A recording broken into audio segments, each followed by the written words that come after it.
Hey everyone, how's it going tonight? My name's Spencer, and welcome to Best Ball Draft Addict. Oh, I guess I need to put these on. Forgot to put my headphones in. So let's do that again. How's everyone doing tonight? My name's Spencer, and welcome to Best Ball Draft Addicts. Tonight, I will not be drafting Best Ball. Tonight, I'm going to be very excited to be doing the Bubba and the Bloom Auction League. Tonight is the ninth of the 10 Bubba and the Bloom Auction Leagues, and I'm super excited. Super excited. So this is going to be a lot different than what I normally do on stream. So let me throw the comments up here in case anyone says anything. Tonight, we are over on NFBC. And like I said, we're going to be drafting an auction. So I want to talk a little bit about auctions while we wait here, kind of give my thoughts, kind of let you all know what my plan is for tonight.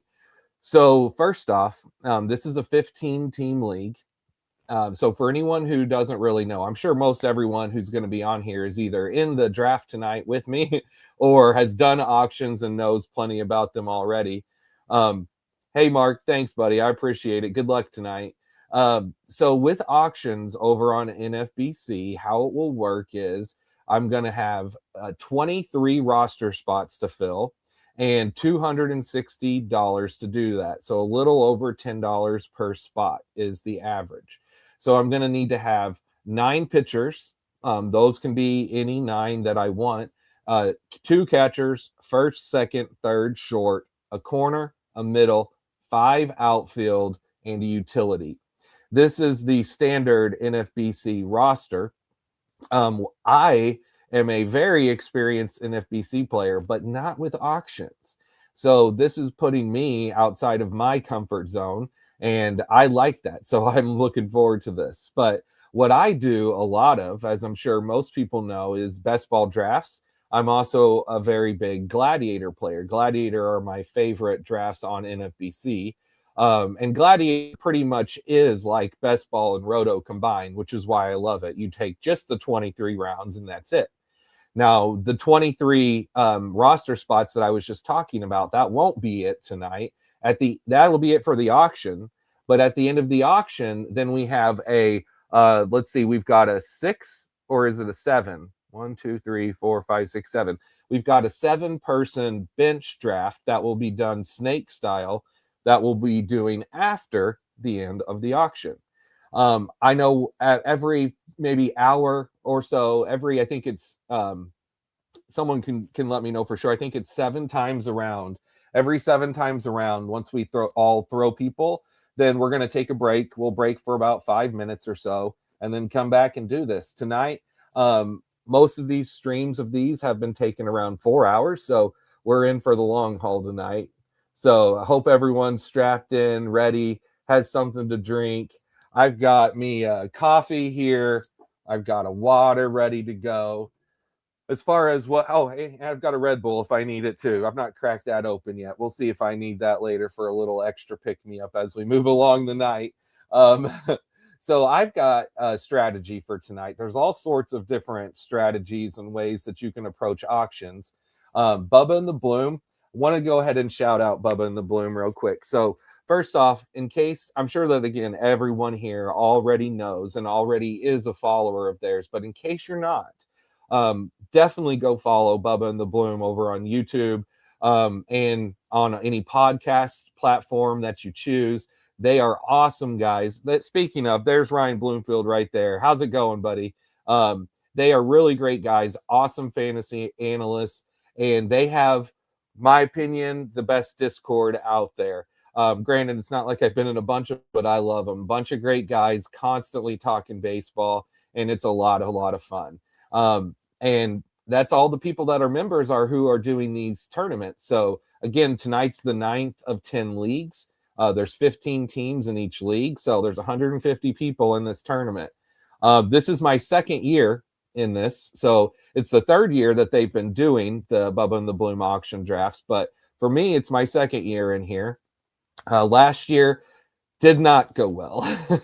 So, one other thing I wanted to mention, besides the draft tonight, This is a fab league. So here's what that means. What that means is during the season, we each have $1,000 budget that we can spend on pickups, and you can spend that however much you want, however you go along in the year. And so we're not stuck with the rosters that we draft tonight, is what I'm getting at. So if we do make mistakes, if we make good pickups throughout the year, we can help make up for those mistakes. I'll tell you guys why last year did not go for me is one, I didn't ended up having a good draft. I liked it when it happened, but it was not good. And then I made bad pickups. So on top of drafting bad, then I picked up I spent a bunch of fab to pick up Kyron Paris right at the beginning of the season. Then a few weeks later, I spent a whole bunch more fab to pick up Zach Veen. And yeah, that did not work. In my draft, I'll show you guys. I have it actually pulled up here. I will show you guys what I did last year. It was not good. So let's see here. Let me move this. You can kind of see. So if you look over here, what I did last year. So, I mean, you can just see mistake after mistake that was made. So, but basically, I mean, I went and spent money on Emmanuel Clase. My top pitcher was Pablo Lopez. I mean, any number of things that could have gone wrong went wrong. Literally the only thing that went right was me spending up on Jose Ramirez, but Jose Ramirez himself could not keep my team afloat. I mean, it's just littered with bad pickups, stuff that I thought was going to be good. I mean, no bigger example than Zach Geloff and Michael Toglia at my corner and middle. Just absolutely terrible. Spending up on Rutschman as my main catcher in his first terrible bad season. I mean, it just things go bad and you don't always work out. But hey, that's the nature of the beast. So, I mean, it's going to happen. Some years are good, some years are bad. I'm hoping this year's a good year. I see Scott in the chat. What's up, Scott? Good luck to you too, buddy. So I will say from the names that I know from the draft, so Mark, Scott, Aaron Hogan is in this draft with us tonight, Dustin Anderson. These are all guys that I know from doing other drafts with. And then here else who's in the draft tonight. So in tonight's draft, we have Adam Bruntgen, Andy Splinter, Christopher Barley, David Boyce. I already mentioned Dustin and Aaron, Hunter Akers, Joe Ree, mentioned Mark Jordan, Mark Levy, Michael Klapinski, Michael Stack, and Nick Anderson, and then Scott as well. So for all of you guys, good luck in tonight. I was going to see about getting a draft board that didn't show names, but I've noticed that everyone has been sharing names, and that's good. Honestly, for these, I think there's nothing wrong with us sharing our names and results. Like it's all on the up and up here, and I'll be telling you guys exactly my thoughts as we go. So if you end up sniping me or I get whatever, hey, it is what it is. I get outbid. I'm just living for it tonight. So let me actually get this pulled up here because what I'm planning on doing is clicking on the bid button over on my phone so that I'm not having to click on the screen. We'll end up seeing how that goes as the draft moves along. This is definitely going to be new experience for me. I mean, I just started this channel about a month and a half ago. For any of you guys that don't know, I draft usually twice a week, underdog drafts. I have done an NFBC draft already. I've drafted a best ball championship. But best ball is my love. I'm a big fan of drafting, and best ball allows me to do that every single day without having to have the commitment in the season. This league is going to be my only league that I will have fab. I'm in DCs. I do several DCs. So I do have a couple leagues where I'll be setting lineups, but in a draft champion over on NFBC, which is a 50 round, 15 team draft, there's no pickups in that. So in there, you're just drafting your team, and then you just got to manage your team throughout the year. But there's no actual pickups you have to do, unlike with this. Thanks, Dustin. I appreciate that. I appreciate the subscribe. I go live usually on Tuesday nights. Every Tuesday night, I try to go live. And then usually on Friday or Saturday, or some weeks Friday and Saturday. This week, I'm for sure going on Saturday, but we'll see. Maybe tomorrow, if I'm feeling up to it, I might jump in and do sort of a surprise and do both this week. We'll see. We'll see how I'm feeling. Tonight's going to be, like I said, tonight's going to be a bear to get through. I'm looking forward to it. So I have a screen over here where I have a spreadsheet pulled up. I've got a list of targets of people that I want. I've got an Excel, like an Excel formula, so that as I input as we go, it can fill in, which of course you can already see on the website. Andy, how's it going? Good luck to you tonight, my friend. Good luck. And then I have printed lists here. This is my rankings, and then I put a little column of AAV, and then for hitters, oh, this is pitchers. This was hitters. Hitters is two-sided. So we will see how good I am at going through and highlighting names off there as we go. It's got to be something. These things are fast and furious. I've been watching other people's streams, and I'm like, man, this is going to be a lot for me. Just marking names off as we go, let alone processing everything. I normally like to, whenever I'm talking, I normally have guests on, and I had talked to several people, including Matthew, Dark Sheep, TDK, who drafted last night, a couple of my buddies who come on and do other streams with me on the channel, and I've talked to all of them about coming on. And Scott, you had messaged me, and I've decided, with the craziness of this draft, I think I just got to focus, talk to you guys, give you my thoughts as we go. I'll talk to you about the players that I like, things that I perceive as good values or not. Let me throw up the board, because we are just a few minutes away, guys. We are just a few minutes. 2 minutes and 59 seconds. 2 minutes and 59 seconds. All right. Here we go. So I'll tell you all a little bit about my history my history with auctions. So even though I do not have a big history with doing auctions on NFBC, I'm very, very well versed in auctions. My very first ever fantasy league was all the way back. I'm in my 40s. It was all the way back whenever I was a senior in high school, 2001, and I joined a long-time league with a bunch of friends of mine that had been going for, at that point, like 8 years. And it was a roto league that was AL only. And we did an auction in this hotel room, like a hotel, like a banquet room at this hotel. And we sat there and we drafted. And I remember the only thing I went to that draft with was a Sports Illustrated. And I remember like reading about like Victor Martinez and Mark Teixeira as like the prospects. And oh yeah. Dustin, 1992 for you. I hear you, buddy. I hear you. But you know what? I love it. So I've been doing auctions ever since then. So I have personally, I'm the commissioner of 4 different home leagues, and 2 of the leagues that I'm commissioner of are auctions. So I have auctions every year with buddies of mine. Oh, but Baseball Weekly must read. Dustin, how we used to do the scoring for that league was every Tuesday we would have to get the Baseball Weekly. There was nothing on any website.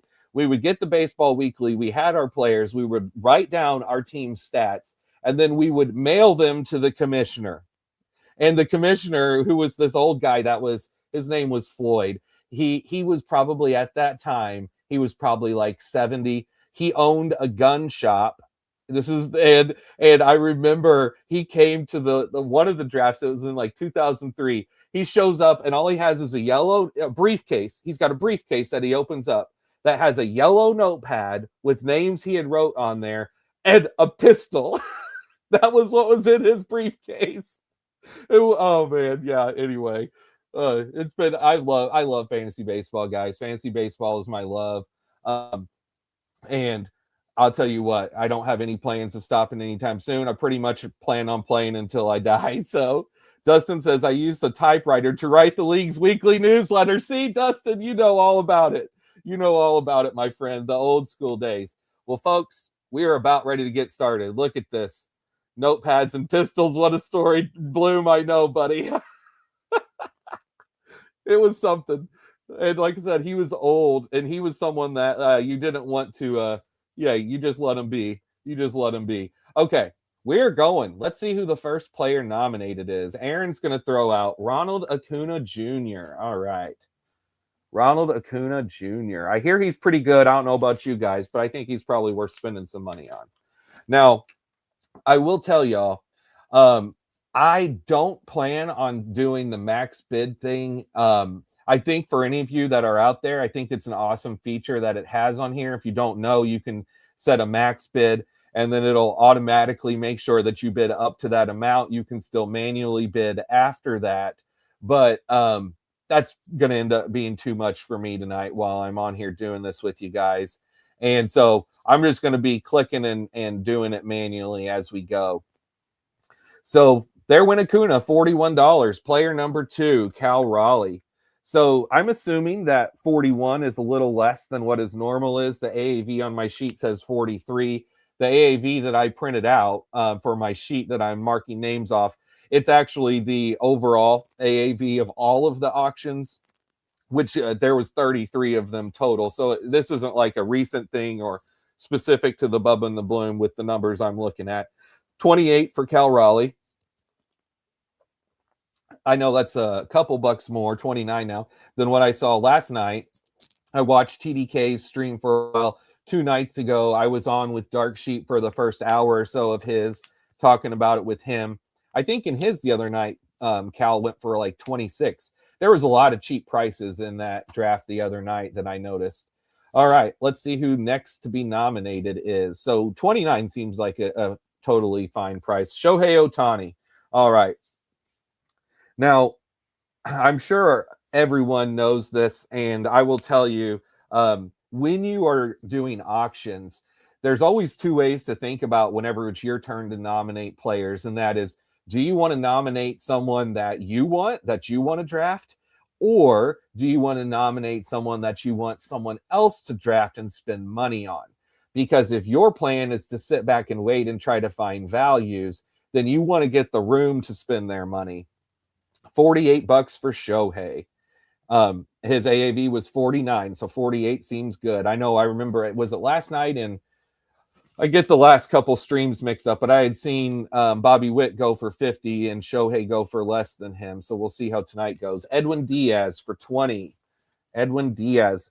What do you guys think about Edwin Diaz's the Slim Shady hair? I don't really know. I don't know what to tell you what I think about it here. I'm not that big of a fan. But I'm going to throw out a buck on him. Let's see. Let's see if I get him for 25. Let's see. Did I buy my first player here? I did. Slim Shady, come on down. $25 Edwin Diaz. Let's do it. All right. Let me put him in my sheet.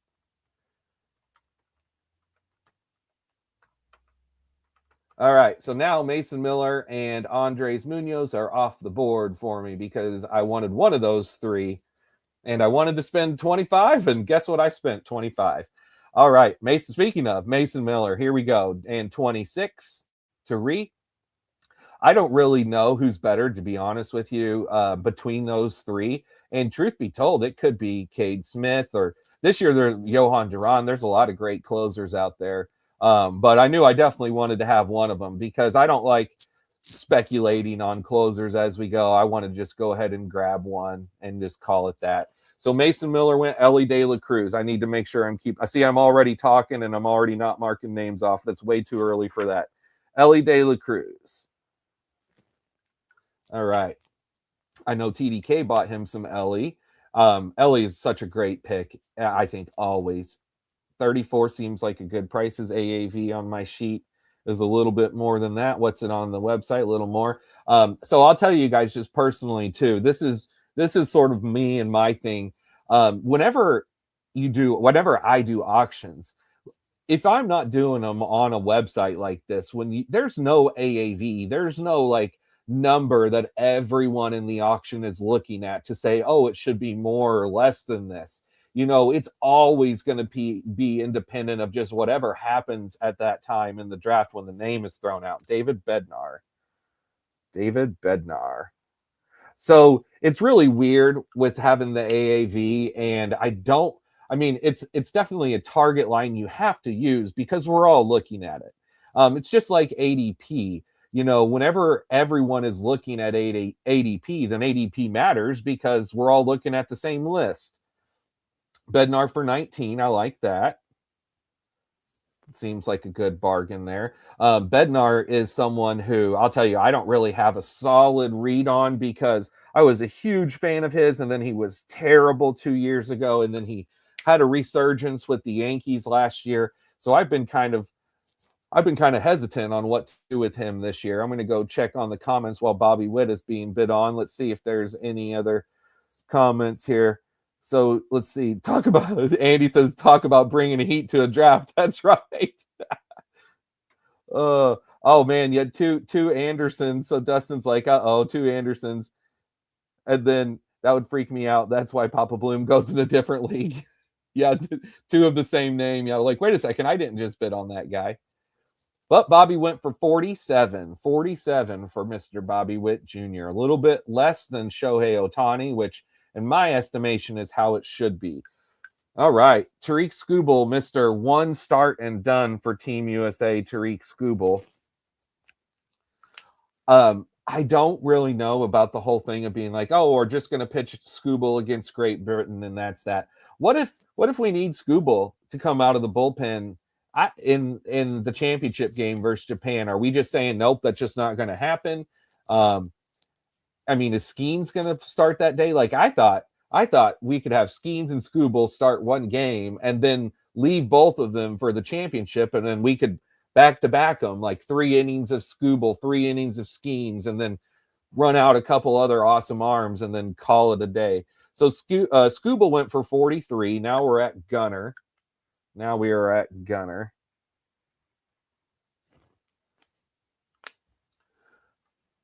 I was just talking with my buddy Corey, who in one of our leagues, he's trying to decide, it's a keeper league. And in this keeper league, he got pick 2. And the top people available at pick 2 this year are going to be either Gunner or Corbin Carroll. And he was trying to decide who. And we don't draft till March 26th. So we got a full month. But I was telling him that I think I'd probably go Gunner it's a 12-team ESPN league where we do have 4 outfielders, but outfielders are just always a plenty. So Gunner went for 34. Now we're at Yamamoto. Yamamoto,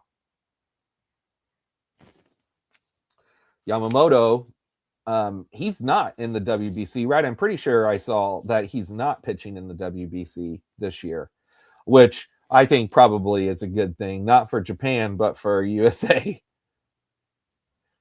All right, so now it's on me. So let's go ahead, and I'm going to do, and I don't care to tell you guys this, I'm going to do the thing of throw out a name that I'll let y'all bid on because I don't have it in my personal plan budget tonight to go for Aaron Judge, so I'm going to have the room spend some money and mark Aaron Judge off my list.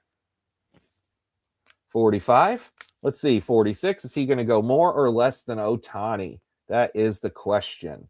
So far, this is what Ohtani went for, right? 47, or did Ohtani go for 48? 48. And Judge, 47. Ohtani, highest drafted person in this draft.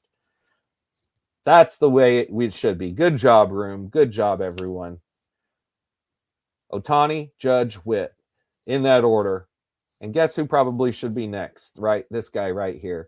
So whenever I was doing Gladiators back, so I draft Gladiators pretty much every time there's a fast draft. I just stay away from the slows. Let's mark Soto off the list here. And I had got already, I think I had got like 4 or 5 Ohtanis at pick 1. And I was like, well, I only have one Aaron Judge. So if I get pick 1 again, do I just go ahead and take Judge? Because I shouldn't have Judge and Ohtani. They're not that far different. But and I'll tell you, an Underdog, my thought is if I get pick 1, I just take Ohtani, and that's that. And then if I get pick 2, I take Judge. If I get pick 3, then I take Soto. All right, so we're now bidding on Cade Smith. One Mr. Cade Smith, stud. Let's see, I did mark Soto off my list, didn't I? Yes, I did. So big fan of Cade Smith. Although makes me feel good about my Edwin Price seeing Cade go for the same. Although honestly, Cade could be better. Truth be told, Cade Smith is so good, and I'm sure you guys all know this, but if there's any question in your mind, let it be ease. Cade Smith is a stud. He's going to just move right into the role that Clase had. I mean, don't get me wrong. Clase was great when he wasn't throwing pitches. When I first heard about that whole thing, the very first thing that came to my head, guys, as soon as I heard about the very first thing of him throwing pitches, was what I immediately thought of was that Kerry Carpenter home run in the playoffs that he gave up. And I thought that immediately was like, did he throw that on purpose? Like, was he trying to have them lose that game because he was going to be paid off? And then from the stuff that I've been hearing more recently, it kind of sounds like maybe that may have been the case. And it wasn't just all about throwing first pitch balls like what the initial story said. So Garrett Crochet went. In my estimation, Garrett Crochet is just about every bit as good, if not better, than Skeens and Scooble. We've got three amazing pitchers at the top of the list nowadays. Now let me mark Zach Neto off. Zach Neto. So I will tell you guys my own personal thing with Zach Neto. So I have, because I sit and I make rankings and sheets, and I do them all just for myself. Although now that I have this channel, I may end up putting stuff out there just for anyone that cares to look. Although there's a million rankings and things, and I'm sure no one cares to see what mine are.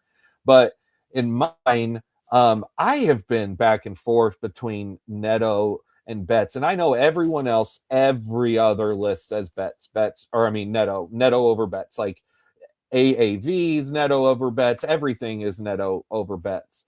But I just don't know. I'm like, man, am I overvaluing this young player that is really good, or undervaluing Mookie? I'm sure the answer should just be Neto, because literally everyone else says it's Neto. All right. So Chris Sale is who we're bidding on now. Let's see what we got here. I'll throw out one extra buck and see what happens here with Chris Sale. See if I get him for 27. I'm a big Chris Sale fan. Let's see if I get him for 27. I did. All right, to the sheet. All right, now I had budgeted 25, so let me go adjust that. So I need to go take some money off of another position. Let's do that here. That's kind of how I do it, guys, as I'm just sort of prepping. Basically what I do is, just to get an idea, is I just sort of put a dollar amount in my spreadsheet just to see, just kind of a placeholder, and know I could save some here, spend a little more there. Just sort of the way that I do auctions. I've done auctions with a spreadsheet for forever, for as long, since back in the early 2000s. I mean, I started making spreadsheets on Excel in the middle of probably like 2004 or 5, and so I'm good 20 years plus into spreadsheets. All right, Skeens went for 40. All right, Skeens went for 40. That was the same price as, it was a little more than Crochet. Was that the same price as Scooble? Nope, Scooble 43. Okay, now we're at Vladdy Jr., not Vladdy Daddy. One of my favorite players growing up was Vladimir Guerrero. I absolutely love Vladdy. I've always wanted an Expos Vladimir Guerrero jersey. Still to this day, it's on my list of wants. Vladdy went for 33. Great roto player. I've also been torn between Vlad or Kurtz since I made my initial rankings back in October, beginning of November. I've been torn back and forth. I was so impressed with Kurtz, and I think his power is real. Andres Munoz. All right, we're getting some closers off the board. All right, getting some closers off the board. So he's at 23, 24. All right, so most all of our closers for going right around this time, all of these top ones, right around this price, I should say. Okay, now let's see who we got. Speak of them, Nick Kurtz.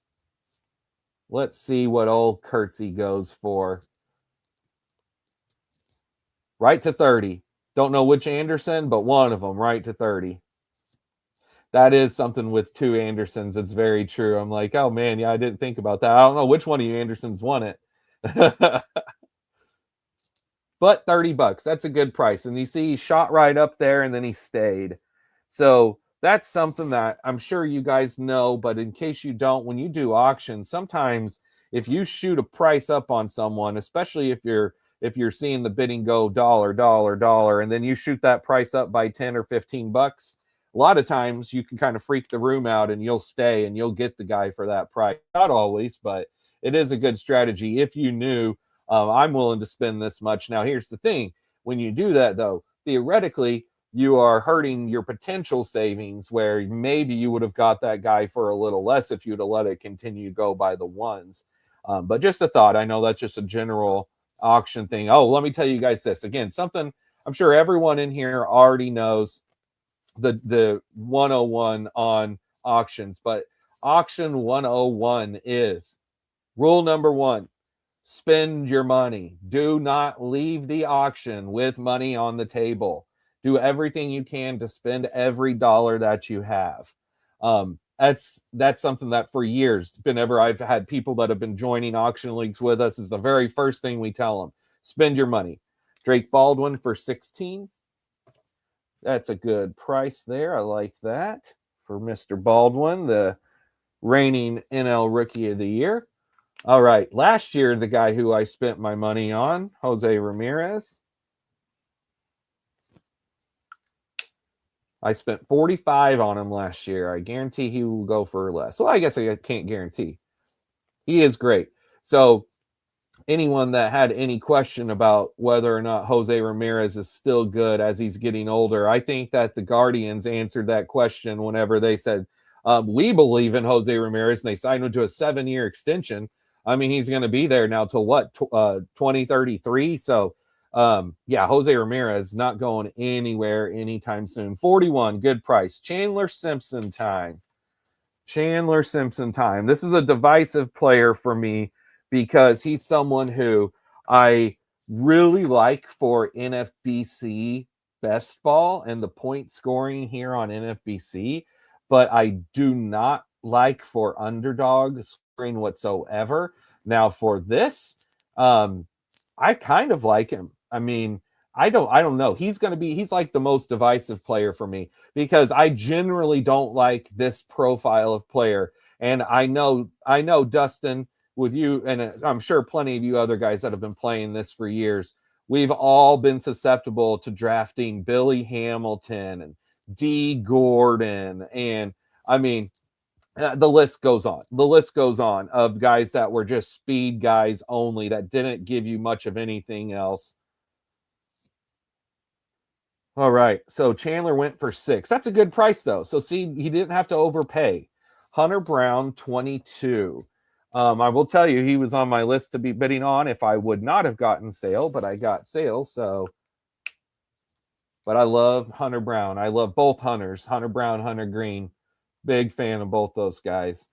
25. Going once, going twice. Sold 25 to Aaron Hogan. I have also been the auctioneer of many, many, many drafts over the years. So I will probably be saying once, twice, sold a few times tonight. Oh, waiting for nomination from me. All right, let's do this one, guys. Let's do this one. Let's see what this room does with Mr. Corbin Carroll. Anti-Hamate phone Corbin Carroll. So everything I've seen is he should be back. He should be fine. I don't think he should have a huge discount, maybe a few bucks. But yeah, it looks like you guys agree. He's right now over 30. So I think everyone's agreeing that Corbin Carroll is still worth spending on. And over on Underdog, I've been kind of off of him in the middle of the first round. Now he's kind of down towards the bottom of the first round, and it's hard to get myself back in on him since I was already off of him at that pick 5-6, which is where he was going, because I've just settled in on Bobby Witt or Schwarber over him on Underdog, which I know is crazy. Speaking of Schwarber, isn't it? It's crazy. I mean, like that I draft Schwarber over Corbin Carroll, but I will do it 10 times out of 10, or at least 9 times out of 10 over on Underdog. All right. God, he's just such a monster. Let's see what Schwarbs goes for here. 26. He's so good, guys. This is a good price, though, because it locks in your utility. 26 is a great price. Awesome buy. I didn't see who bought that. Levy, great buy. All right. Devin Williams, next big closer name. Got a couple more before we kind of run out of the big closer names, but we're getting there. We are getting there. What do you guys think about Devin Williams this year? I'm kind of in on him. I like that the fact that the Mets went out and gave him the money to be the closer. Whenever I remember that was happening and I was Gladiator drafting, there was like a week period after he signed that Edwin still hadn't signed. And it was like, oh man, what's going to happen are they going to also sign Edwin? That was the talk. And then Devin would be the setup guy. And so it was real iffy whether or not to draft him in that like week or 10-day period. Christopher Sanchez, also big time stud. What a breakout. And he's a guy that I will tell y'all, I'm so happy last season. Whenever I went on the Best Ball show with Bubba last year, and me and him talked about best ball, and I went back just not that long ago and listened to that show because I hadn't listened to it in over a year, and I was just wondering what I said. And I talked up Christopher Sanchez as being one of my highest drafted people last year on Underdog. So glad that I did on that show because holy crap, did that pay off. 29, good price for old Christopher Sanchez. All right, let's see what we got now. Let's see who's next. Junior Caminero. We will call him Junior. Man, what a stud. So the junior question is, does he lose power going back to Tropicana? Is not being in Steinbrenner Field going to hurt him? I have been leaning to no, personally. I think his power is just so legitimate and so prodigious that I'm betting on Junior Caminero just returning to what we saw. Now, does that mean he'll hit mid 40s again? Maybe not, because he can still be an absolute stud and hit 38. Like he doesn't have to hit 45. But to think that all of a sudden he's going to go down to 30 or 35, I don't think so. I mean, he's just so good. And he's so young, too. I mean, we don't even truly know what his limit or potential is. All right, Junior's off the board. Woo, woo, woo, Brian Woo. All right. Brian Woo. Now, this is a guy that I have always been afraid of getting hurt. And last year I was off of him because he was just like all of this, just hurt feeling around him from all of these things that he's had. And then he was great and healthy all year. And he was a quality start machine. I mean, he was pumping quality starts every single time. And then he got hurt in the playoffs. And he was not there whenever the Mariners needed him most. But I got to believe that Woo's back to being healthy and being a stud. By the way, just so you guys know, I'm not seeing comments because I've got the on my screen, I've got stream or the NFBC thing pulled up here. So I'm overlooking at comments. But I'll go back and look at comments again here in a minute when I can. All right, Jazz Chisholm. I rank Jazz at third base. So whenever I make my own personal rankings and like these sheets that I have and all of my spreadsheets, the way I do it is, and I make this decision as soon as I make rankings at the start of November before Gladiator start, is I give people a position if they have multi, and I only rank them at one position. So Jazz to me is most valuable at third. All right. Manny Machado, speaking of valuable third baseman, that is one of them. Good old Manny. He's old faithful. You can just count on him to be a stud no matter what. Lock and load in your lineup. This is one of my favorite round. He goes, I think, in round 5 a lot on Underdog, and I love clicking his name on Underdog, especially if I can stack him. But I like to non-stack as well. I'm not a huge... I stack, don't get me wrong, but I'm not a huge stacker over there. All right, Johan Duran. That's the last of the big closers. The tier 1, at least my tier 1. I also do everything based off tiers of 6. So tiers is any number of people are going to have all sorts of opinions on what tiers mean and how they do tiers, and there is no right or wrong answer. But for years I rank based off of 6, because most all leagues that I do are 12-team leagues, other than of course my NFBC Gladiators, or Draft Champions, or this Julio Rodriguez, J-Rod.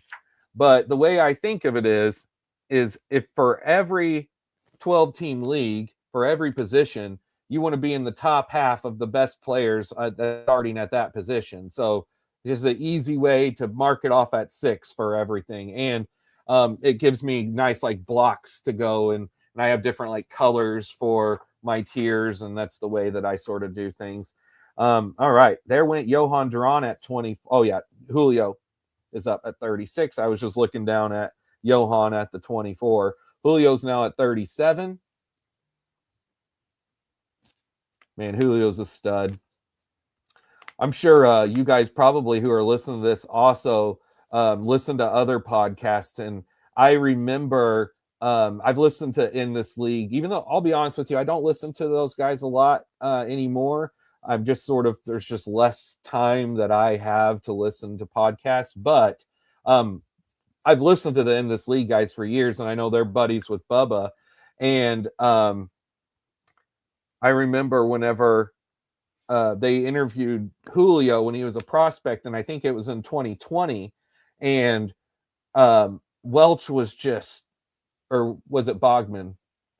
I don't remember which one of them. Which one? I think it was Welch that did it, and just was talking up how awesome of a guy the kid Julio is, and that stood out to me. And so like I was all over him whenever he came up, and boy, he's paid off. Although, don't be afraid if he starts slow. If he starts slow, he's going to finish good. That's proven multiple years at this point. Jeff Hoffman went for 14. Now Logan Gilbert's up. Logan Gilbert, one of the many great Seattle Mariners pitchers. Hopefully they can do something with that this year. And actually, they did. What can I say? They did something last year. They were right there. Right there for going to the World Series. I really like the Blue Jays, but I was rooting for them too. I don't have a big horse in the race. My favorite team's the Cardinals, but ever since the Cardinals won in 2006 and then won in 2011, I don't really care about other teams that win. Like when the Cubs won, I was happy for them and their fans. I did not hold a grudge because I went my whole life not seeing a World Series until 2006. And then like again, getting spoiled again with another one. I knew at that point I may be an old man before I see another one. And the way things are turning out, that's what it's looking like. That's what it's looking like. All right. Kyle Tucker's up to 32. Kyle Tucker. All right. 33 for Kyle. I think Kyle Tucker's a legit proven stud. He just got to stay healthy for a full season to really unlock his best potential numbers. All right. Waiting for nomination here. So Tucker went for 33. Seems like a good price. It's a little less than his AAV on my sheet. Jordan, he will be at utility. Now, is Jordan going to ever get outfield back? Probably not. We might be past the days of Jordan playing outfield, but he is still relatively young. I don't think he's 30 yet. I think he's 28. Let me click on. Oh, never mind. His name's gone. Oh, you can still click on it here. Yeah, he's 28. All right. Jesus Luzardo. Is he on my list to draft? He's always someone I'm looking to draft. $20. 21. Good price. Too much for me because I've got a plan and a budget. But this is a good price. I thought about, I gave a lot of thought into going into this draft tonight with no player strategy whatsoever, not preparing a plan since everything went so bad last year. All right, let's get some more money spent, boys. Have at you. Fernando Tatis, one of my favorite players as well. But I decided I gotta have a plan. I gotta go into it with an idea. I don't want to try to just wing this whole thing and then get halfway or 3/4 of the way through and be like, what the heck am I doing? I at least wanted to have an idea. I one memory that I will never ever forget. I was sitting at my parents' house, sitting watching the Cardinals because I live in Southern Illinois. So that's why they're my favorite team. I'm 2 hours away. They're all the local games that I watched, and I was sitting watching the Cardinals versus the Dodgers, and I believe it was 1999, and it could have been 1998. I think it was 1999, and that was the game. It was late night because they were playing in LA, and that was the game. Chan-Ho Park was pitching that Fernando Tatis Sr. hit the 2 grand slams in 1 inning. I will never forget it. I'm such a nerd. I used to sit, even whenever I was a little kid, I made my own sheets and I would sit and keep score of games that I would watch whenever I've done that for baseball and basketball whenever I was a kid. I still have all that stuff too in bins, but yep, this is the stuff I've been into my whole life. Logan Webb, that's a good pick for 22 there. I like that price. Same price as Luzardo. And I think Webb is a little bit more solid and dependable. Luzardo has an upside, though, an untapped upside. So Kazuma Okamoto has been one of my absolute favorite picks this entire offseason, and I'm so glad because now his price is rising. We're at $9. I had planned to only spend a couple of dollars less than that, but you know what? We're gonna let have him at 9. But I have a ton of Okamoto, especially on Underdog. Oh boy! But I was drafting him on Gladiators too, so I've got some teams with him on Gladiator as my corner. All right, Hunter Green, my other favorite Hunter.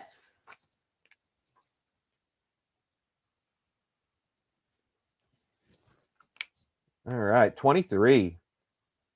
We're moving along nice. That's a good price too. So right there at that same Logan Webb price and Luzardo. All right, Jacob deGrom, another one of my boys, another one of my guys. So I believe in deGrom being healthy now. So I have been drafting him again over on Underdog a ton. Him and Chris Sale have been because their price is so depressed because they're old and they've been hurt and there's just not a lot of appeal to people clicking their names. But I've been sitting back and just doing it time after time. $24 for deGrom, love it. Love it. Even went more than Hunter. And I agree with that. I have him higher, but that's because I believe in him being healthy. If you don't, then obviously he should be much lower. Frankie Lindor. And again, my belief could be crushed in a second. There are many people that I draft that I know, oh, they're going to break my heart. Like Royce Lewis, who, as I'm sure you guys all know, of course, got scratched today with some sort of tightness in his side or whatever it may be. Who knows? It's something with him, but I will go to that well time and time again and prepare to be burned. It is what it is. Same with Buxton. I can't help it.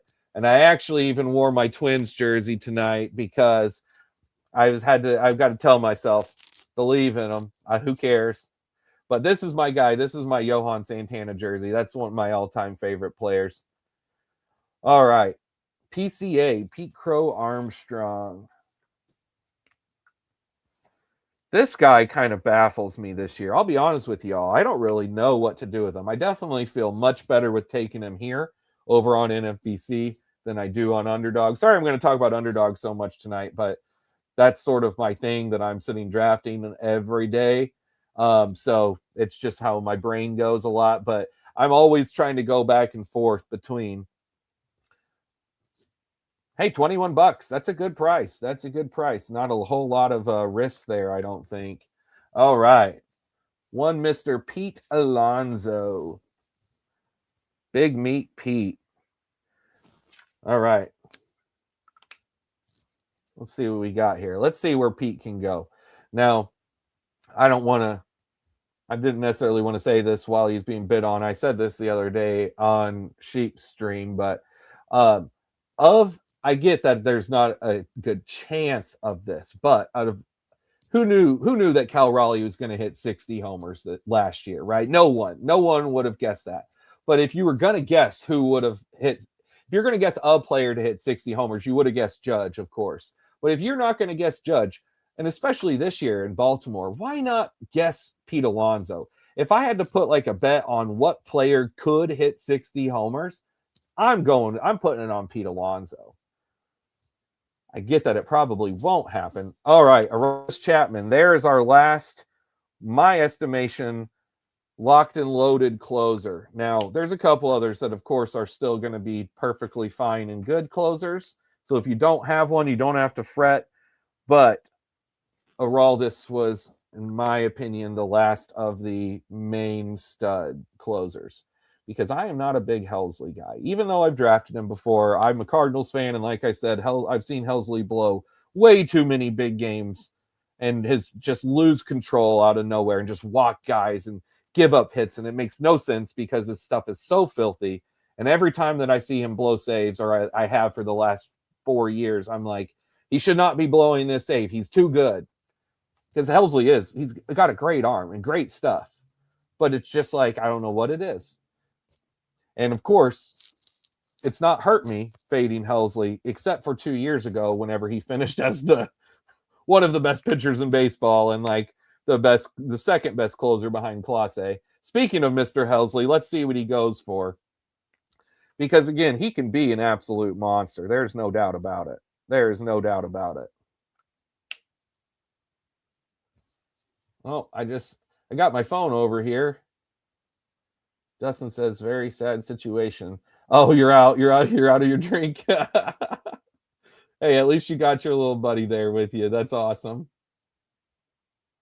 All right. Ryan is at 18, so a buck less than Chapman. Now that's it, because Hader would be in that mix, but I mean, he's good still, but who knows? Who knows? None of us know what the heck is going on with Josh Hader. What in the heck is going on with Josh Hader?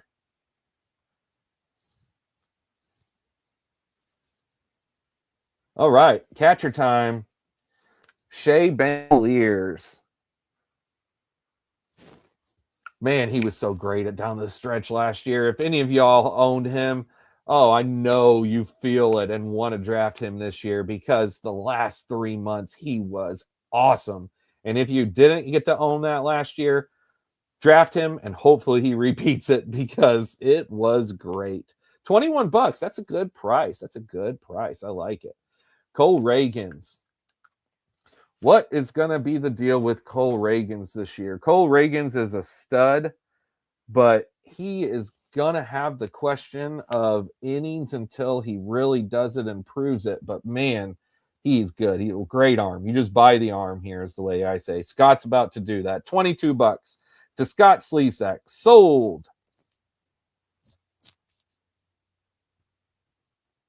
He could easily be better than the 27 I spent on Chris Sale. That's for sure.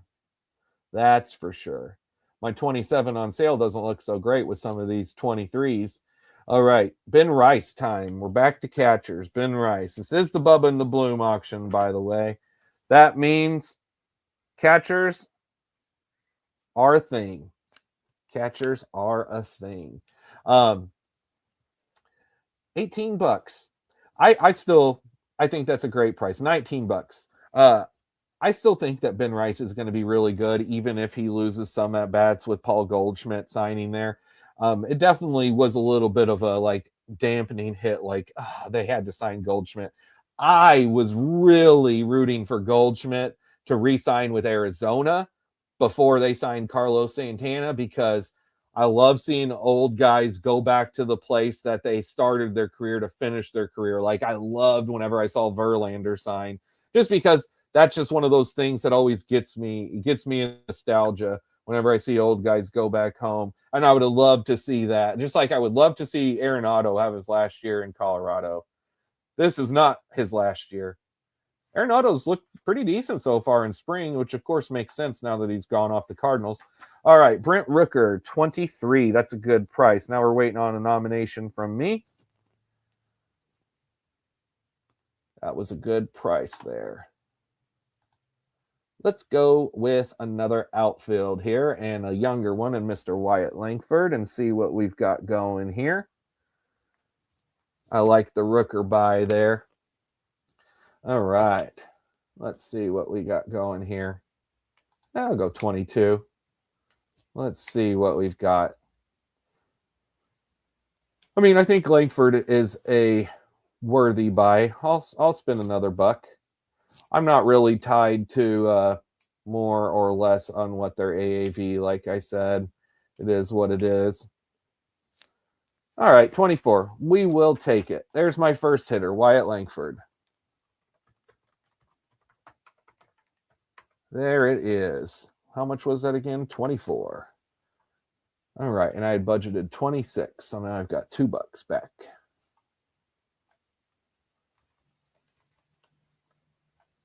All right, who's up? Trey Turner. All right, Trey Turner. Trey Turner had a great bounce back season last year, didn't he?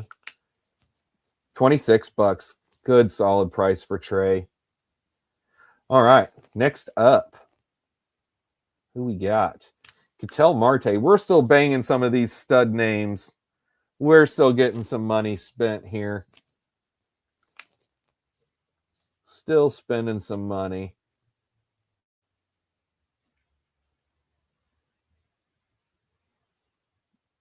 You know, I'm sure you guys have felt this, but ever since Ketel has come up, isn't it just, I mean, at this point, it is what it is. I've settled into just understanding who he just is, who he is. But for years, I was like, why doesn't Ketel Marte steal more? Why doesn't he steal?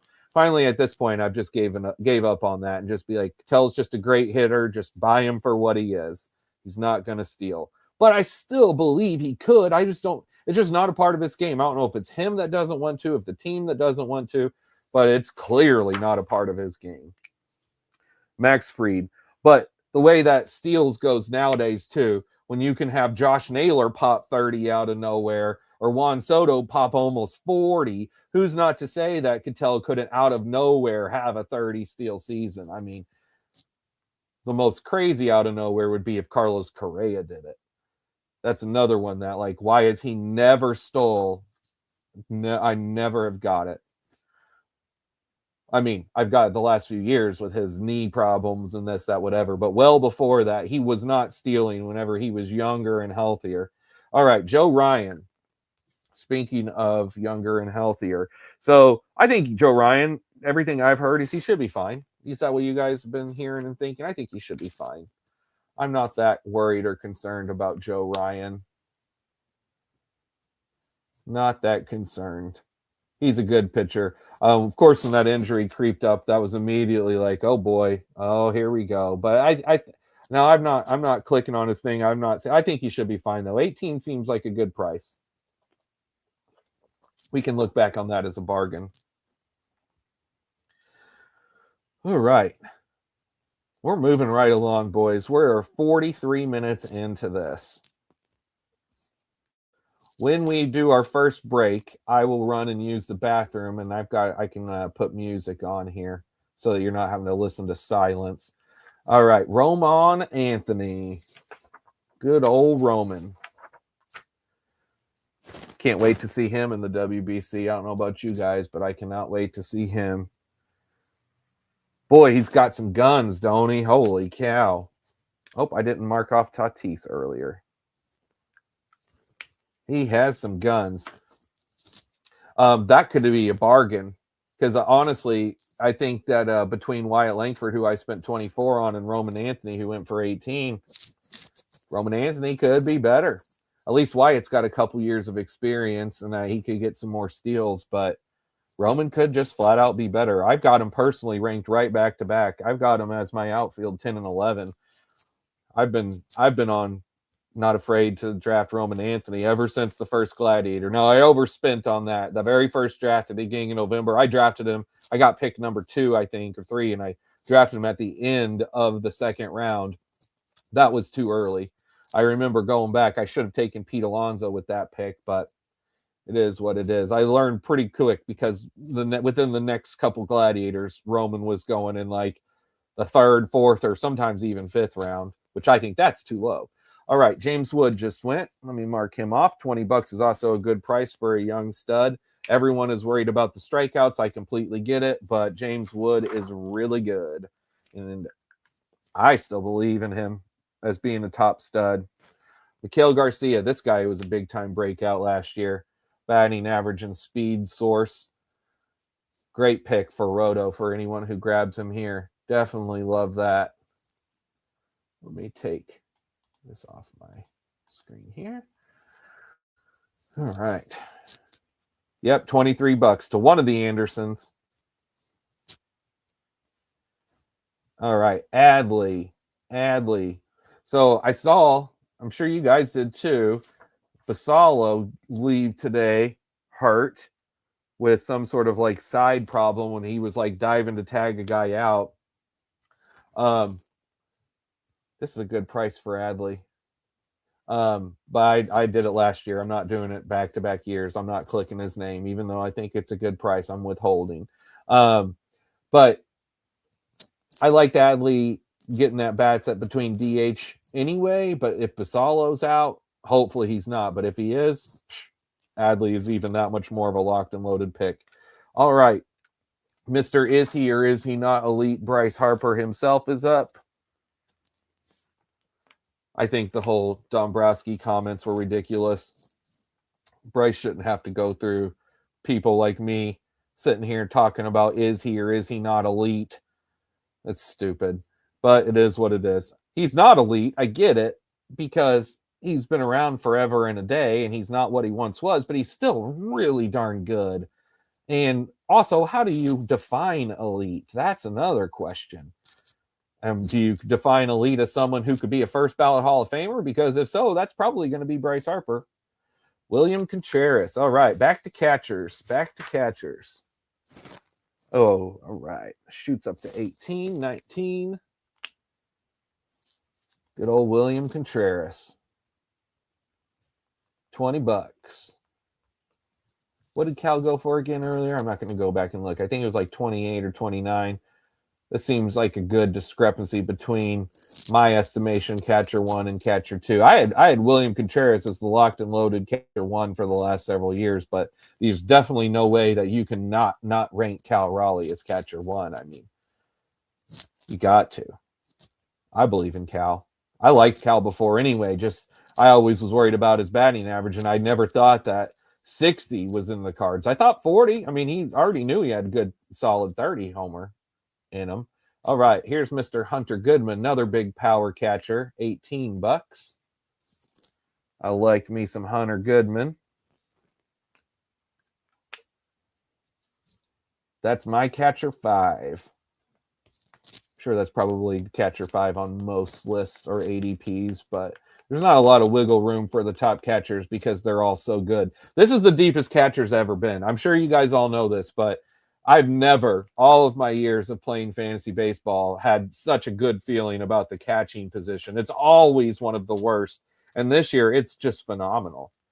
It's just so good. I mean, you can roll, to me, easily. I like the catchers easily through 20. I'd be happy with like any of the top 20. And even past that, there's a few that I wouldn't mind even being a starter. All right. George Kirby. Another one of those Mariner studs off the board. Okay, let's see what we got now. Christian Yelich. Util only Christian Yelich. Now I think he maybe could get outfield back. His util only brings his price down. If he had outfield eligibility, it'd shoot right back up. No doubt about that. But locking in util does keep his price depressed somewhat. Speaking of that depressed price, it's not. Oh, I was about to say it's not going to get to double digits, but Klampinski said nope, he's getting to double digits. Can't let Yelich go for single digits. I hear you, brother. I hear you. Yelich is a stud. Hopefully, he just got to stay on the field. He did for the most part last year. He got hurt for a while, but he was mostly healthy and he produced. All right. Jackson Merrill. Jackson Merrill. A year 2 disappointment, going for a year 3 breakout or bounce back, whichever way you want to look at it, because I'd say he technically broke out his rookie year. But I think Jackson Merrill is a good buy. I'm in on taking Jackson Merrill this year. I've been grabbing him in some Tatis stacks over on Underdog. All right, 3, 2, 1, and $18 to Scott Slezak. Sold. All right, now on me. Okay, how do I want to do this nomination? How do I want to do this? We're going to do, how about one Mr. We're just going to stick at the top with Mr. Matthew Olson of the Atlanta Braves. Former athletic fame. All right, let's see here. What's old Matty Olson going to go for? 18, that's not bad. I'll bid 19. Anyone want to go 20? If not, I will take him at 19. 19 it is, it looks like. Okay, 19 it is. I had budgeted 18 for my first base, and I was thinking I was going to get Vinny P, so I will take Matt Olson.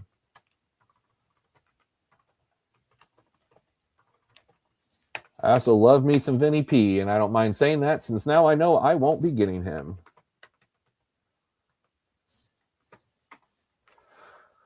All right. Who's up? Rafi Devers. Oh, Rafi Devers. If you'd have told me last year at this time when we were drafting that within the month he would be traded to the Giants, I would have said, you are absolutely crazy. You are absolutely crazy. There's no chance that the Red Sox would trade Devers after signing him to that crazy long contract extension. And boy, would I have been wrong and lost a lot of money in a bet. Because sure enough, Boston said, he gone. $18, good price. Says Util on there, but he's first base eligible on here. All right, Freddie P. Freddie Peralta. Another great pitcher. He's at 16. All right, Freddie P. This is who I would have been going after had I not got Chris Sale. I had Freddie P as one of my targets there, and that was a good price, 19. Making my sale at 27 look even more foolish. I'm still fine with it. But there's been a lot of pitchers that have gone for less than Chris Sale that I would have been just as happy to get. Dylan Cease, another good pitcher here. This is 200 Ks, locked and loaded. Locked and loaded 200 Ks. The question is, what ERA and whip will you get? It's got to be better than last year. It won't be as bad as it was last year. That's for sure. That's for sure. Only place to go is up for Dylan Cease. There is that first year of the big contract thing, though. You know what I'm saying? Like the first year of the big contracts jinx. So hopefully that doesn't happen. All right, you guys are going to put me to the test here with old Buxton. 16, 17. Do I stick to my budget or do I outspend it? 17. He gone. Take him off my list. Good price, guys. Good price. I did not have 17 budgeted for that. I can move around. I'm not sticking straight to my budget. But I didn't know how high that was going to go up. I didn't feel like going up to 20 on Buxton. All right. Kyle Bradish. This is a very intriguing one for me this year. I've got him ranked high, just like I know a lot of people do. And I really like Kyle Bradish, but I really don't know. I'm not that worried about the whole innings limit thing that they're talking about with him. Maybe Savage, I'm a little bit more worried about slightly, but with Bradish, I'm like, certainly. What does that mean? They're just not going to let him stretch out long. I mean, hopefully it doesn't mean that they pull him in the fourth inning. As long as they let him go 5 so he can qualify for a win, that's really all I care about. We don't get quality starts in this. Not in this format. We need good ERA, whip, and wins with some Ks. Oh, CJ Abrams. CJ Abrams. Kind of wish he would have got traded back to San Diego, guys. I know there was that rumor of that happening. That would have been kind of fun. Well, Washington's an interesting young lineup. I'm kind of into the Washington lineup a little bit. A little bit. There's some fantasy juice there. Jarren Duran. Not a ton, but there's some. It's like you guys are going off my sheet. Look at this. We're just moving down the line at outfield. One of these things is not like the other with Chandler Simpson, though. He's the only one that's down lower so far who's been thrown out. All right, Jarren Duran.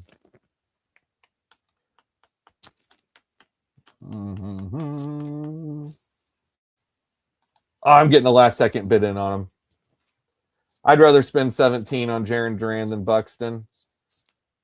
If one of you guys wants to pay 18, he is yours. I'll take it. I'll take it. Let's go.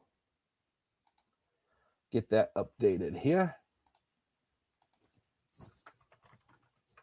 I don't know exactly what to think of Duran, but I like Duran. This is someone that I will tell you guys I'm just personally not a fan of. I get why people draft him. I'm not hating it. I will never take him on Underdog. But I'm just not a big fan of Xavier Edwards after last year. And again, I could be way wrong because I was taking him some last year, but I don't know. I just not quite enough steals for me with the no power. But maybe he gets back to 40. If he is 40, then that changes things. Aaron, good luck, buddy. I hope that works out for you. At least you should be a good batting average. Question is like if he's a 290 average and he gets you 3 homers but gets you 25 steals, is that worth playing? You know, if he gets you 5 homers and 40 steals with a 290 average, well then yeah, he's definitely going to be worth it. Old Freddie Freeman. This is who I was thinking about on my list instead of Matt Olson. He went for the same price as Matt Olson. I like that. Either way, Matt Olson or Freddie Freeman, I've been good with either. Mark Freddie off. Austin Riley. This is a nice question as far as a bounce back play. I'm definitely into Austin Riley. How much? Let's see. I'm $12 into him. I'm $13 into him. Nope, I'm $14 into him. Nope. I'm $15 into him. No, I'm not. He's going to keep going. Every time I click, he keeps moving up. All right. Well, that's all right. We'll back off and let one of you other boys grab him here. Scott, is it going to be you? Going once, going twice. Sold. $18, Austin Riley. Good price. Austin Riley's a great bounce back play this year. Great bounce back play. All right. I like what I got so far, guys. I don't know about you guys if you were into your teams, but I'm pretty into mine so far. It's pretty solid. All right, Yuri Perez. Oh, this is one of my guys that I draft all the time in best ball. And now I did take him on a DC as well. $18. It's going to outprice me. I saw him wild as crap the other day in his first spring training start. It was versus the Cardinals. Bubba was also super wild the other day I saw. But I'm not worried about Bubba or Yuri just because they're wild right now. Their stuff is filthy. They'll work it out. They'll get it down. They may have some bad games here or there, but they are both wicked pitchers. So what just happened there? Riley Green to 16. I didn't even see a countdown. Did any of you guys see a countdown? That was just like Riley Green just gone. Maybe I was talking and looking down, but all right. One Mr. Ivan Herrera. Now, this is also one of my big guys whenever it comes to best ball. I draft him on Underdog all the time. And I also like to grab him over here on NFBC in the anticipation of adding catcher. Fingers crossed. Please play 10 games. Please, Ivan, play 10 games within the first month, preferably. Pedro Pajes sucks. Yohel Pozo sucks. Come on, Cardinals. Play Ivan Herrera at catcher. Please. I'm begging you. $10. Good price, great price if he gets those 10 games. All right, Randy Arozarena. All right, good old Randy. Randy is just as locked and loaded as you can get for 25, ain't he? I mean, year after year after year, he does it.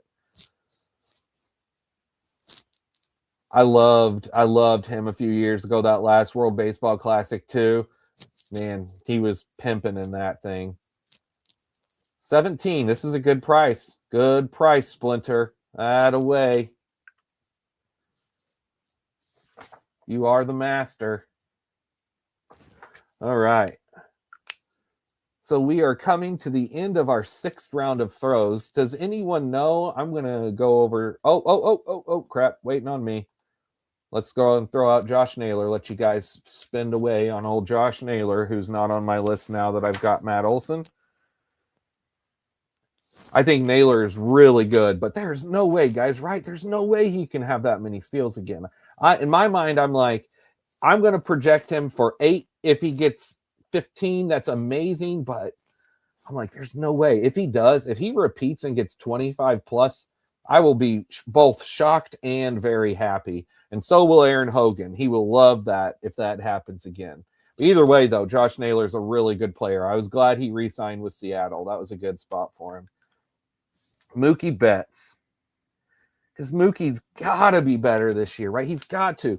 Last year, he had the whole thing of getting sick and losing all that weight in Japan and that early series before the season started. And then he just wasn't good. Mookie was the worst he's ever been. Like, he's got to be better. Got to. And he played an amazing defensive shortstop, though, didn't he? I'm not surprised. Not surprised that he could transition so smoothly. Mookie Betts is so incredible. I'm sure a lot of you guys have seen all sorts of videos of him over the year. But if you haven't, watched some videos of Mookie Betts bowling. You'll think he's great. There's some awesome stuff of him bowling. All right, Cody Bellinger. Loved that he re-signed with the Yankees. That was the exact spot that I wanted him to re-sign to keep his value. Oh, I want to click 18. Oh, all right. I'm not good. Thank you. Because I didn't need to do that, but I wanted to. Cody Bellinger is perfect. Just like built for Yankee Stadium.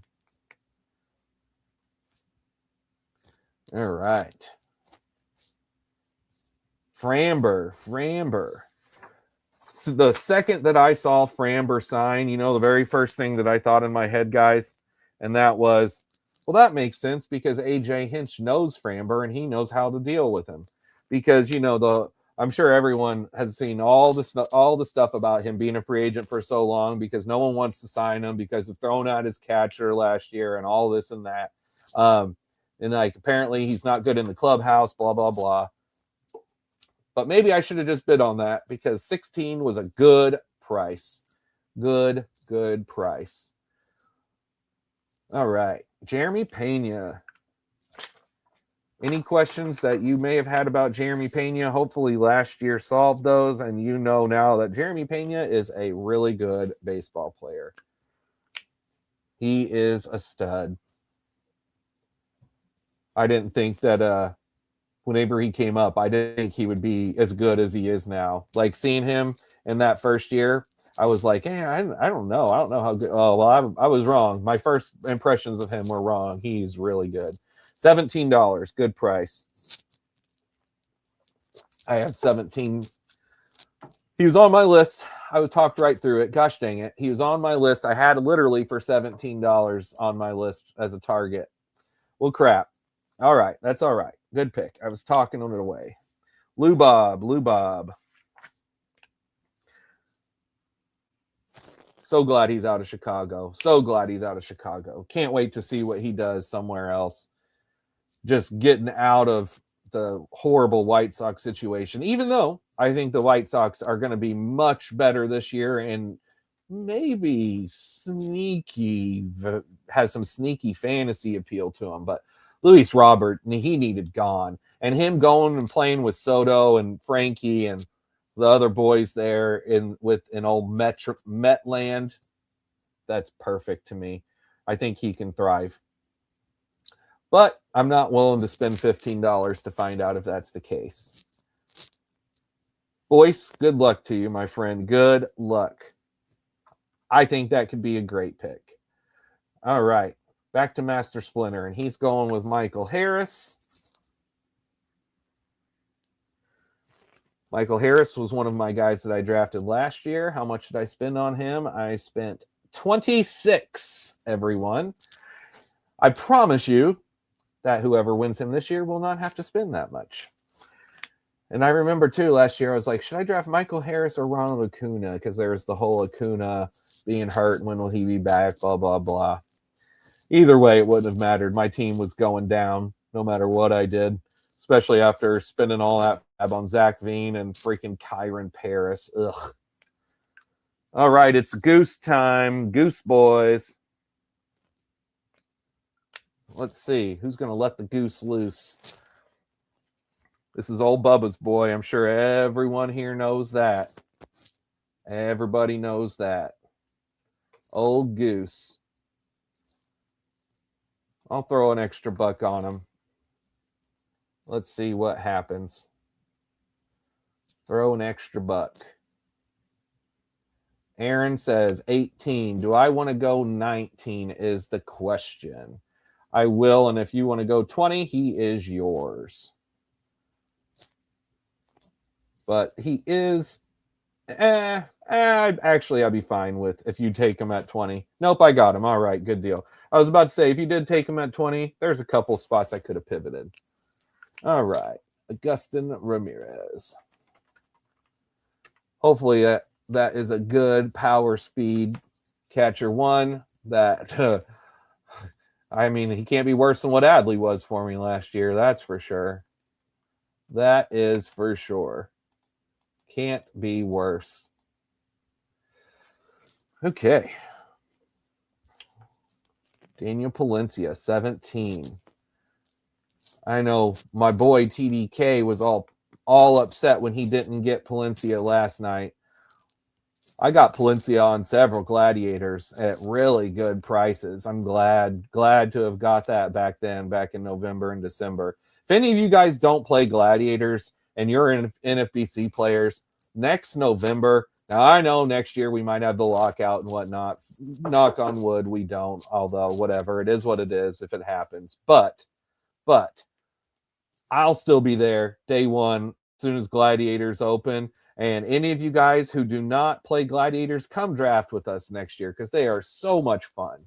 And I'm going to be live streaming some gladiators next year. I've wanted to do it the last couple years, but I hadn't started the channel yet. I've gotten on and talked with some of the other guys that draft a lot, like Gialdi and Fish and Waxman, and I talked with them kind of offline. But next year I want to get some streams going. All right, Trevor Story for 14. Do I want to go 15? Did I get it in? Oh, I was 1 second. Oh, I got him? Did I get him? Well, so I clicked with 1 second left, but it didn't restart the bid thing. I'll take it. But if any of you guys want to fight that, definitely hit contact admin because I clicked with like a half of a second left in to get that extra buck in there.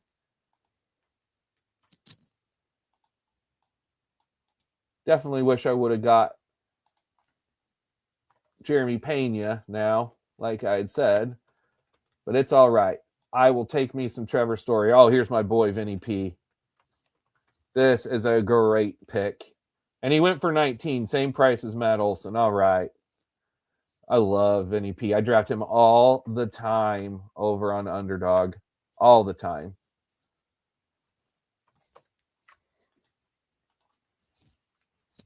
Boy, I hope Trevor Story stays healthy. That's another one that, hey, if he bites me, he bites me. It's like Buxton and Royce.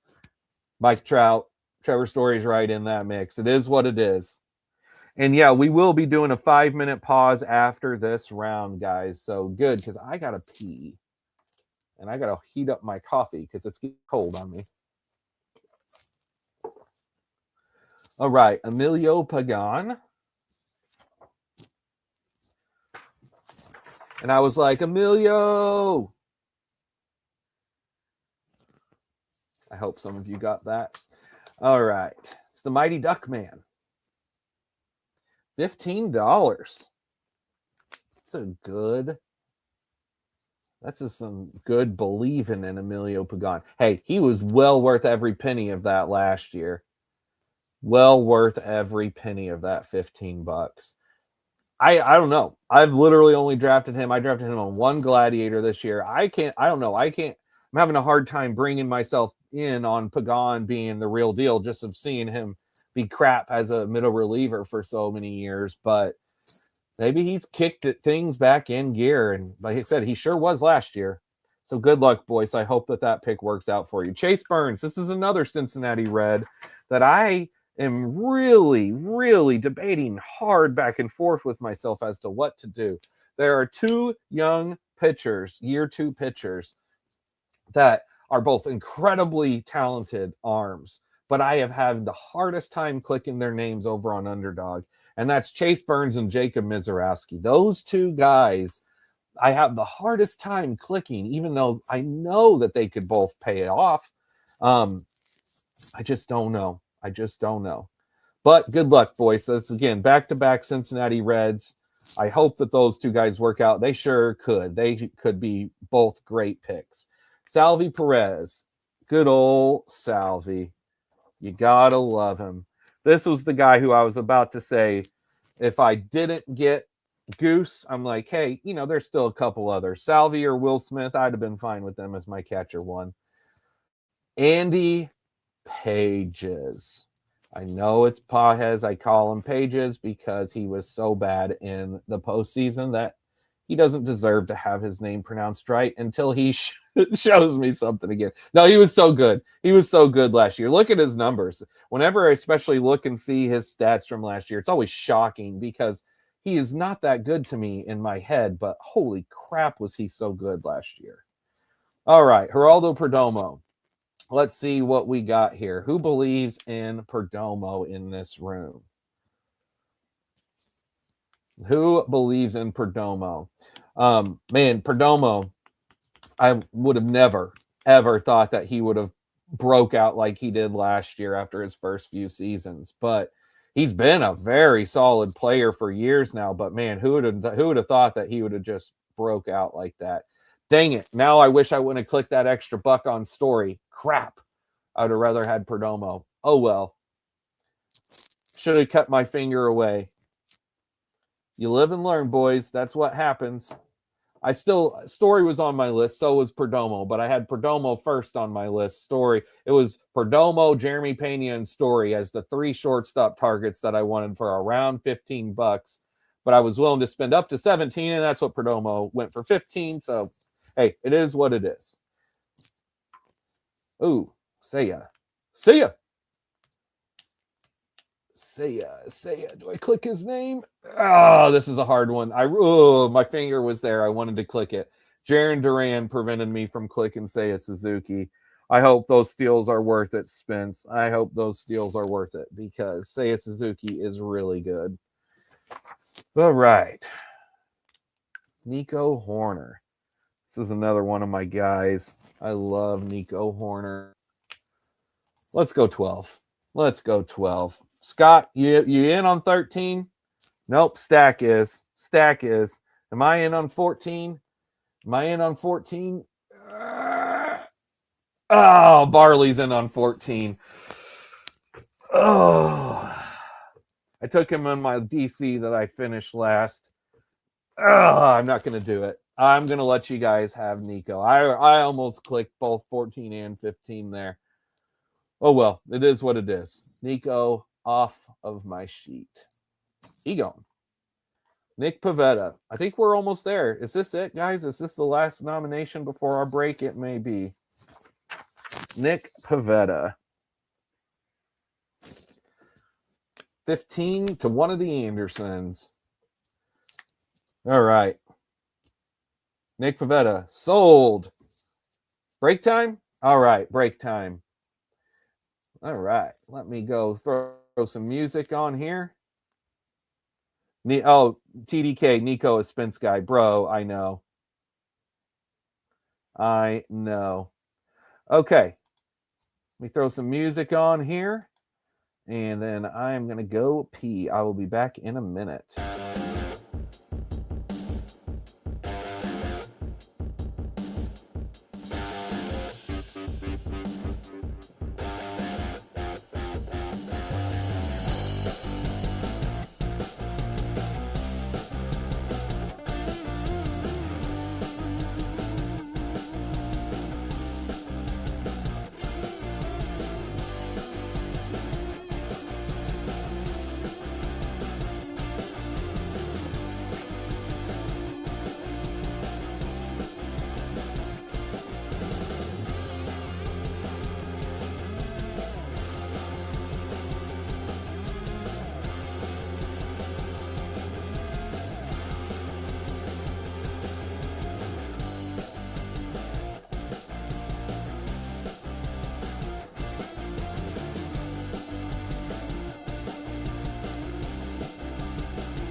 All right, that was timing. We're back. Eugenio. Draft board. Oh, I couldn't get there in time. $14. I was willing to go. 15. Crap. Oh, well. It's all right.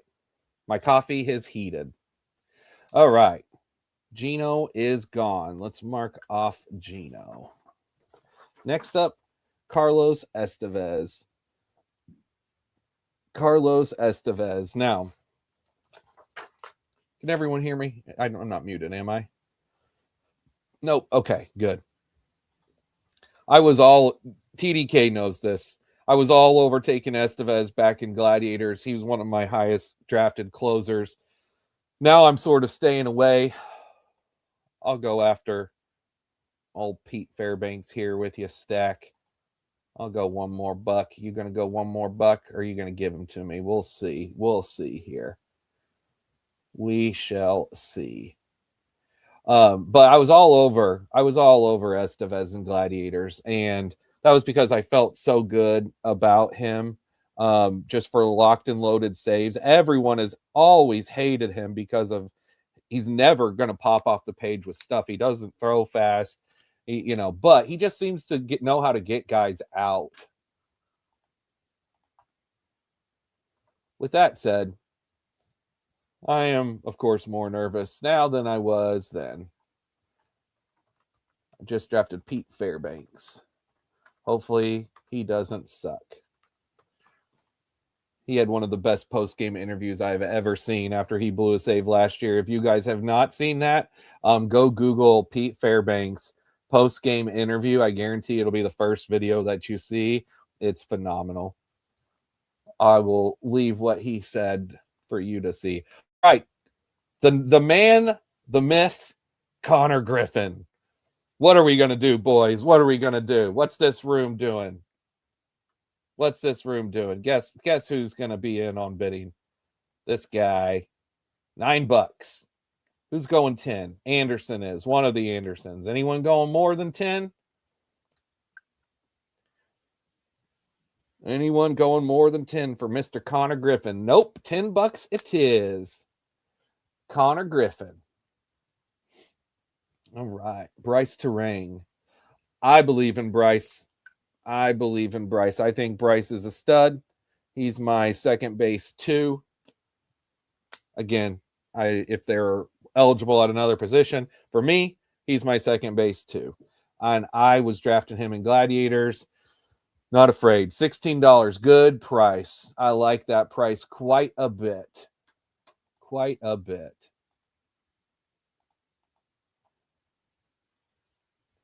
I see his ceiling this year being maybe 10 homers. I'm not believing in the homers, but if he could get back to 35 to 40 steals with that good solid average and runs, I think Terang is everything to me that you hope Xavier Edwards could be, only with much more power.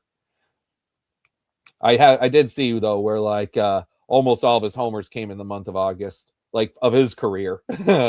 So there's that. But I think that there's something to it.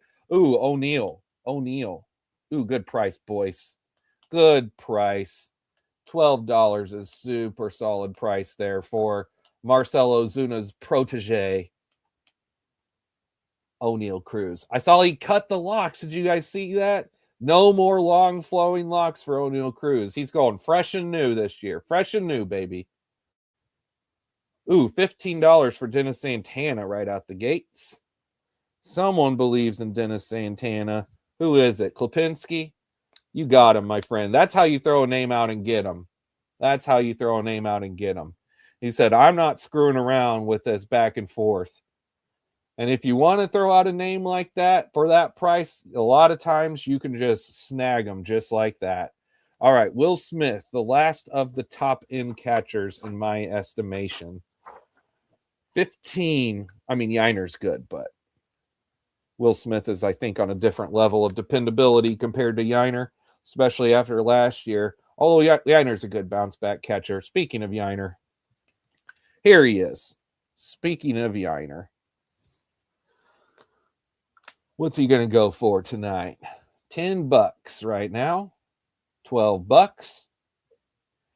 If he can get that average back up to 280, That 20 homers with the 280 average feels a whole lot better than that 250 average. And he can do it. He can do it. He could hit more homers too. I would not be shocked if he hit 280 and had 28 to 30 bombs. That's well within the realm of possibility here. All right. Joe R. Adele. How much does Spence want to spend? $15? Anyone want to go more than 15? That feels like a good solid price. Anyone? You guys giving them to me? I'll take them. Joe Adele, come on down. Come on down. TDK, I know you're right there with me with that one, buddy. All right, now it's my nomination. Let's go with Mr. Hater. What you guys going to do? I was talking about him earlier. Who wants to take the Hater gamble? Someone's going to, and it very well may pay off. Who knows? Maybe he's back within a couple weeks, and just being afraid of him is going to look stupid. But the good thing about being in an auction is, Hogan, if you get him or whoever gets him here, Slezak, whichever one of you guys ends up getting Hater, you can go out and you can grab freaking Brian Abreu, and you've got that locked and loaded, and it's an auction, so you can make sure that you make that happen, and you don't have to worry about. I don't know, there was multiple drafts I've been in this year that I took Hater, and I was like, I also want to get Abreu, and then someone else grabs him before I can get him, and I miss out. But in auctions, you don't have to have that. That's one of the big benefits. You can build your team the way you want to build your team.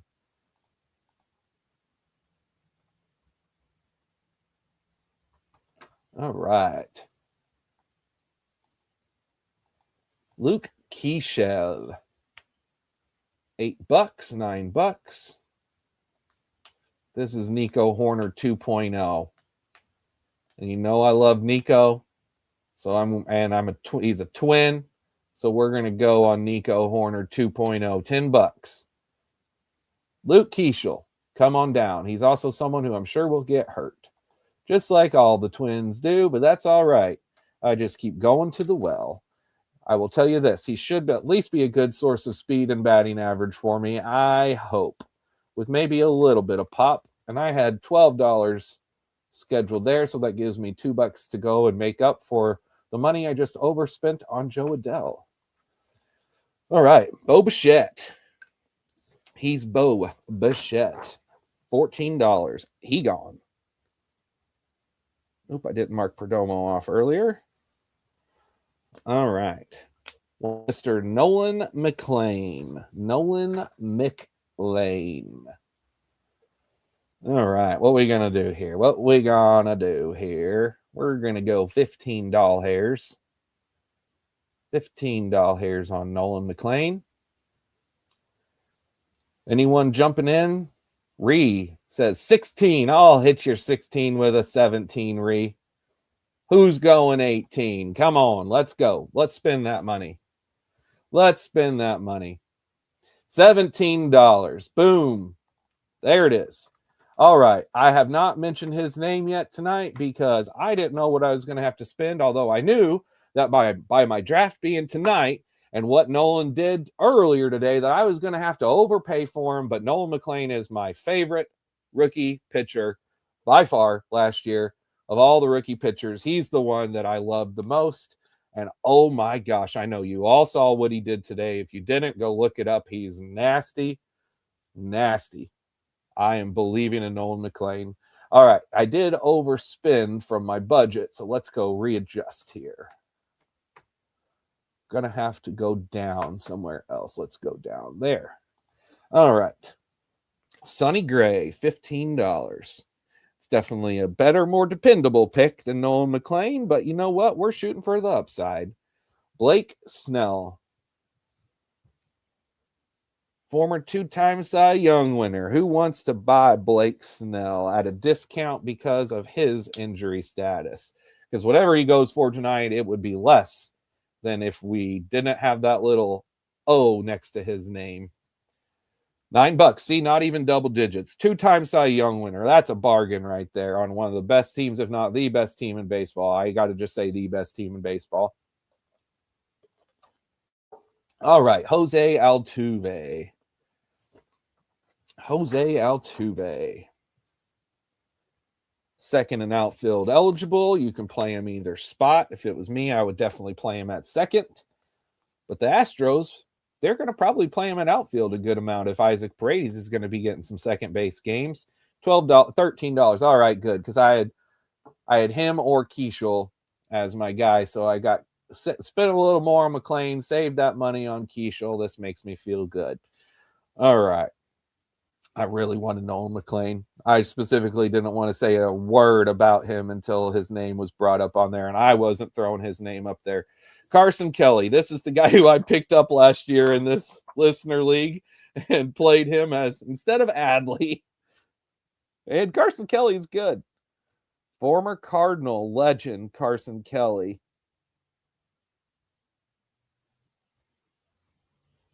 I bet not very many people remember Carson Kelly being a Cardinal. Jose Caballero. This is one of the most interesting plays to me. Most interesting. I am fascinated by Jose Caballero this year. I took him on my best ball championship team, and I love that with all of his eligibility. But his eligibility is valuable, period. Everyone's the talk is, what's he going to play when Volpe comes back? Who cares? He's going to play somewhere. It's the Yankees. They're going to have injuries. They always do every year. $6. Great price, Ree. Goodbye, Joe. Goodbye with Mr. Caballero. All right. Now, where are we at? Let me make sure I didn't miss anyone off my list. Who was the first throw of this go-around again? It was... Go back. It was Gino. Did I mark Gino off? I did. Okay. Brandon P. Fat. All right. Brandon Fought. Or as we like to say in my home leagues, Brandon Fart Noise. That's what we call him. And he is down low on my list. Let me find him. He was much higher before last year, and now he's a mighty low. There he is. George Springer. I don't know about you guys, but he's pretty good. He is pretty good. $16. That's a good price. That's a good price. I spent $17 on Duran. That's right in that outfield spot that I would have taken.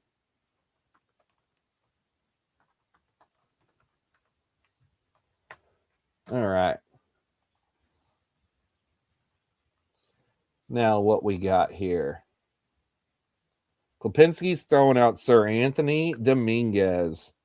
Sir Anthony. Me and TDK were drafting a Gladiator, and Waxman jumped on and talked with us. This was back in December.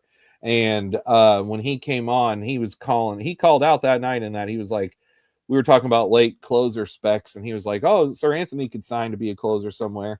So it was a good call out, Waxman. Good call out. $9 for Sir Anthony. $10. He's now double digits. I think Sir Anthony can do it. He's not done it. This is going to be his first chance to really prove he can be a closer, but I like this opportunity with the White Sox, and I think he's got the arm to do it. So I think that's a good buy, Klipinski. Good buy there.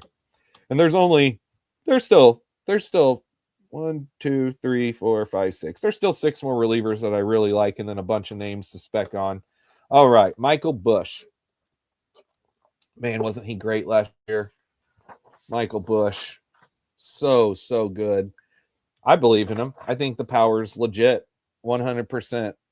I've been drafting Michael Busch over on Underdog and not thinking twice about it. And he's got a good price over there, too. He doesn't go early. It's like the 9th round or something like that, 8th or 9th round. It's relatively late for the power he can give you. Thank God he got out of LA. Holy crap. Can you imagine if he was still stuck behind freaking Max Muncy and Freddie Freeman? That would have been a waste, just like Dalton Rushing is a waste, just wasting away there. Although I don't know if he's going to be good, but I'm not going to have the chance to see. Alejandro Kirk.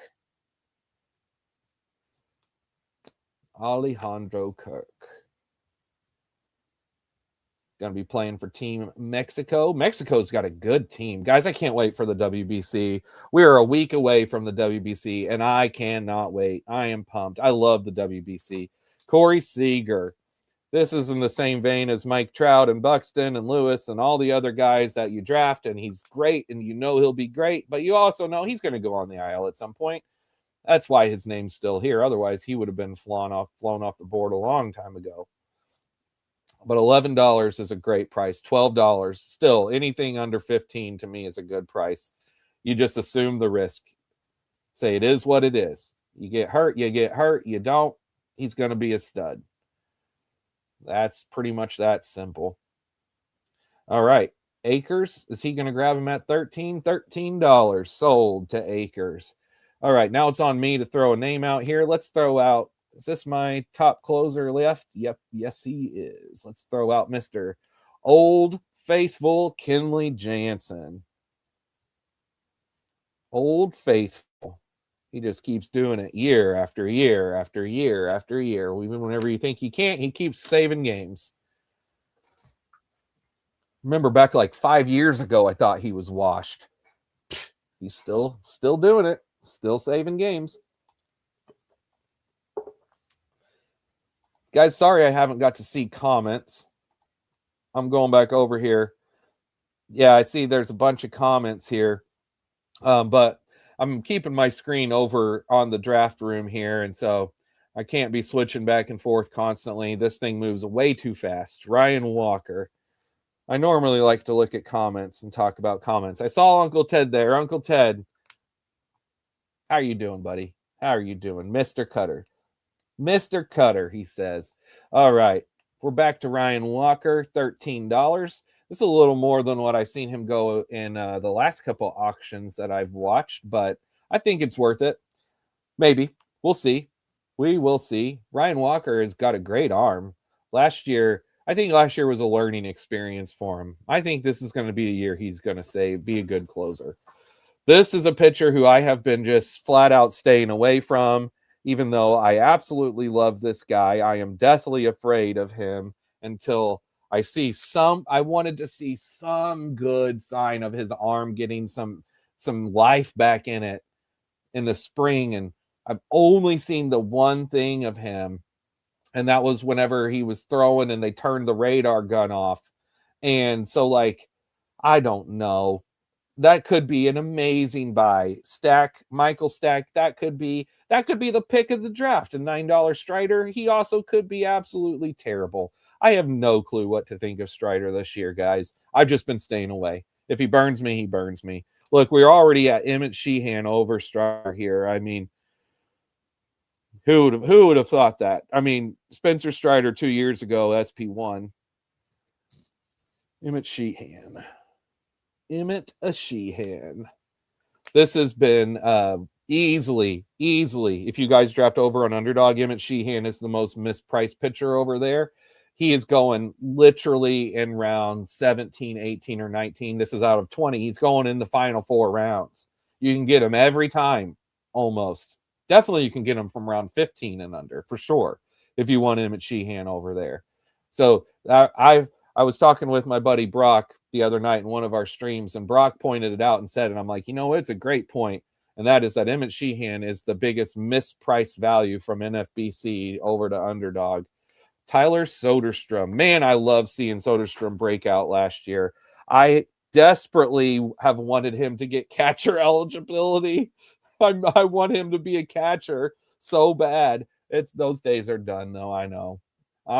Shea Langoliers is too good, and they're just not doing it with Tyler Soderstrom anymore. But 3 years ago in Best Ball 10, I was grabbing him everywhere, hoping that he was going to be a breakout, and when he had catcher eligibility, and it didn't happen.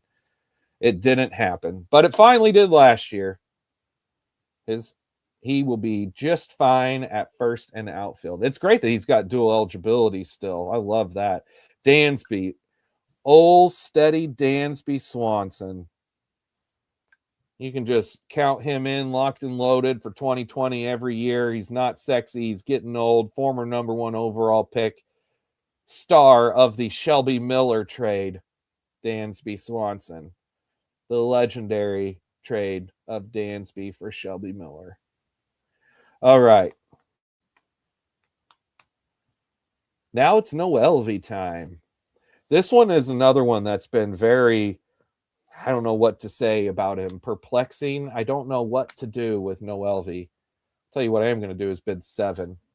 I don't know what to do with Noelvi. What am I going to spend on my third base? 7, 9, 10, 11. Do I want to keep going with Noelvi? Oh, I kind of do, boys. I'm going to let one of the Andersons have him. I took Noelvi in my last DC, and I don't know. I don't know what to do with Noelvi. That could be a great pick. It could be a great price. Alex Bregman. Old, steady Alex Bregman. One of the best players in real life. Not as good in fantasy, but fine for fantasy. I'll throw a bid out on him. Let's see. I wish he stole some.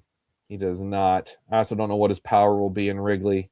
Ooh, I thought I was going to get him. Thank you, Klipinski, grabbing him there at the last second. I appreciate that. I will go a different direction at third base. All right, Xander Bogaerts. Another old faithful guy. He was one of my favorite middle infield picks in Gladiators. Get him super late. I don't know if those steals will be back, but isn't that nice seeing Xander getting steals as he's gotten older? That's awesome. Man, the Red Sox have just made bad decision after bad decision for the last 7 years. It's crazy. Ever since Mookie Betts, it has been just terrible, terrible call after terrible call for them. Xander's in that mix. I know that they didn't trade him. They let him walk, but still, like, he was their guy. They should have just stuck with Xander. I mean, this is coming from a Trevor Story fan. All right, Lodolo. Mr. Lodolo, Bloom's boy, Nick Lodolo. Nicky Lodolo. Will Lodolo stay healthy? That's always his question in my mind, because his arm has always been very talented. Always like those kind of like wicked lefties, tall, lanky. Thus, Chris Sale. I like guys like that. He is one of them. All right, Lodolo, $16. Pretty decent price, but I get it. He's one of the better pitchers that's left. Drew Rasmussen, another really good Gladiator pick in my estimation, because you could grab him late and he should have a low ERA and WHIP, although he does not get a lot of Ks and or stay in games very late. That can hold down his wins, but he can really help your ratios out. $13. And if you're looking for ratios, this is the guy for you. This is the guy for you. I do not have that much money to spend at pitcher. I could, but I'm not going to. Not gonna do it. All right, Griffin Jacks. This guy is going to be so interesting to see how many times the Rays give him the save opportunities. I've been waiting for him to be a closer with the Twins for the last 3 years, and it's not happened. I mean, Griffin Jacks, just looking right on the thing, 99 Ks and 66 innings. I mean, Griffin Jacks is filthy. I like this $11 price. That could be great. What did I spend on Fairbanks? 11. Jacks could be better. But there's the whole thing of like Uceda, who's kind of banged up. Clevenger, what will the Rays do? They've not just committed to him. But I think that, in my estimation, Griffin Jacks is going to be a good pick and is going to get most of those saves. It's the gas man. How the hell did they know that I have gas? It's the gas man. $15. All right. We're looking for some innings dependability here with nice K return to Barley. All right. Nice pick, Barley. Frankie Alvarez. This is one that most people like more than me. I am fine. I think he's fine, but I pretty much never draft him because there's always someone in a draft that likes Alvarez more than I do. His power is legit. I know that, but it's like a short guy. I just don't know. Just whenever I watch him, I just don't know. I haven't got that good feeling on him yet. Let's see how this year turns out. Maybe next year I'll be in. Maybe. We will see. But $10, that's a good price. Again, plenty of people believe in him. I'm just not one of them. All right. Stack, what you got? What you got? Oh, Jacob Marcy. It's time, boys. It's Marcy time. What time is it? It's Marcy time. What are we bidding on Marcy? What are we bidding on Marcy? We're bidding 13 on Marcy. Who's going 14? Who wants to one-up me? Anyone in here? I'm going to go some Marcy if not. Look at that.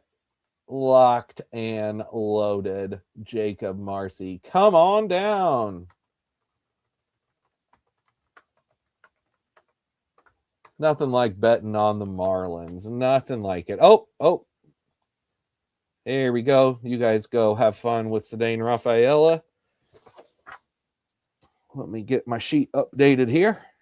I've missed a few names that I've not crossed off. That's to happen. It is what it is. All right. Rafael is up to 9. I got Marcy for 13. Let me go back over to my spreadsheet, get that updated.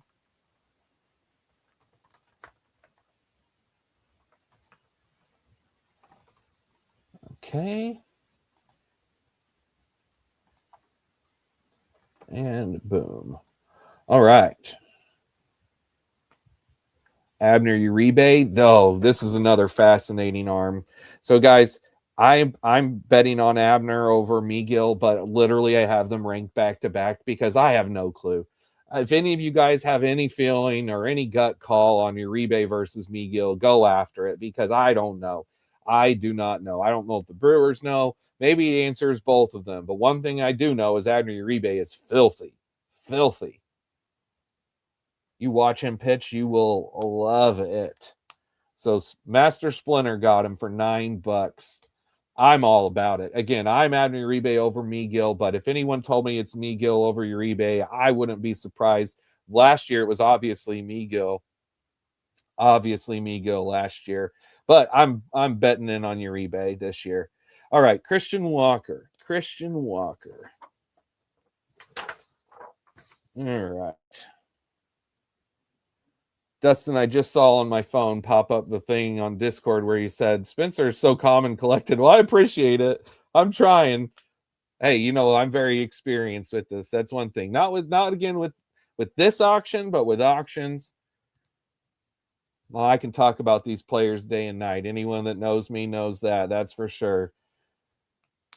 One thing you can't do is shut me up about talking about baseball. Ask any of my friends that I'm dragging on to this new show with me. All right, Ryan Peapot. Let's see what old Pepio brings in here today. He's got a high AAV, I noticed. 13 doll hairs. I like him. I don't love him. I think that this is an appropriate price. Let's see what the room thinks. The room's saying we're going after Peapot. Look at this. This is our guy. Former Dodger legend, Ryan Pepio. $16 to Master Splinter. Look at you just buying up all these guys. Buying them up. Oh, I already marked them off. Okay. I need 5 more pitchers, an outfield utility, a corner, a middle, a third, and a catcher, 2. Bubba Chandler, another one of my young boys, and I'm not worried. Again, if you saw Bubba pitch the other day, he looked terrible, but I'm really not that worried. I think it was just the nerves of getting the year back going. Bubba is a stud. The argument that I've I know everyone does. I know you guys have all heard it. You probably said it yourself, but it's the Connor Griffin argument as to one of the reasons why they're not going to have him up early is because look what they did to Bubba last year. My thought is this year is different. I think this year's different. I think that the Pirates are more going for it. They're trying to prove to Skeens that they're doing something. I really hope Connor Griffin starts the year. I feel in my gut that he's going to either be there to start the year or be up within the first month, and he's going to be a monster. But again, that's in my gut. My wallet has not been backing up that feeling. I've drafted him a handful of times. I'm at just at 2% in the dinger, and I'm approaching 100 drafts over there and in the dinger contest. And yeah, I'm at 96. After this, I'll probably be knockout 97 and 98 tonight. I've been trying to do 2 a day to take me. I'm trying to max that out. And I've got 29 days left, and I've got 54 drafts left to do. All right, Glasnow. I saw he pitched good today. I have no doubt ever about Glasnow's arm. Glasnow is a stud. This is known. Everyone knows this. They've known it for years. It's just a matter of how long before he gets hurt and how much time will he miss. As long as he's back by the end of the year, that's all I care about for my underdog shares. Brandon Woodruff, back-to-back, well-known hurt pitchers going off the board. Both guys who are great arms. But who knows? Let's see how cheap Woodruff goes. Who wants to spend on Woodruff? $2? Is he going for 2, 3 to stack? He's going to go cheap. I know that. If we had done this, I bet that some of these last week, if we were to go back to the first couple listener leagues, I bet he was still going higher than this. But now with the news of him missing the start of the season and who knows what, that'll keep his price probably under his AAV based off looking at this now. But don't be afraid because Woodruff could be a stud if he's out there. Anyone want to do it? Nope, $6. $6 to Kopinski. Good price. Here's Megill. So let's see what old Megill does. Only one Megill pitching this year. Tylor is out, I think, for a whole year. I'm sure you all know Tylor and Trevor are brothers. Let's see. $7. What did Abner go for? Is Megill going to go for more than Abner? Abner went for 9. Or are they going to go for the same?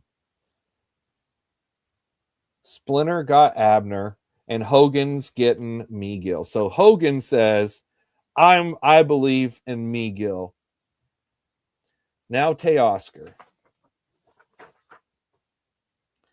All right. We're back to outfield. Still a lot of good outfield names out there, everyone. A lot of good outfield names. And I've already drafted 4 of them. So that's great. That's just lovely. That tells me I should probably throw out some of these outfield names that I like and see if other people like them too to spend some money. Expect to see an outfielder coming from me soon, boys.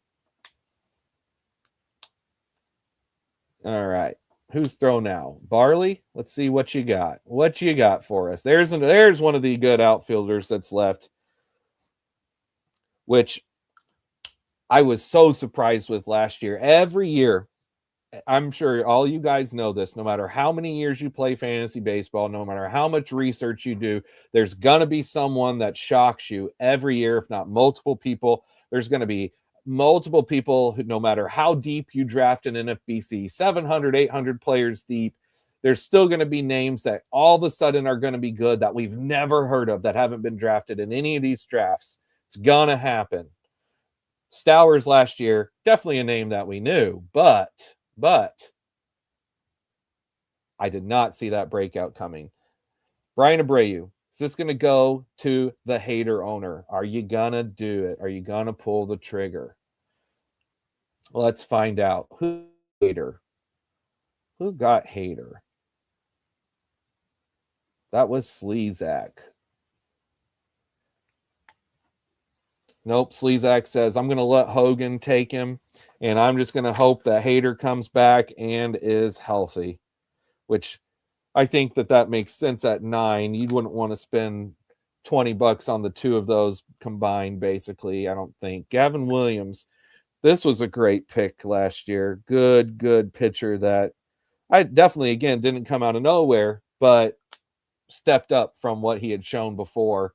He was getting all the hype last year in spring training, and every once in a while, those spring training hype guys are right. That was one of them. Gavin Williams last year. Everyone was steaming him up the boards last year at this time. Or maybe not quite at this time, but like into March last year as we were coming. All right, Kyle Teal. All right, let's see the Bubba effect here on Kyle Teal. Kyle Teal is a stud, by the way. I like Edgar Cuero too. I'm really big on Kyle Teal and Edgar Cuero. They're part of the main reason why I think the White Sox are actually intriguing. Kyle Teal, star of the Garrett Crochet trade with Chase Meadroth.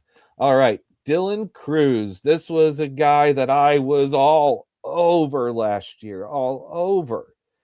He was on my Bubba and the Bloom auction team.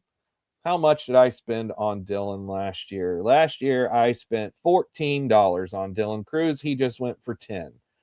So Dylan Cruz could be a great buyback this year. And if he is, unfortunately, I'm going to miss out on most of it. On me. Let me get this outfield name thrown out here. This is the one who's my favorite outfielder left of the guys that are there. And I don't have the money to spend, so I'm going to let you guys fight it out. But I love Taylor Ward this year. Absolutely love Taylor Ward. I draft him all the time on Underdog. And over on Underdog, he's like a 4th-round pick, but he's totally worth it, in my opinion. I mean, value's massively skewed over there, and it's so skewed to outfield and power. $11, great price, Acres. Great price. I spent 13 on Marcy. Honestly, I probably could have used the steals, but if I could go back, I think I'd rather save that money and got Taylor Ward. All right, Shoto Imanaga. Definitely going to have a bounce back year for Shota, no doubt about that. He won't be, I don't think he's going to be a superstar, but he's really dependable. $9, $10. Who wants that dependability of Shota? I think it's going to be Barley. Let's see. Nope, Splinter and Barley are fighting it out. Cubs have some pretty intriguing pitching. Cade Horton. What will Matthew Boyd do? I've been looking at, I love Edward Cabrera. Probably shouldn't have said his name. He's not come up yet, has he? No, but I will be bidding on Edward Cabrera for sure. All right, Michael King. Michael King. What you got, Michael King? I'll bid $9 on Michael King. Anyone want to go 10? Let's get him to double digits. He deserves to be double digits. There you go, Hogan. There you go. Let's get King. I love Michael King's stuff. I'm sure a lot of you guys have heard of, but if you've never heard of Pitching Ninja, go to his YouTube channel and check him out. He's awesome, and you will not regret it. And he's got videos every day during the season of the pitchers from the day before. And Michael King is a Pitching Ninja god. His stuff is filthy. Nathan Eovaldi, one of the best pitchers whenever he's healthy. And Nathan Eovaldi is also every single year hurt. Every single year. But he's also great when he's out there. Look at his ERA and WHIP last year. Nothing proves it more than that. And honestly, if you lock in those innings in Roto, who cares if he doesn't pitch a full year? That's a big gladiator mindset for me. I don't care if they don't pitch a full year. If their stats are that good, if they can produce those kind of numbers, like Eovaldi, like Rasmussen, like Glass now, take them. And in this, you can replace him if he's out. Gladiators, that's it.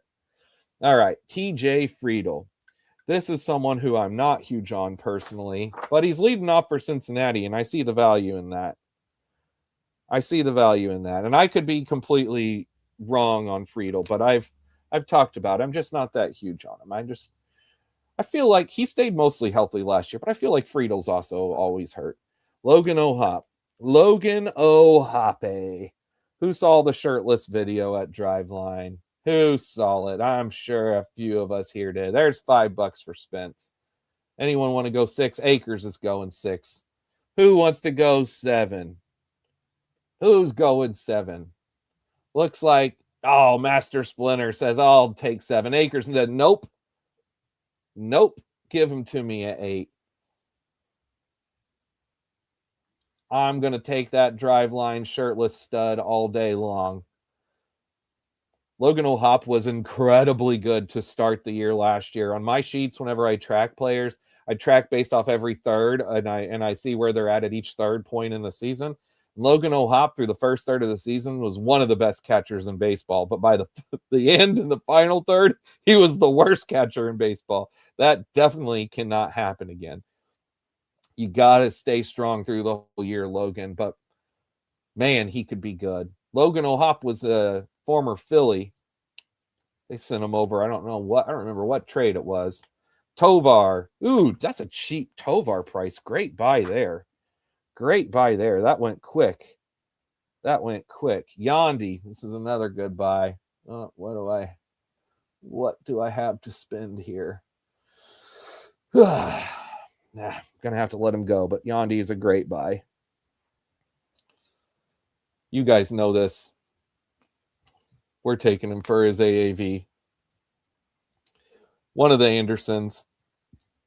I have no idea which one, if it's Dustin or Nick, but all right, we're keeping the catcher theme going, boys. Keeping catcher theme going. Gabby Moreno. Former Blue Jay great. And the Dalton Varsho trade. I'm sure you guys remember that legendary trade. I wonder if the Blue Jays regret that. Probably not. I'm sure that they don't regret that with Varsho. But what I mean is like choosing Gabby Moreno over Alejandro Kirk. Or, I mean, choosing Alejandro Kirk over Gabriel Moreno. I think Kirk's good. I think they made the right choice with that trade. And that's good price there, $8. All right. Now we're up to Boyce.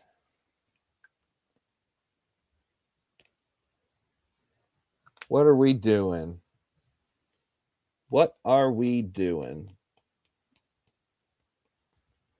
Brenton Doyle. Going back to outfield.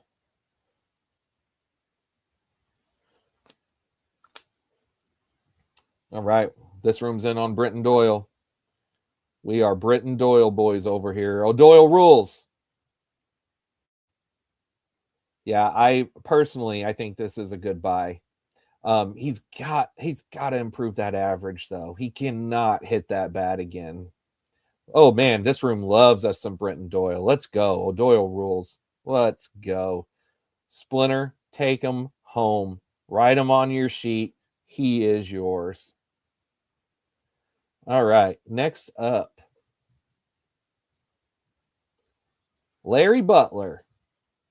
Let's see what old Larry goes for. TDK's boy, Larry Butler. TDK's boy and mine. I also really like Larry Butler. I don't love him in this, but I really like him in real life. Man, was he so impressive. What was that, 2 years ago to close out the year? It was either 2 years ago or 3 years ago, his last 2 months, where he was like the hot name pickup of August and September because he was just destroying everything.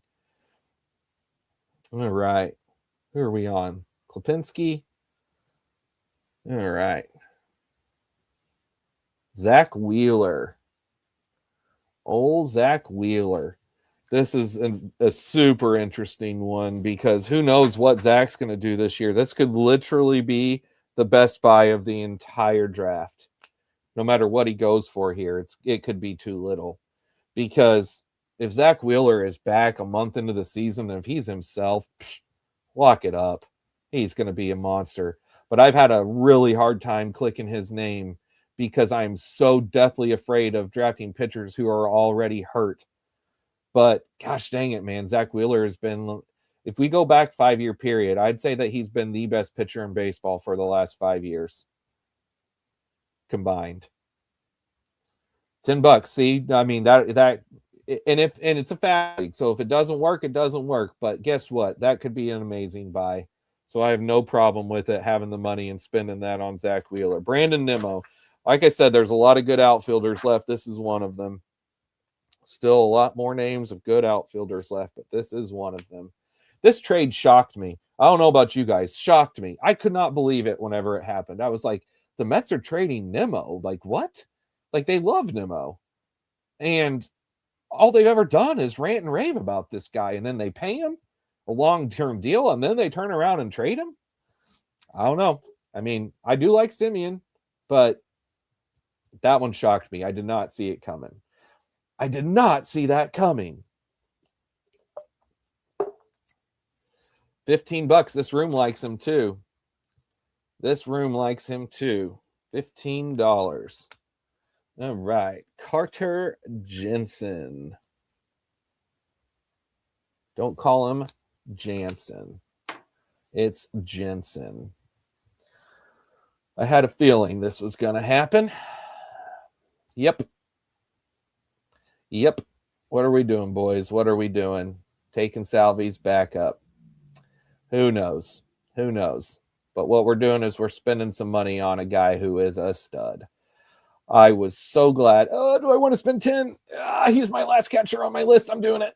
Oh, nope. Levy got him. I got that click in 1 second too late. I got a lot of Carter Jensen back in Gladiator season, and I'm so glad. He impressed the crap out of me in his 2 weeks that he played at the end of last season. It was enough to be a big standout. And holy crap, I'm sure you guys saw today. Carter Jensen's going to be a stud. He's going to be a stud. Bryson Stott. He was a disappointment last year, but he's a really good player. All right, who we throwing out this time? Let's throw out one Mr. Ozzie Albies. What does this room want to do with Ozzie Albies?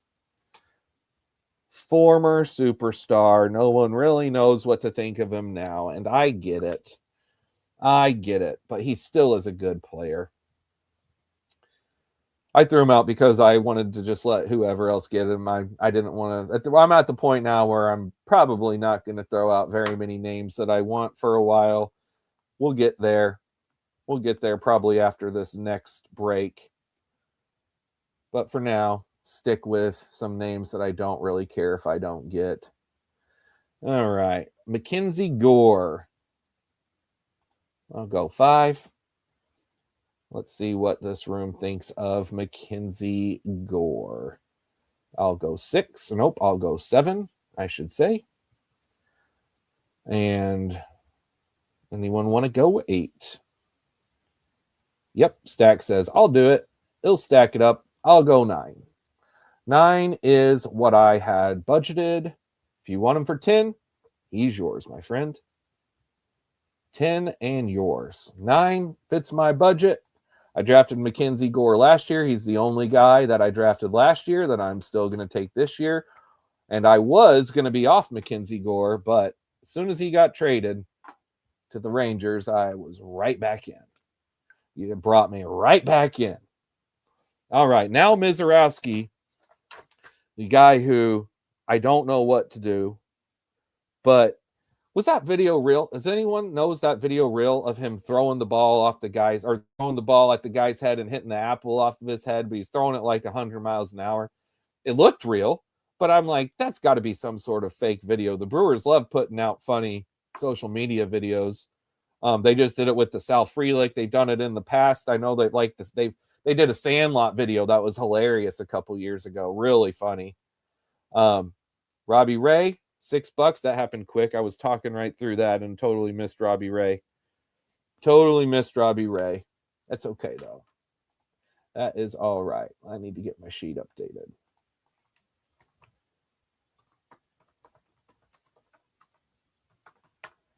All right. Steve Kwan. Good old Steve.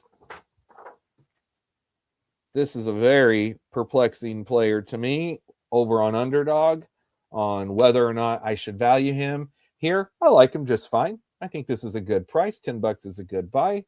Steve's a good player. One thing's for sure, he ain't losing any at-bats. 3-4-time Gold Glove winner in a row to start his career. He's playing every day. He's got good batting average. I think his power could be better than what we've seen. I was thinking he had 15 homers last year, and I said in one of my streams not long ago, I think Steve could get up to 18 to 20 homers. And then I looked, it was 2 years ago that he had 14. Last year, he was back down to 10 or 11. So I don't know if he can get all the way up to 20, but we'll see. We'll see. I think 18 is in the cards. I think that Steve could theoretically get that done. Otto Lopez. This is a guy that both me and TDK like to draft late. I know that. I know he's on Otto too. Not for me in this draft. I'm running on a budget, boys, and I only got so much money to spend on my remaining spots. $35 to be exact. So Otto Lopez will not be on my team today. Cam Schlittler, another of the breakout rookie pitchers. Playoff darling, Cam Schlittler. I've been drafting him, but not heavily. I'm like him and Yasavage. I've been wanting to make sure that I get them in. Burns and Mizorowski are the two that I've had a hard time clicking, but they go a little bit higher over on Underdog. I'm talking about Underdog. I shouldn't talk about that so much over here. Sorry, I just can't help myself. All right. I wonder where we're at round-wise. Let's see. Round 13. So we got one more go through before our next break. Andy Vaughn. This one is super intriguing this year in his first full year. This is another guy who could thrive now that he's out of Chicago. He did immediately. The second he got out of Chicago, immediately he burst onto the scene. Like, hey, guys, remember me? But, yeah, I don't know. We'll see what he can do with a full season in Milwaukee. I don't know if I believe in Andrew Vaughn's power. I just don't know. It's there. The pieces are there. Time will tell. I guarantee you this. He will be better this year than he has been. That's for sure. Tetsuya Imai. This is also one of my favorite pitchers over on Underdog. I've got like 25% of him in the dinger. I am all over Tetsuya Imai this year. I hope that works out. $10. Akers also hopes it works out. I think it's going to. I've heard nothing but great stuff about Imai. I still have yet to actually watch him pitch, though. Just watch YouTube videos. So I'm looking forward to actually getting to see him pitch. All right, here's one of my Cardinal boys, and Alec Burleson. Alec Burleson, great real life player, good solid player for fantasy. We'll see what he can do too. Like the Cardinals are so fun this year because they're going to be terrible, but they should give these young. See, the Cardinals have been so incredibly frustrating for the last 2 to 3 years to be a fan of because they're such disappointment. Every year they just do way worse than what they should. This year, we finally know they're going to be bad, and they're going to let these young guys play every day, and that's an awesome thing for them. And like Burleson is one of those guys. We've kind of already seen him play most every day. Oh, I love Wilson Contreras. We're getting to some names that I absolutely love now. Oh, I'm having a hard time not clicking his name. I don't have the money. I can't do it. I love Wilson Contreras. Another one that I take all the time over on Underdog all the time. All right, who's next? Who is next? You guys see the name that's at the top of the list. Who wants to throw that out there? Who wants to throw that out there? Lipinski, is it going to be you? Nope. Matt McClain. I'm in on Matt McClain, guys. I'm in on the bounce back of Matt McClain. Do I have the money to spend? I got $3 to spend. Do I have $4 to spend? I should have $4 to spend. I'm not going to click it. Klipinski, you're welcome, my friend. I really wanted to click that. I'm going to let that one go. There's still a lot of names that I like. Still a lot of names that I like. But I'm in on Matt McClain. Okay, here's one of the good outfielders. So I view Brandon Nimmo and Ian Happ as almost the same player. I've got them right back to back in my rankings, and they went for about the same price. I think Nimmo went for 10. All right, Anderson, what you gonna do here? Vassallo. All right. We talked earlier about his injury today. Hopefully it will be nothing. Vassallo's power is maximum. I will bid 3 and take the gamble myself. Anyone want to bid 4? Stack's going to go 4. Do I want to go 5? Do I want to go 5? Oh, my finger's hovering. Sleazak's going 5. Thank you, Sleazak. Oh, I want to go 6. Stack's going 6. This is the last light catcher that could truly, truly break out. But I don't know. He went for 6. It's not me. You see, I raised my hands. I've got a couple other catchers that I'm going to be willing to take for just a few bucks. And I got old Goose, so I'm good. Goose can produce 2 catchers worth of stats. No doubt about that. Ain't that right, Bubba? Ain't that right? All right. Back to one of my namesakes, Spencer Torkelson, one of the many Spencers that are in baseball nowadays. I grew up with no Spencers ever in my life or seeing anywhere on TV. Now they're everywhere. All right. Torkelson, $7. Also, wasn't he a former number 1 overall pick? I think Torque was a former number 1 overall pick, if I remember right. One thing I do know, this nomination, this is a former number 1 overall pick, boys. Who wants to come on? Come on. Let's spend some Royce Lewis money. Let's do it. Let's do it. Oh, already hurt. Gosh dang it, Royce. Oh, he pisses me off so much, but I love him so much. Oh, we going double digits. We're going double digits. Someone please bid 11. Please. Please bid 11. All right, that's what I had budgeted. I had $10 for my third baseman. Royce Lewis, come on down. I didn't get Byron Buxton, but I got Luke Keeschel and Royce Lewis. What could go wrong? $10 each. Nothing. It'll all work out just fine. You guys just wait and see. There's nothing wrong here. Everything's on the up and up. All right, Keibert Ruiz. I know I'm an idiot for taking Royce Lewis. I shouldn't have. But gosh dang it. Look what he did in his first spring game. He comes out and cranks a homer. This is what he does. He always drags me back in. It is what it is. Sandy. The what could have been with the Cardinals. He was part of that stupid Marcell Ozuna trade that they made whenever they traded Sandy and Zach Gallen. And they shipped off Randy Arozarena and they shipped off Adolis Garcia, all between 2019 to 2020. Idiots. Thanks a lot, Mosaic. All right, Luis Castillo. This is a super solid bet here. This is also a TDK boy. I know he loves grabbing him some Luis Castillo. Love grabbing him some Luis Castillo. $13. That's a good solid price there. I mean, hey, his arm is dependable. That's one of the last dependable arms. There's arguably a few more, but that's one of the last ones. All right, you savage. Here's the last of the big rookie breakout arm pitchers from last year. What does the innings limited thing mean actually? I don't know. I look at those things as it could be good or bad.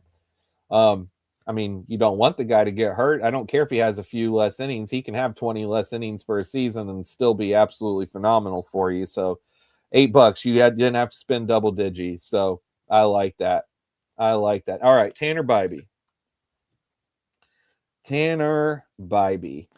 Another one of the many podcasts that I've listened to for years and years and years. I've listened to for like 12 years now.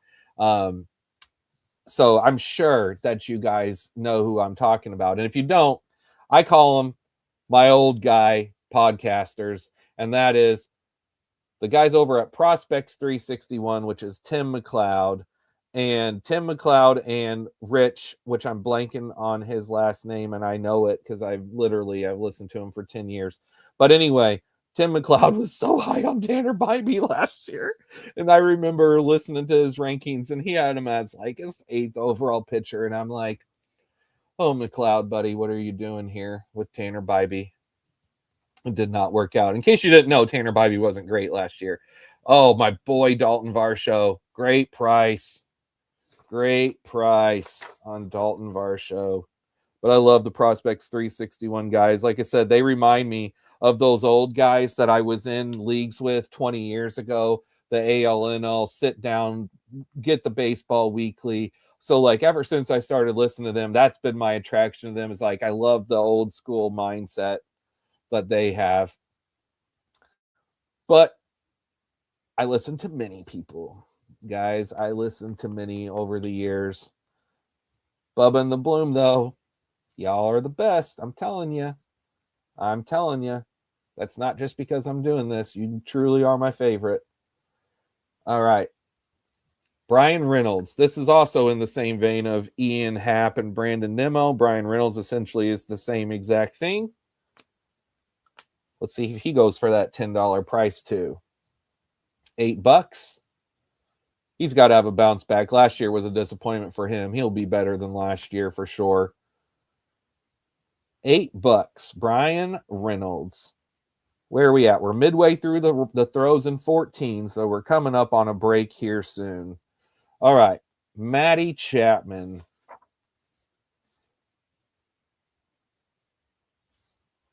Matthew Chapman.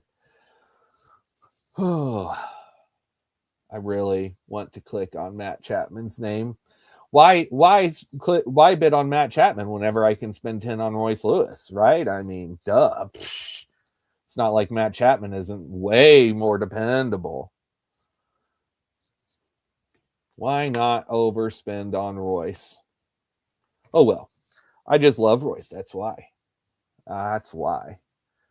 And I literally asked for it. Hey, look at that. I got a bargain. Chapman went for more. I got a bargain. There you go, Master Splinter. Matt Chapman, bring him home. Platinum glove coming your way. All right, Barley, what you going to throw out for us, buddy? Ranger Suarez. Here's one of those other super dependable arms like I was talking about with Luis Castillo. Ranger Suarez is that guy as well. There's a couple more, but he's one of them. He's one of them. He's the one who gave up that Connor Griffin home run the other day. At least the first one. I don't know if he gave up the second one, but I know he gave up the first one. Boy said, "Oh, I'm grabbing him. Get that last second 7 in there. Get that last second 7 in." And sold. 7 to Boyce. All right, Klipinski. You got $23 left. No, you got a max bid of 23. $31 left. What you gonna do? Oh, you're gonna throw out a guy that's gonna make me wish that I had more money. This is a Spence boy. Oh, I was about to bid 3. I'm glad I didn't just click 8. Woo! I didn't have the $8 to spend. I love me some Dalen Lyle, though.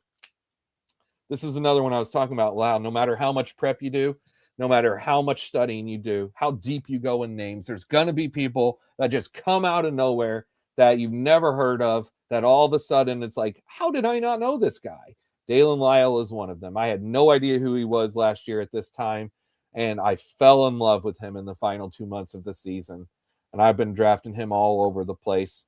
Drafted him my first Gladiator. I'd shake that first Gladiator that of many that I do, but that first one is like, that's how I set my own personal tone. And Dalen Lyle is on my sheet. Let's go ahead and take him off there because he gone.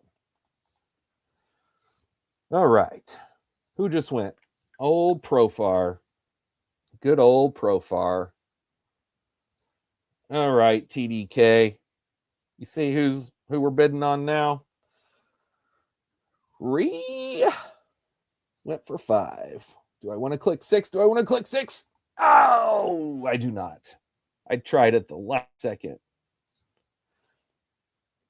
I know that sounded weird. I my brain makes references every once in a while that I know people have no idea. Whenever I just did that resound, that was my liar liar. Whenever he's like, this pin is If you do not remember, if you've never seen Liar Liar, you got to watch it. It's an all-time great Jim Carrey movie. I'm sure everyone in here has seen Liar Liar. All right. Jacob Wilson. Oh, Jake Wilson. I could not have been more impressed with him last year. Everyone said Jacob Wilson is Larissa Rise 2.0. And then he comes out and is just popping homers everywhere right to start the season. But he's legit. Jacob Wilson is a stud. If you don't know, he's the son of Jack Wilson, former Pirate great. Always love a good legacy player. All right, waiting on Thurman. Who does Thurman want to throw? Let's go with one Mr. Jax. You know what? Let's go with a Hall of Famer and Michael J. Trout. $5. Who wants to bid $6? Oh, isn't it depressing seeing Trout down this low, guys? Gosh dang it, it's so depressing. I have the hardest time not clicking his name over on Underdog. I just keep doing it. I know it's going to burn me. Well aware. Completely fine with it. It is what it is. All right. Couple more throws, and then I think we're breaking. All right. I don't know if you guys have ever heard of this guy here. Old Mr. Jack Cags. It's also someone that I'm a fan of. I am a fan. So is some other people in this room. Let's see how much we are all fans of Mr. Jack Caglione. Oh, this is stupid. Oh, this is stupid. I don't have $10 to spend, boys. Thank you. Thank you, one of the Andersons. I really wanted Jack Cags, but the Jacob Marcy thing stopped me. I've been drafting Caglione everywhere that I can, and all winter. And boy, am I glad. If you guys see him today, this Caglione's going to be so good this year, guys. I'm telling you, that's going to be a great pick, Anderson. Cags is a stud, like literally a stud. All right, Shane Baz. Okay, is that it? Are we breaking? Nope, one more throw. Shane Baz. Former Pirate, Shane Baz. All right, Eddie Cabrera. All right, boys, we're about to break. Let's see what we break on. $7, $8. Gosh dang it.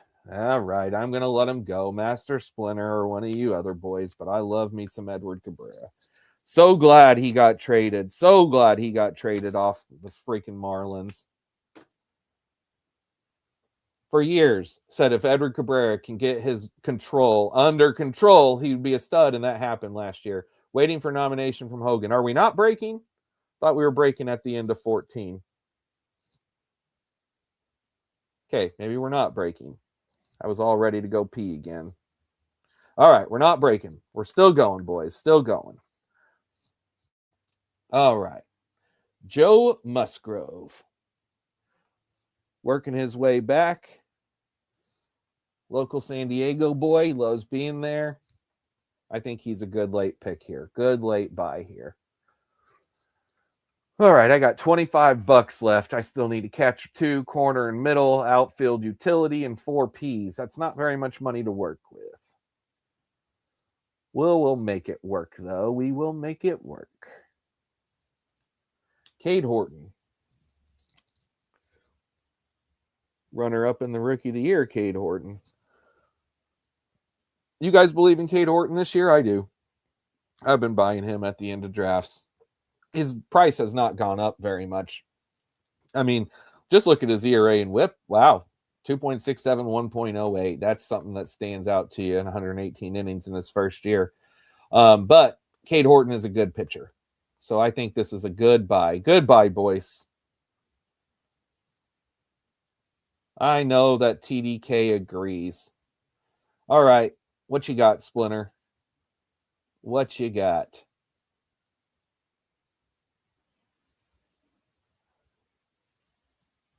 Trevor Rogers. We've entered the range of names that I want almost all of these guys, and I don't have much money, and you guys got more money than me. I would love to bid on Trevor Rogers here, but it ain't happening. It ain't happening. Jordan's got some money left. He's going to go after him. I see Levy, he's got $49 left. He can spend. Levy and Jordan. Jordan's got 38. Spend your money, boys. Akers is there. He's got 41 left. Scott's got 37 left. Slezak. $12, Trevor Rogers. Good job. Good job. Way to spend that money.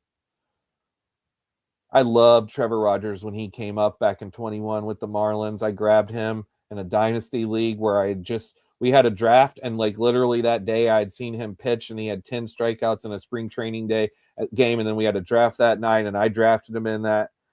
5-minute pause after this round. Okay, thanks, Jeff. I just saw that in the chat on NFBC. And man, he was so good that year too. And then he was terrible for a few years. And then he came back with a bang last year. Jackson Holiday, great buy there at $5. Levy, back-to-back great buys. Baltimore guys. Baltimore's got to be one of the best teams in baseball this year, right? They've got to be. That whole AL East is a monster. Would it be the most surprising thing to all you guys if the Yankees turned out to be the worst team out of there? I know that they shouldn't be, but I'm just saying the whole division is so good. I mean, if I was to predict the worst team, of course you're going to predict the Rays, but the Rays just seem to always be good regardless. All right, there's another TDK guy to Levy with Caleb Durbin, old Caleb Durbs. Yankees to Brewers to Red Sox. All right, Westberg, this is another one that's like an injury buy. Look at that. You got him for $1. I mean, you can't. I mean, why not, bro? I love that for $1. Love that for $1, boys. Throw them on your bench, wait and see what happens. That's something you can do in this that you can't do in other things.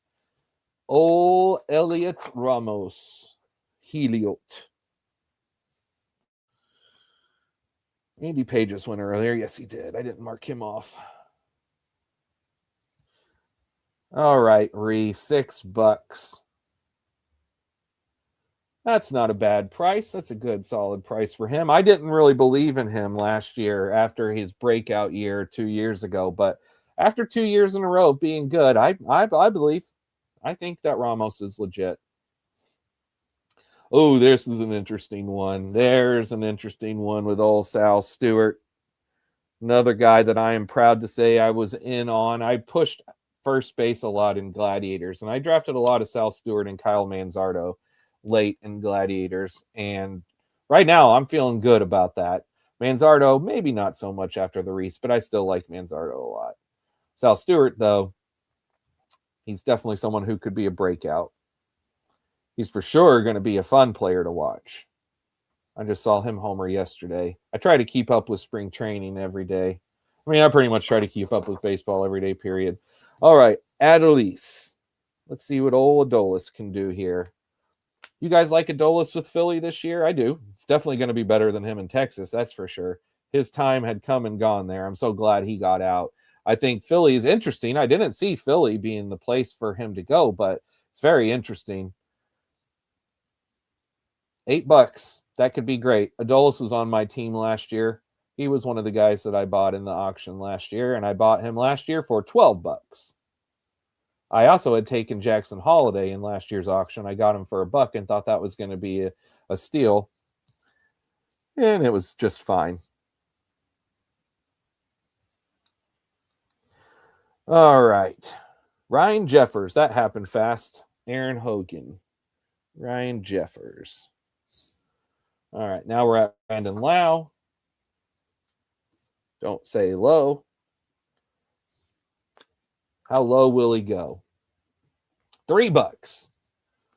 All right. Who are we throwing out? We are throwing out Bloom's boy, Aaron Nola, one of the few steady Eddie dependable arms left. Who's in with me and Bloom on Nola? Who's coming with me? How much money do I have to spend? Yeah, this is my limit. I'm out. I was good to spend 3. He's worth 5. This is still a good pick. I'm just about out of money, boys, as I'm sure a lot of you guys know. Boyce, you feel me. Barley, you feel me. Klipinski, you feel me. We're all getting there.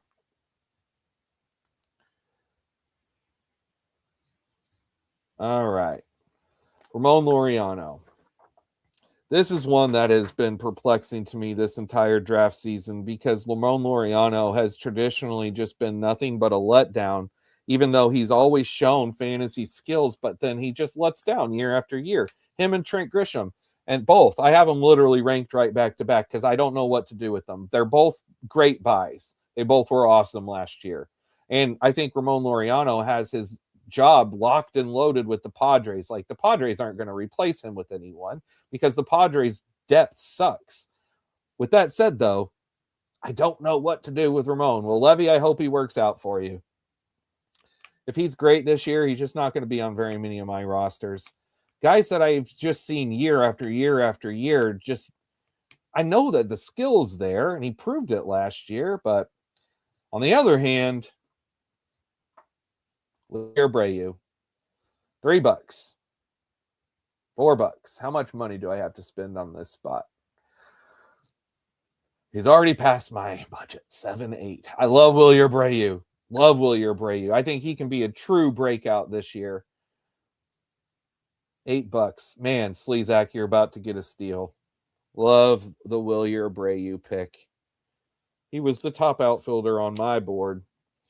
All right, Flaherty time. Old Flaherty time. I never know what to think about Jack Flaherty. I have never known what to think about Jack Flaherty.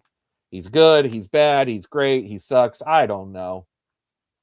One thing I do know is he can strike guys out. So he's a good pick for that, if nothing else. Splinter, there you go, my friend. Is that it? Break time? All right. Break time, boys. Let me go throw the music back up here. Let's go throw the music back up here. Take us a break.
And we're back.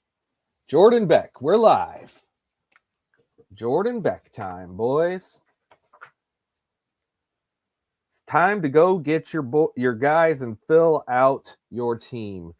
This is the final stretch of the auction.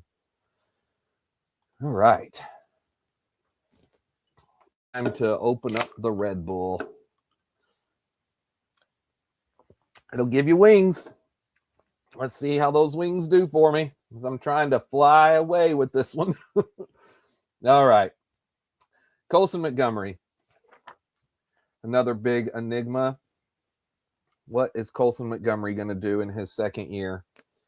No one knows, but boy, if his power stays the way it was, he's going to be a great cheap buy here. Again, the White Sox are, it's crazy to say, but they're interesting. Let me make sure I'm not muted. Nope. Okay, we're good. We're good. All right. Back to you, Splinter. What you gonna do?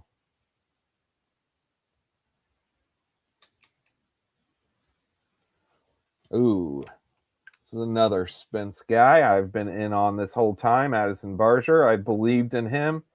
Everyone's like, he's a platoon. You can't draft him. Say, I'll draft him anyway. I don't care. His power is good. And once I saw him hit that grand slam off Tanner Scott, I wasn't that worried about him versus lefties. That's got his confidence up there going into this year. And it's looking more and more like he's going to play almost every day. I know TDK got him last night in his draft. I was a big fan of that. And again, he's probably a better pick than Royce Lewis, who I drafted.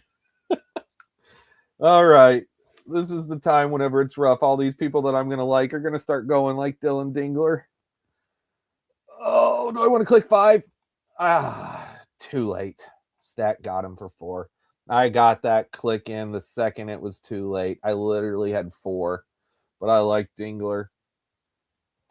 All right. Maybe I can save some money there and spend it somewhere else. Maybe I'll go with $1 catcher at this point and play the catcher game. Maybe I can find Carson Kelly again. Rodon's a great throw here, Slezak.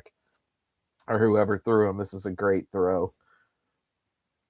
Rodon was one of the top 6 best pitchers in baseball last year, and then now he's hurt. Everyone doesn't really know what to do. I generally don't like drafting guys that are hurt coming into the year, but it sounds to me like Rodon could be back relatively soon, and this could be a great buy.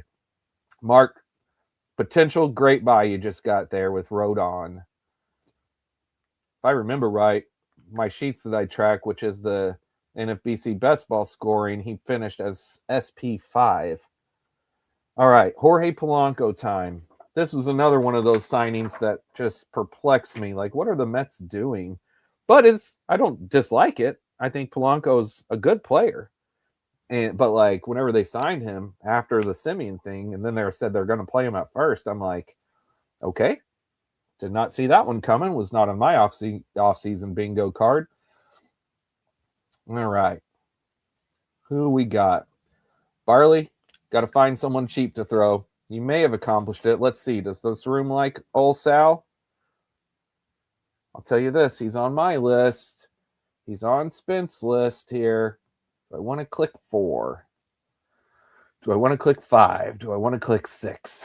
I don't think so. As much as I do want to, I don't think I'm going to.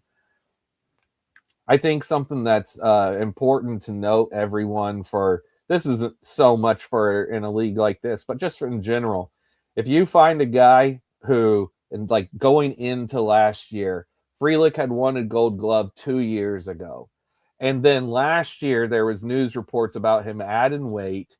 So last year going into the year, it made total sense to grab Sal Frelick because it's he's got a guaranteed job because he's super good at defense. And he's playing on a good team. And sure enough, Sal Frelick had a really good season. 2 years ago, it was the same thing with Britton Doyle. All right, Manzardo time. Who's that this year? I don't know. Do you guys know? I got a few options that could be. All right, Manzardo. $5. Good price. Too rich for my blood, even though that's still a good price. but I have $25 to spend on 1, 2, 3, 4, 5, 6, 7, 8, 9 spots. That's not very much per pick. Glaber time.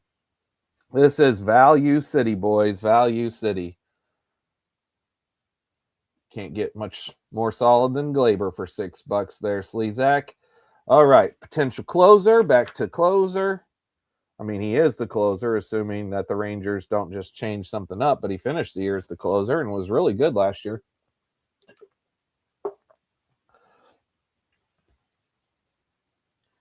You don't normally see very many lefty closers.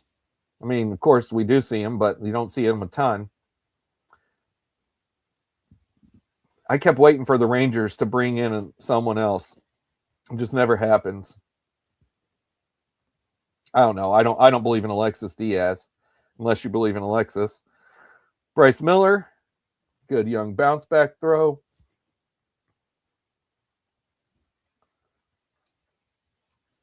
Definitely will be way better than last year. Guarantee that. I know you guys all know it. Look at us bidding on him. Bryce Miller is a good bounce back. I had him ranked fairly high last year. I don't remember how high, but he was up there. I know everyone did. All right. Waiting on Thurmond. I've heard of that guy. How about we go with Simeon?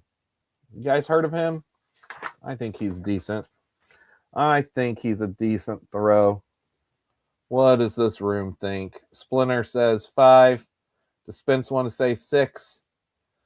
Oh, I want to say 6 so bad, but I'm going to let him go for 5. If I'd have said 6, that'd have been $19. That's even assuming I would have got him.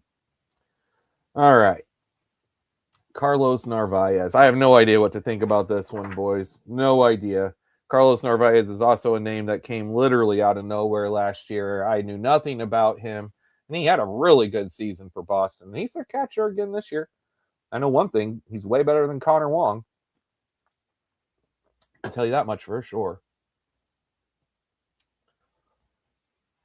All right. My boss just texted me real quick. I need to make sure that people at work clocked out. Yep.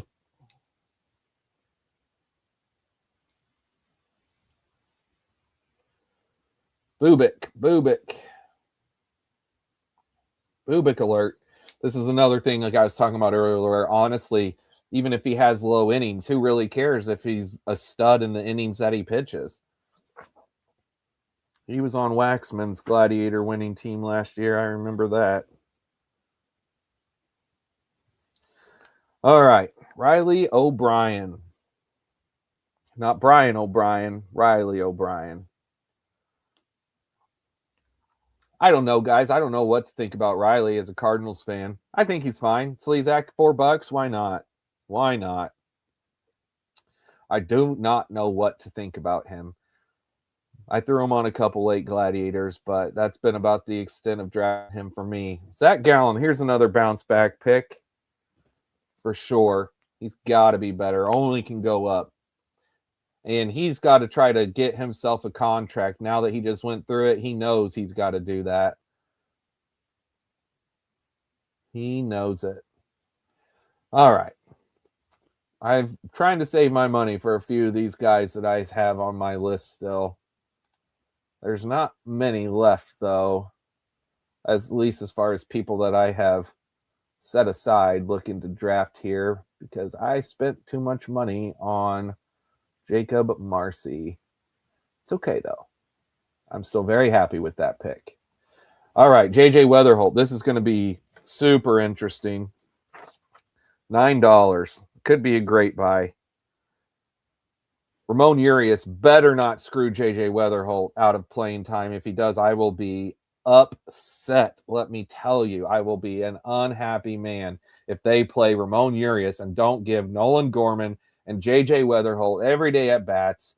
Come on, Cardinals. Do not play Ramon Urias. All right, Murakami time. I don't have this money. Oh, boy. I don't know. Oh, boy. I got him. Well, I love the Asian imports. What can I say? All right, $6. I've got to redistribute some money in my formula. Oh boy. Let's do this. Let's do this. Murakami. $6. Like I said, White Sox are intriguing. And I'm in on Murakami's power.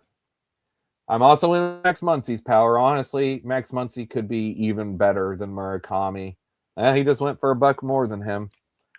I mean, there's a very good chance Max Muncy could be better. But, hey, bet on the young, exciting Asian import. I love doing it. And I've said this over on our best ball streams.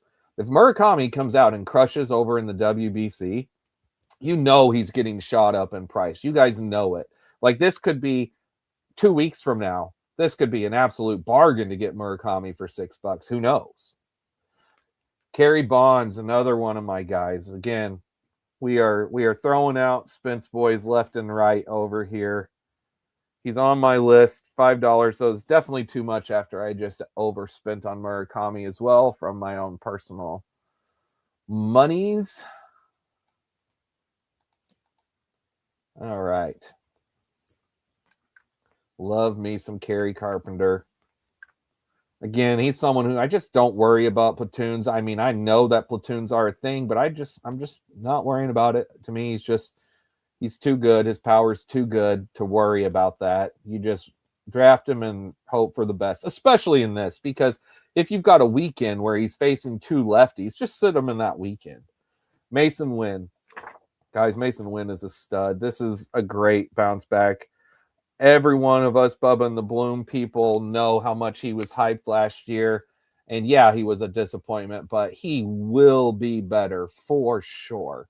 How good will he be? I don't know. That's why he's still here, but he will be better than last year. Guarantee that. Elite defensive player. I'm sure you guys all know. His arm is incredible. Maybe, I don't want to say the best shortstop arm I've ever seen, but it's up there. That's too much of a statement to make without going back and actually thinking about it, but it's one of. All right, this is one of my buddy Duggar's boys, Andrew Abbott. He's drafted him every single year since he came up. And he just continued to be good year after year. He overshoots his skis every year. Every year he's down low. Last year he was cratered down low in the rankings. Had a really good season. Again, the Reds, it's crazy that the Reds pitching is actually good. Like, isn't that weird? The Cincinnati Reds actually have good pitching. What the heck? Even Brady Singer's not that bad. He's pretty decent. All right, Aranda. This is a good hitter right here. Very underrated hitter in Jonathan Aranda. You know, if you guys watched last year's All-Star game, when they were tied and they did the home run swing off, something that stood out to me was, and I thought it was silly, but still it stood out to me, was that the AL picked Aranda to be one of their 3 people in the home run swing off. That was obviously a bad choice, but still, that the fact that they did, that says something. That says something about what they think of him. All right. Now we've got Al's nephew. Someone else I don't have the money to be bidding on. Oh, boy. I did it anyway. I love him. I love him. This is one of my guys that I'm so in on. I had said to get him for 3. I got him for 6. All right. I have $13 left. Oh, Bo Naylor just went quick. That was quick. I didn't even see a countdown. Bo Naylor. Mark him off the list. Naylor. I hardly know her. All right. Matthew Boyd. I'm a Boyd boy sometimes. Is today that time? Nope, not for $5. All right, this is an interesting one. Let's see what this room does here. Oh, Bobby Suarez. What's the room going to do on Bobby Suarez? Who's been sitting back on Bobby? I'm going to go 4, and I'm spent. Jordan for 5. Is he sticking there? Jordan, do you have a Glacius? Are you taking them both? Don't know. Let's go see. Jordan, do you have a Glacius? You do not. You've got Cade Smith, and that's your second reliever. Some people fully just believe that Bob is going to take over for Iglesias. Oh, Edgar Quero just went for $1. That one also happened too fast. What the heck? Oh, that was who I was going to target for my second catcher. Crap. Good pick. Good pick, Levy. What happened? That went so fast. So fast. Well, catcher 2 is going to suck for Spence. Oh, well. Correa. Good pick. Correa is a good pick. This will be the last year that he has shortstop eligibility, probably ever, so take advantage of it. Shane Smith. This is where they're just flying. This is where it's hard to even mark names off of the list. But I'm going to try to keep this up here. Shane Smith.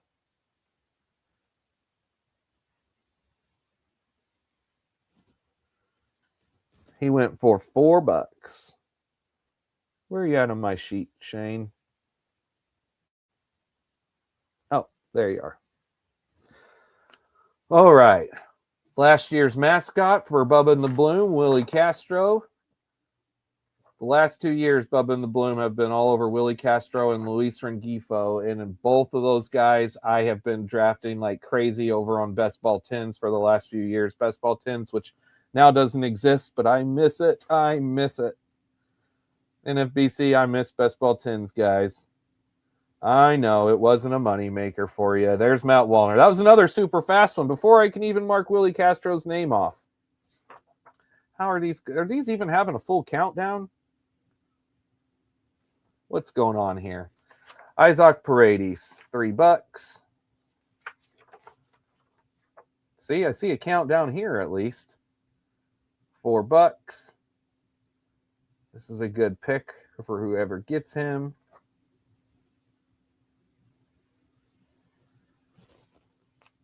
Slezak, good pick, buddy. Good pick. I hope Paredes stays in Houston because a full season of Paredes in Houston, honest to God, I know this sounds crazy to people, but if he hit 40 this year, I wouldn't be shocked because literally, if you look at that dude's hitting spray chart, it's just all down the line. I'm sure you all know this already, but it's just all he does is just pull, pull, pull. Perfect for the Crawford boxes in Houston. He hit 20 last year. How many at-bats did he have? Let me go click on his name real quick. It wasn't a ton. Stats. He had 20 homers and 378 at-bats. Yeah, it wouldn't be shocking to me if he were to all of a sudden hit 35 to 40. It's a stretch, but it could happen.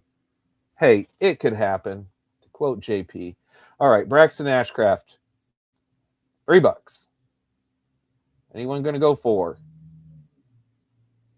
Anyone going to go 4? Going once, going twice. Sold to me for $3. All right. All right. Another one of my first Gladiator picks that I have been in on this whole time. And I hope that doesn't suck. Nothing like betting on Pirates pitching. How can you go wrong? All right. Shane McClanahan. This is so intriguing to me. Speaking of injured pitchers making a bounce back, and he's not pitched for 2 straight years, but $5 could be a bargain. I drafted him again in this last year, hoping last year at this time that I spent 10 on him last year after he had missed just 1 year. Now he misses a whole nother year, and he goes for half of that. Luis Garcia, another one of my drafted people in the Bubba and the Bloom auction last year that I way overspent on. Let's go see how much I overspent on him. I spent $15 on him in this auction last year, and now he's about to go for $3. And honestly, why did I spend $15 last year? Who knows? I was looking too much at projections. That's actually something I want to say. I think projections matter. You definitely need to look at projections, but don't make them the end-all, be-all. Sometimes when you put projections as an end-all, be-all in your mind, and you have guys like Luis Garcia like Michael Toglia, like Zach Geloff. Like, these are power speed guys. Look at their projections. No, it's not all going to work. Jake Berger. Now that one, I'm definitely in on the Bergs. Good power bat there on Berger. Oh, man, I don't know what I'm going to do for my last catcher, boys. I'll tell you what I'm going to do. Have someone that I rotate. That's the answer. I'll be bidding in fab in the first week on someone for sure. I'll probably spend a bench spot on a third catcher too, just to speculate. Oh, I really want to bid on Grayson. I can't do it. I got too many spots still to fill. Can't do it. Great buy. Great bounce back buy. Really wanted to bid on Grayson. All right, Josh Lowe, Nate's brother. Let's go see Josh Lowe. Where are you at? There you are. And Josh Lowe goes to Aaron Hogan for $3. Good power speed guy in LA. Very interested to see what he can do this year. Very interested to see. Gosh dang it, Stack. Do it. I think I got you. With the outbid. Well, there it is. There's my last flag. Now I'm down to $2 max bid, boys. $2 max bid. Who's going to be the cheap catcher I throw out first? Who's it going to be? Who could I get for $1? Let's throw out Harry Ford. You guys going to give me Harry for $1? Nope, boy said. I don't think so. You think you're getting Harry Ford for $1? No. We are not in dollar days yet. Oh, I didn't mark Miguel Vargas off my sheet. God, I hope Miguel Vargas doesn't suck. I don't think he's going to. I think he's going to be a good play. He's one of my higher third basemen left. India, that was quick. That was another one. Just marked his name off and boom, gone. India's got to be a bounce back. How can you go from being as good as he was to just literally being terrible? How does he have no steals last year? That one perplexed me big time. Big time. Ooh. Got another legacy player, guys. Carl's son. Love seeing the sons of these guys that I drafted all these years ago. All right, what's Justin going to go for? Master Splinter? He says $4. $4. Ford is. Justin Crawford for $4. All right. Oh, he's in my prospect list. The way I do prospect list is I count them as a prospect if they've not had their major league debut yet, and I keep them ranked separately. Mickey Moniak, this is a great play. $5 though. That's maybe a little high, but it also might not be because Mickey Moniak could be really good. He's someone I've been drafting over on Underdog. Very, very solid over the last couple seasons. Thank you, Angels, for giving him a chance finally, because the Phillies sure never did. All right. Where are we at? Hogan? Oh, this is a sneaky one. And I can't keep bidding. Wish I could. Another legacy, David's son, Ryan Weathers. Who all remembers David Weathers, relief pitcher from the 90s with the Yankees and a couple other people. I think of him from the Yankees. Think Ryan Weathers, Mike Stanton, the original Mike Stanton of the Yankees. All right. Speaking of Mike Stanton, the artist formerly known as Mike Stanton, Giancarlo for $4. A man who can't even open a jar of peanut butter, but yet can hit balls 500 feet, because that makes a lot of sense. That just makes so much sense. He's another one. He's in that list of names of guys I just can't not draft, even though I know he will hurt me because you guarantee he's going to be hurt. Mike Burrows. Mike Burrows. How dare you draft Mike Burrows, Anderson? How dare you? You should be drafting Ryan Weiss. Don't you know? I'm just joking. Mike Burrows is a good pick. Freddie Fermin. Freddie Fermin, another catcher that I will not get on my team. Isn't that lovely? Isn't that lovely? Who needs catcher 2 anyway when you got Goose? Who needs catcher 2? All right, Zebby. TDK, after you took Zebby in that, I don't know if you're listening still, but he took Zebby in the DC that we were in together. And afterwards, I told him, I'm like, I don't really know that I love Zebby. And immediately after that, Zebby looks a lot more locked and loaded for a role after the Pablo Lopez injury. So Zebby moving on up. Moving on up. Merrill Kelly, someone else who I would have looked at and talked about as a locked and loaded solid innings arm, although now he's coming into the year hurt, but I still think he should be a solid innings arm. I like that he went back to Arizona. This is an interesting one. Jason Dominguez. This could be a great buy low. Could be a great buy low. And he went for $1. See, how does Dominguez go for $1? But I can't get Harry Ford for $1. Come on. $5,000 suit? Come on. All right. Where are we at? Kopinski, what you going to do? Colton Cowser for $2. I like that. Throw him out for 2 and see what happens. Didn't work, but you tried. Colton Cowser, another guy who perplexes me that I have no idea what to do this year. No idea after last year what to think of Colton Cowser. But he's on a team that I love, so I guess that's a reason why to take him. This guy, Brendan Donovan, this is a good pick. I'm going to miss you, Brendan, but I'm glad that you left the Cardinals to go to a good situation where I think he could thrive. And he'll be gaining that third base eligibility. You can move him around. You can just lock and load Donovan in your lineup every week and feel good. Quinn Priester. This is an interesting one. He sure came out of nowhere last year after just being a middling prospect around for the Pirates and Red Sox and then broke out with the Brewers. I would call last year a breakout. $3. Good pick, Splinter. All right. Stack it up. What you gonna do?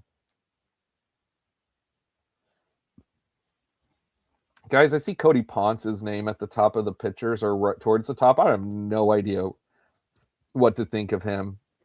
So, speaking of, I have no idea. Let's see what this room does with Cody. No idea. I think it's very interesting, and I'm not worried about him not having a rotation spot, but I just don't know. I mean, I don't know the guy.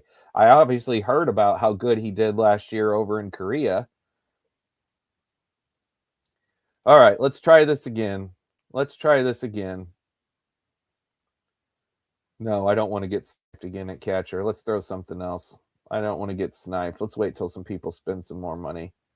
What to do? Alec Boehm. Oh, crap. I can't throw Alec Boehm. So it auto threw me Bieber. Well, isn't that lovely? Okay, thanks, Jordan. Hey, I would have taken him for $1, but I would have taken him for $1, but still, I waited too long. That's something to note. If you try to throw someone out at a position that you don't have to throw, although I have utility, why did it say I couldn't? Oh, because it put Miguel Vargas at my utility. Oh, yeah, duh, because I didn't put Miguel Vargas on my spreadsheet. Thank you for that reminder. How much did I spend on him again? $4. All right. 1, 2, 3, 4, 5. Yep. Max bid of 2, $6, 5 spots. Ryan Nelson just went.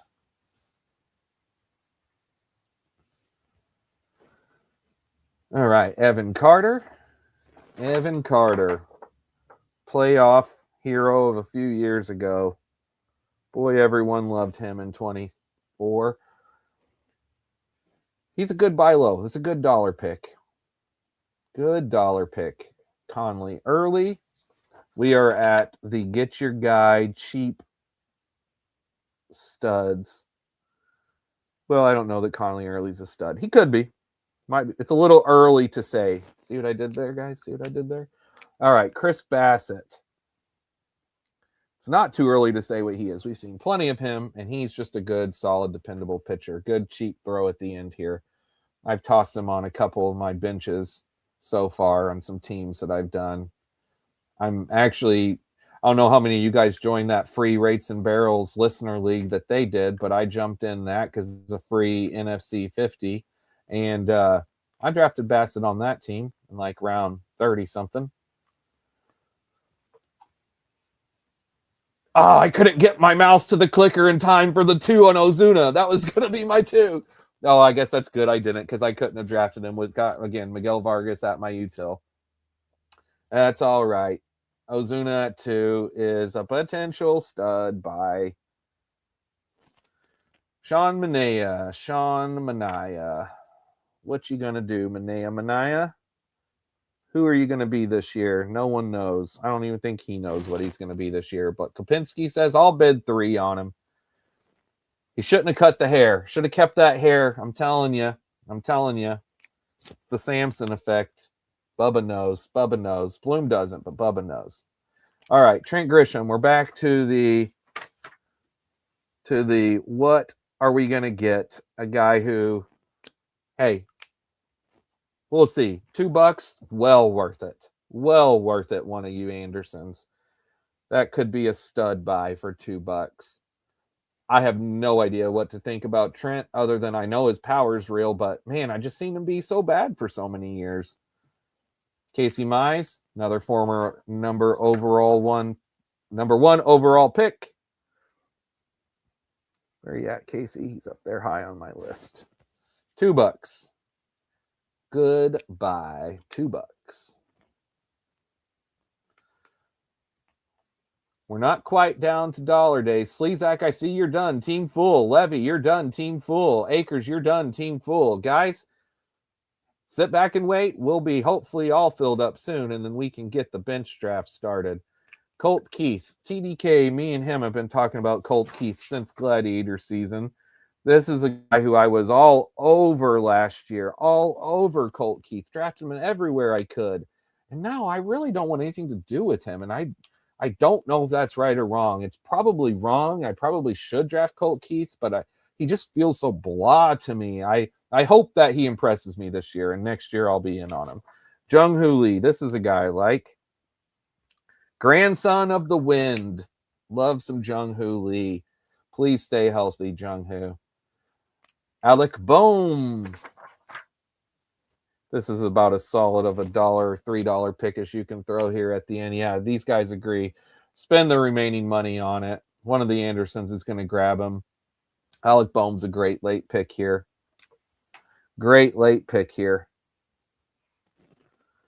All right. Waiting for nomination from Thurman. That's me.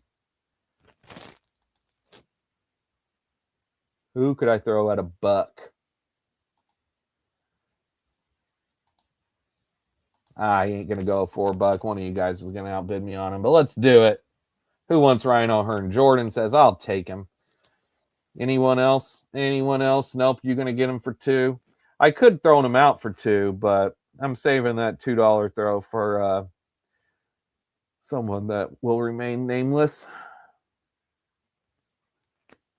When we get down to the last throw here where there's only a couple, like that way I can't be outbid. I got someone that I'm saving. This is another one that I was all over last year. I drafted Kodai Senga everywhere I could. I thought he was a great buy last year.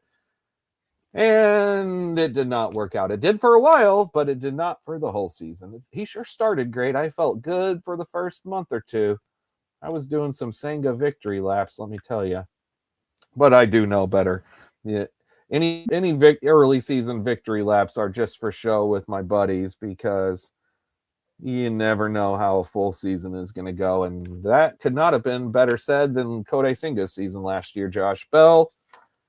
Good veteran pick. Garrett Cole. This is going to be one that in the vein of Zach and Rodon, where, oh, that could be like the best buy of the whole thing. He went to 4 and then done instantly. I guess maybe he couldn't have been outbid. But, yeah, that's great buy, Hogan. Because at this point, again, you can just sit on him and wait and see. $4. Oh, gosh, dang it, Master Splinter. You just did it. That's my guy that I was waiting to throw out for 2. Son of a... Welp. You got me. All right, now I got to find someone else to throw out for 2. It's probably going to be an old guy. Knowing me. You just took my last young one that I liked. That's not true. There's plenty of others.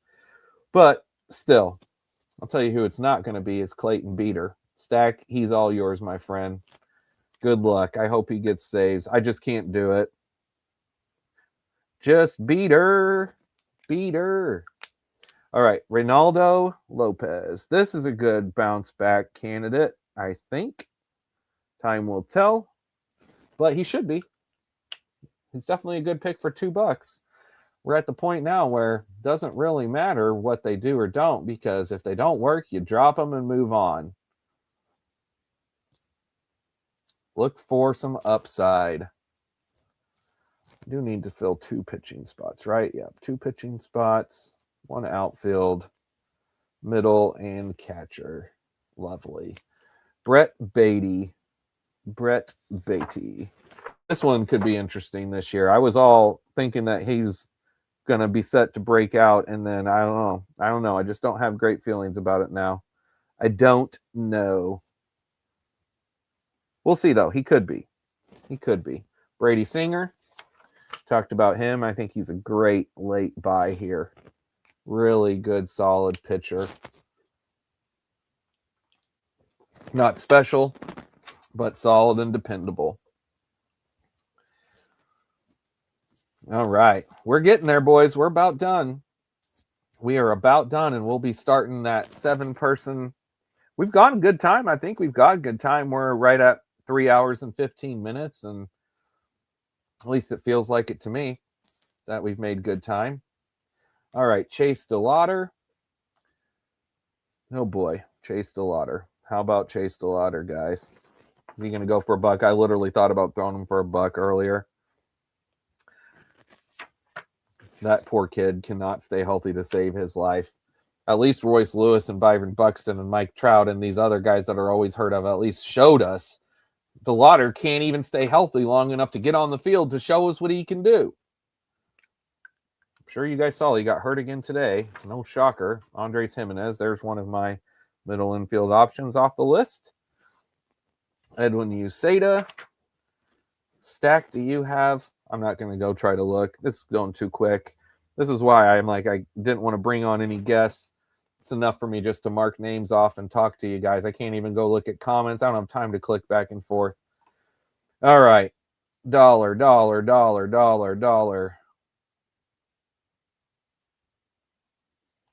Chad Patrick. Anyone want to go to? If not, I'll take him for $1.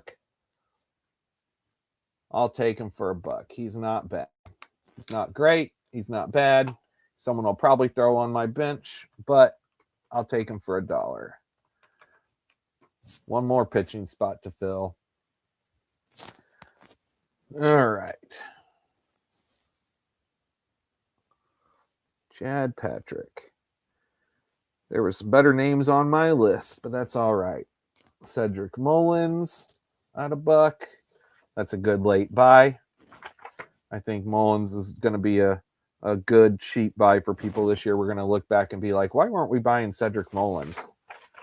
2020 guy almost every year, going to Tampa, and no one wants him now all of a sudden. I get he wasn't great last year, but come on. All right, Hogan, who you throwing? Cam Smith, good throw. Good late throw. Hogan was waiting on it. Hogan, I don't think anyone can outbid you. I think that's yours. He was the guy Hogan was waiting on. That was a good throw. Last year's spring training darling, Cam Smith. There's the 2 years ago mascot, Louis Rengifo. One of my former boys. You know what? He might have his best year this year in Milwaukee. That wouldn't shock me. Wouldn't shock me one bit.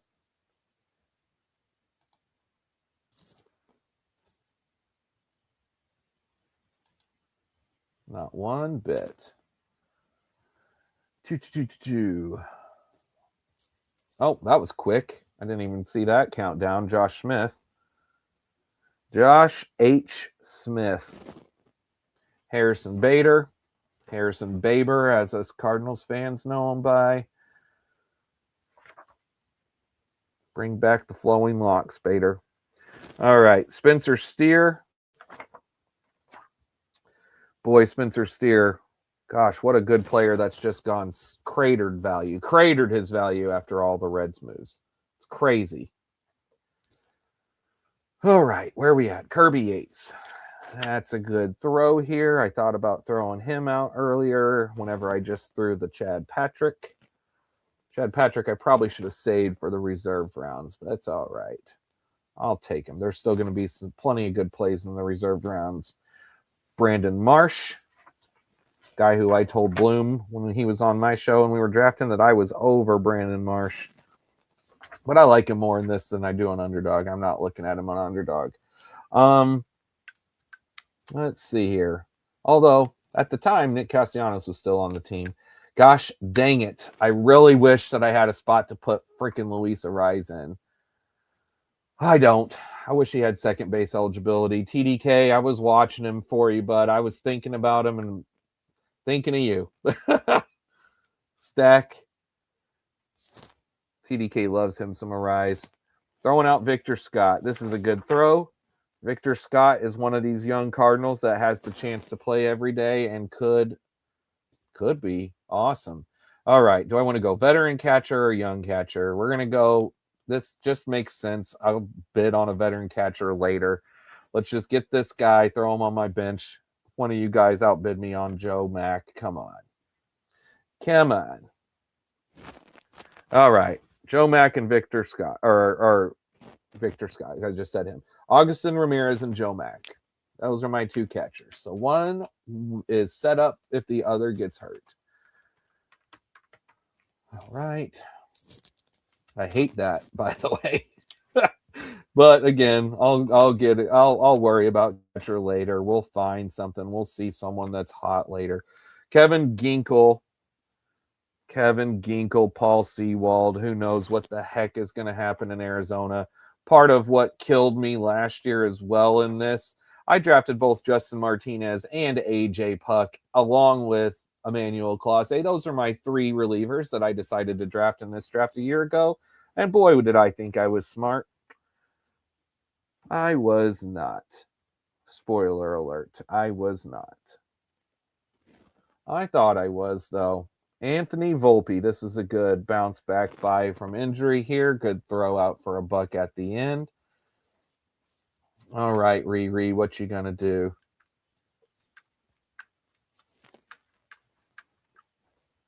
Ryan McMahon. Another good throw out. All these are, I mean, I'm sure we're going to mostly all have good throwouts except for people like me with Chad Patrick. Jeff McNeil.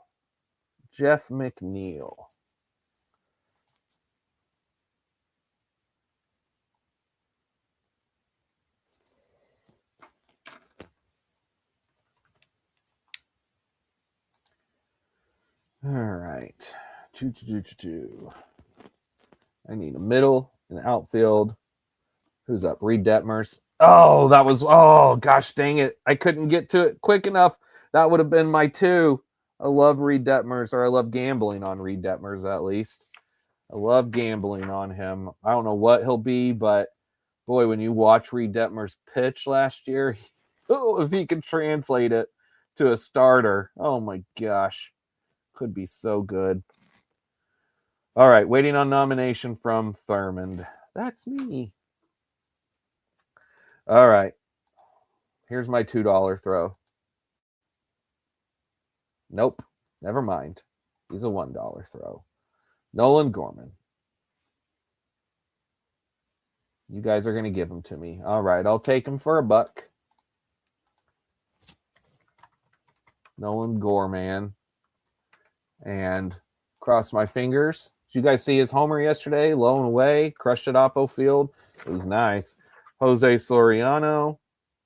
Cardinals do not play Ramon Urias. For the love of God, do not play Ramon Urias. Grant Taylor. $2. I couldn't get there in time. This is going so fast. That was one that I would have spent my last 2 on. Dang. TDK knows. I sent him my list of targets earlier. I wanted him to see who I was looking at. Reed Detmers is on that list too. All right. Nolan Arenado.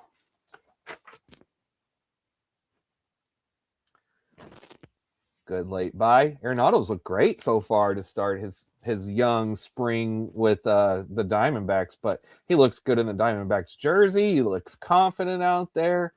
This is going to be Arenado resurgent season. All it takes is sometimes just getting off the Cardinals. Just ask any number of players that break out or re-break out once they leave the Cardinals. Randy Arozarena, I'm looking at you. Ernie Clement. Man, big earn last year. How good was he in the playoffs? Holy crap. I don't know how good he's going to be for a full season in this, but man, he was good in the playoffs. All right.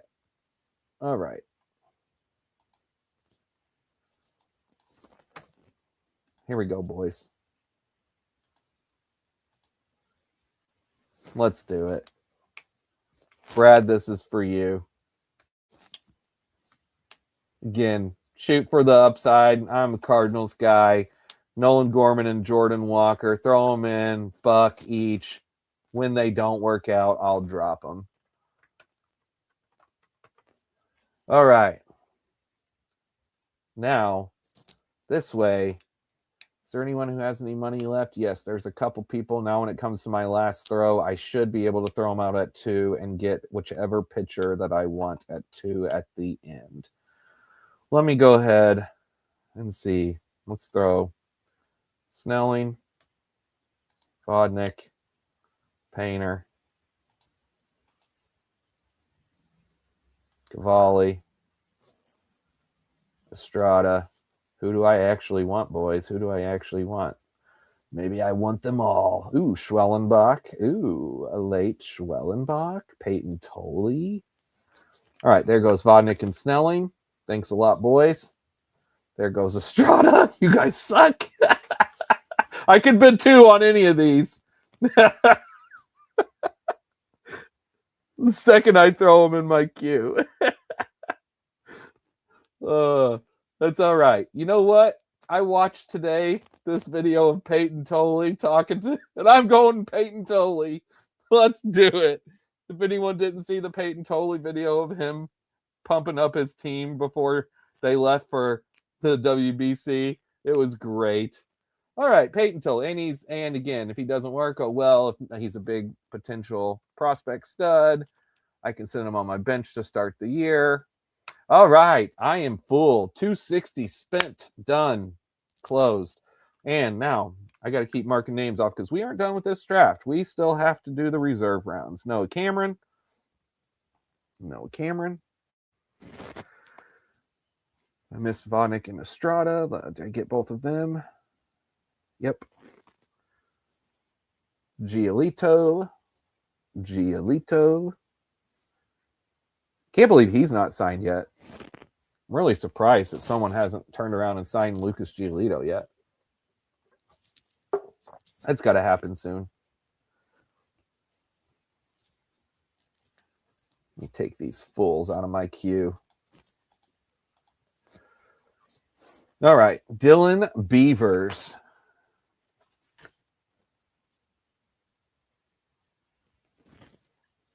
You say Kikuchi. I say Kikichi. Mark him off the list.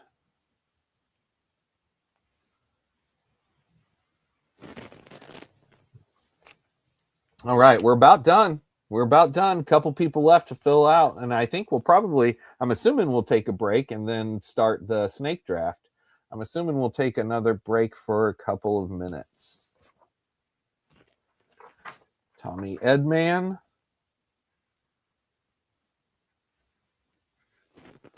Brian Bayo. This could be a end of the draft bargain with Brian Bayo. Bailey Ober. Oh, man. Is there a bigger fall from grace than last year than Bailey Ober? I don't know. Someone who looked so good last year at this time, like from a rankings perspective at least. But it did not turn out, did it? Where do I even have Ober on my list? It's low. Oh, well, I don't see him. I'll come back around to it. He's somewhere on there. Tony Santillan. Was that it? That's it.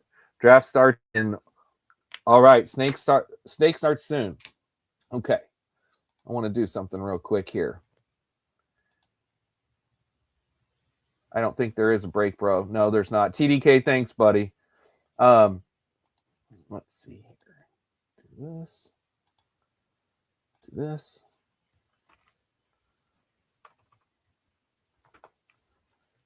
All right.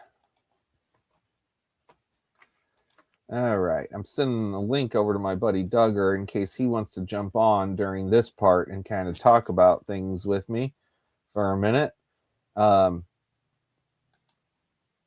TDK, I'd love if you wanted to jump on here too, bud. But it's all right. This is the very end, and you have been busy. I know that. All right. So, wish we had 5 minutes instead of 2 minutes, but that's all right. If I really need to pee, I will do that again here soon. All right. So, this is going to be something else. I don't know if I can mark names off my list quick enough, to be honest with you. Let's find out. Let's find out. If anyone wants to take a little bit of time, a couple seconds on their pick after the previous one, that wouldn't hurt. Just a few seconds. That's all I'm asking for. Still looking for Bailey Ober on my list. Where the heck do I have Bailey Ober ranked? Oh, there he is. Pitcher 103. All right. Snake draft starts in 10 seconds. Make sure everything's still going with the stream over here. Sure is. We're at 3 hours and 48 minutes in. Thank you guys for who are still here hanging out and watching. That's awesome. Hope you've had a good time. Hope you've enjoyed this. I'm very happy with my team for the most part. And again, the couple things that I did that I don't love, it's all right. I can still make up for it here and with pickups. Overall, though, I think I drafted a pretty solid team. I'm pretty darn happy with it. I'll talk about it at the end. All right. All right, we're going. We're off. Like a herd of turtles. Schwellenbach, Cavalli, Woods Richardson. Why did I throw those people in my queue? I'm an idiot. I'm an idiot. It's not like you guys weren't looking at them anyway.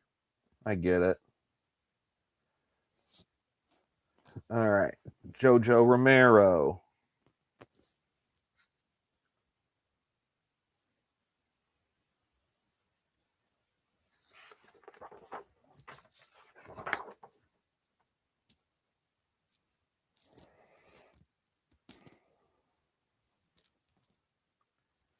I hope that I've kept up pretty well with marking names off.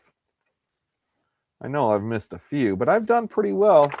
You can see all this orange on my sheets, guys. See where we're at here over on pitcher. So I've done pretty well with keeping up with it. Mitch Keller, better than what I expected.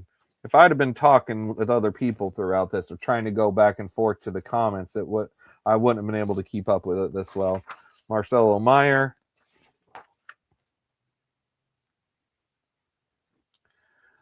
Ballesteros. And Roki Sasaki. Oh boy, talk about fall from grace. Roki Sasaki not even going in the auction part. It's going to say in the major league draft. Matt Shaw. I've got a dynasty league that I started in 2010. It's called AA Fantasy Baseball, and usually everyone is super drunk at the drafts, which is why we named it that. All right, I'm going to go I'm not digging super deep into my sheets. I'm just looking at the list here. And the first thing that jumps out at me as far as like a potential big time buy is Kevin McGonigal. So let's grab him, throw him on the bench, see what happens. Hope he doesn't turn into a drop immediately. Chase Mydroth probably was a better pick, but we'll see. As long as Story can stay healthy for me for a while. But Chase Mydroth was a good pick. I got to mark him off. Andrew Painter. So glad that I threw those names in my queue. So glad. Again, it's not like you guys weren't looking at Painter anyway. I get it. Isaac Collins.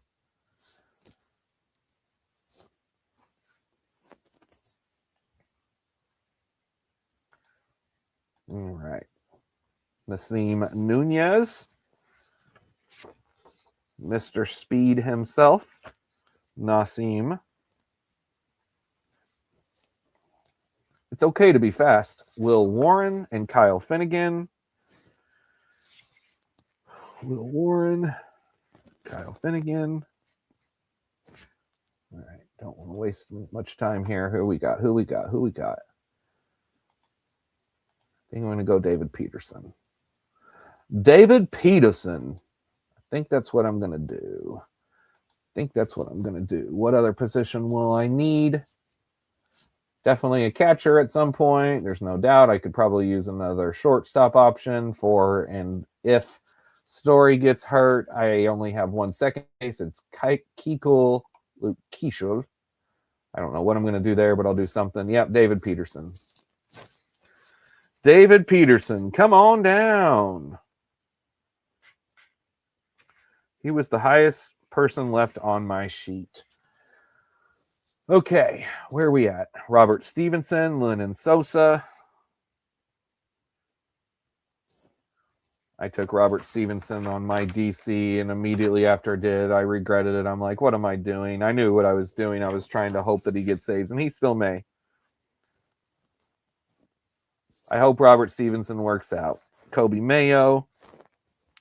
And he's a great example where don't look at projections if you don't want to, because if you look at Kobe Mayo's projections, there's no way you're going to take him because that nowhere projects him to play. Ian Seymour and Jeffrey Springs. There he is, SP 138. He would be much higher if he wasn't on the Athletics. All right, we're coming around. Justin Steele, good bounce back from injury pick. Where are you at? Got to be right around here. Boom. All right. Hassan Kim, that's another someone I could have taken to sit on, but I don't know how long he's going to be out. Probably not super long, like 2 months.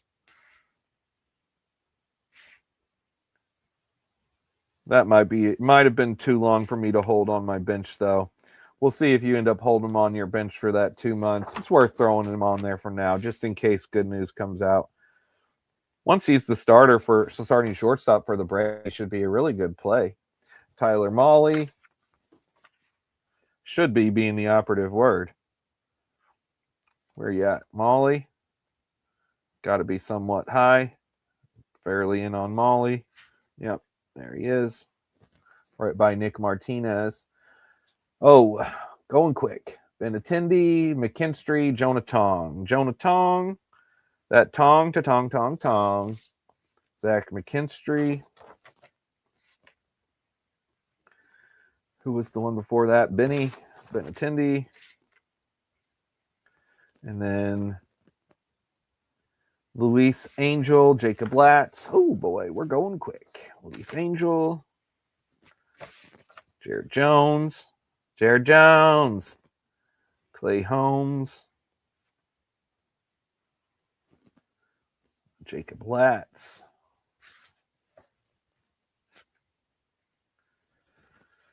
Brooks Lee.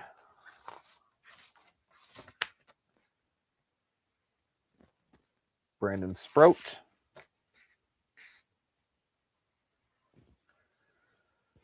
Did I miss anyone? Latz, Angel, Holmes. Okay, Denzel Clark. Denzel Clark. Okay. Outfield 86 for me. Will Vest.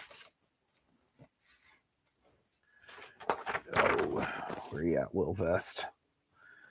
Boy, I have him on too many Gladiators. I drafted Will Vest on like 4 Gladiator teams. Nolan Shanuel, Matt Swanson. Nolan Shanuel. All right. Okay. What are we going to do? I think I know. My first one because I seen you guys doing this.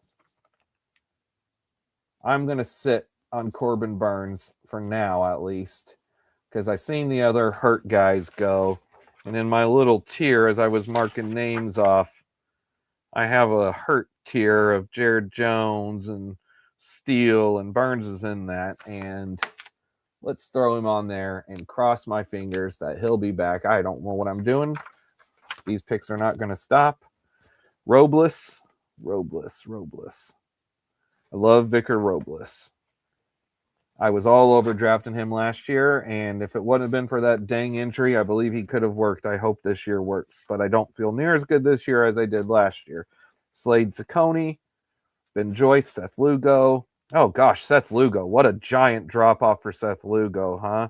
Holy cow. We all felt good about him last year, I'm sure, after 2 years ago. Like, oh, Seth Lugo is dependable now. Nope, wrong. Ben Joyce. There's Ben Joyce. How long before Ben Joyce is back? Mike Yastrzemski.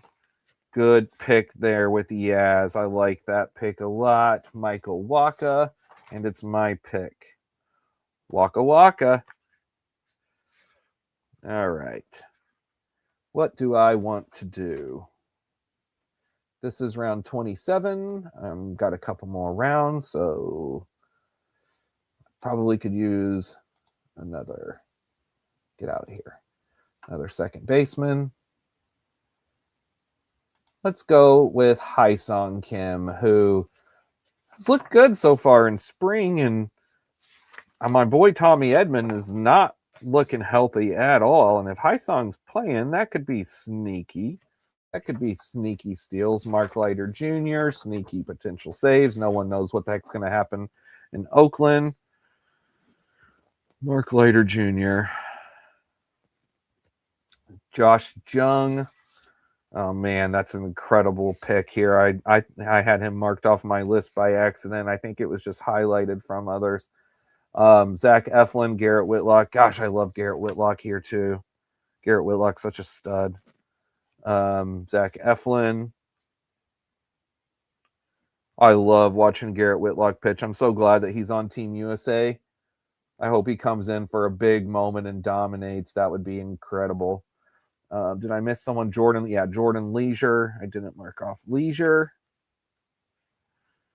Is he even on my list anymore? He is. RP73. Okay. We're caught up. Got a second here. So grab a drink.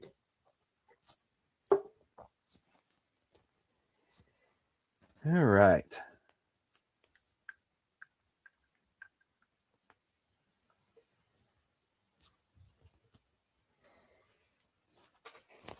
Thanks for giving us a breather here, boys. Appreciate it. Nice little breather. And who did you get? Did you get autoed? Yep, you may have. Who knows? Maybe that was on purpose. Maybe that was on accident. But Winfield Perez. Winfield Perez is a good pick. Is a good, solid pick there, auto or no. Then Jose Barrios and Kyle Leahy. Jose Barrios. Where are you at, Barrios? There he is, 125. I don't know what to think about Kyle Leahy either. He's like Billy O'Brien. Both Cardinals pitchers that really kind of came out of nowhere last year for me, and both look good. Same with Swanson. Nick Martinez. Luke Weaver.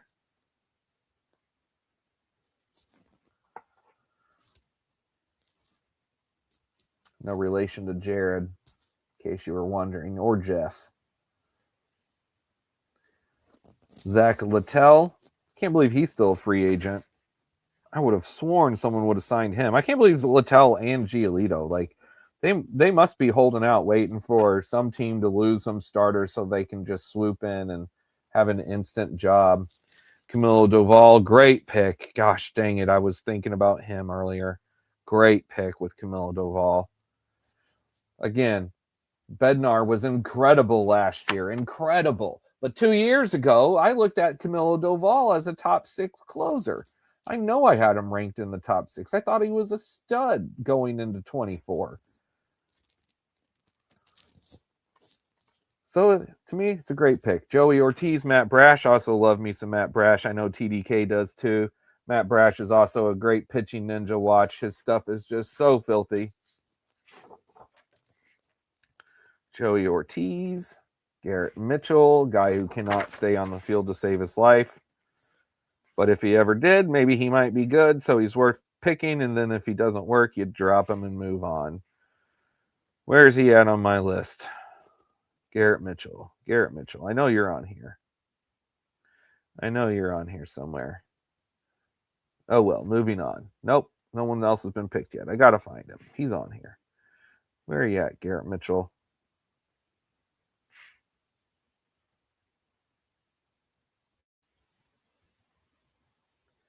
There he is, outfield 107. Sandwich between Mike Tauchman and Christopher Morel. Kyle Harrison. I like that pick. Like the Kyle Harrison pick as a late swing, and who knows? Who knows? SP 144. At least he's got a chance now. I don't think he had a chance in Boston. All right. Okay, I'm glad that this hasn't gone too crazy fast, so I've been able to mark names off. We're coming to the end of round 28. There's only 30 rounds, so we're almost done, guys, and we have not even approached the 4-hour mark yet. We're still at 3:48. I thought we might be going until 10:30. I'm glad we're not. Jake Myers. That is a good under-the-radar pick. Jake Myers is never respected, and I understand it, but he's going to play every day. The Astros love him, and he's a good source of speed. Bob Gasser. Did he make my list? He may not have made my list.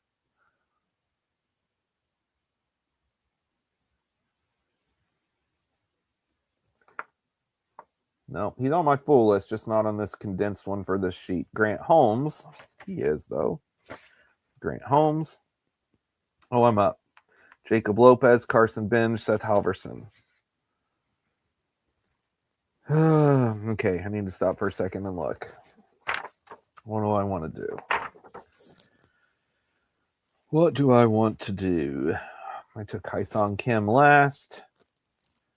Still could use another shortstop. I did take McGonigal.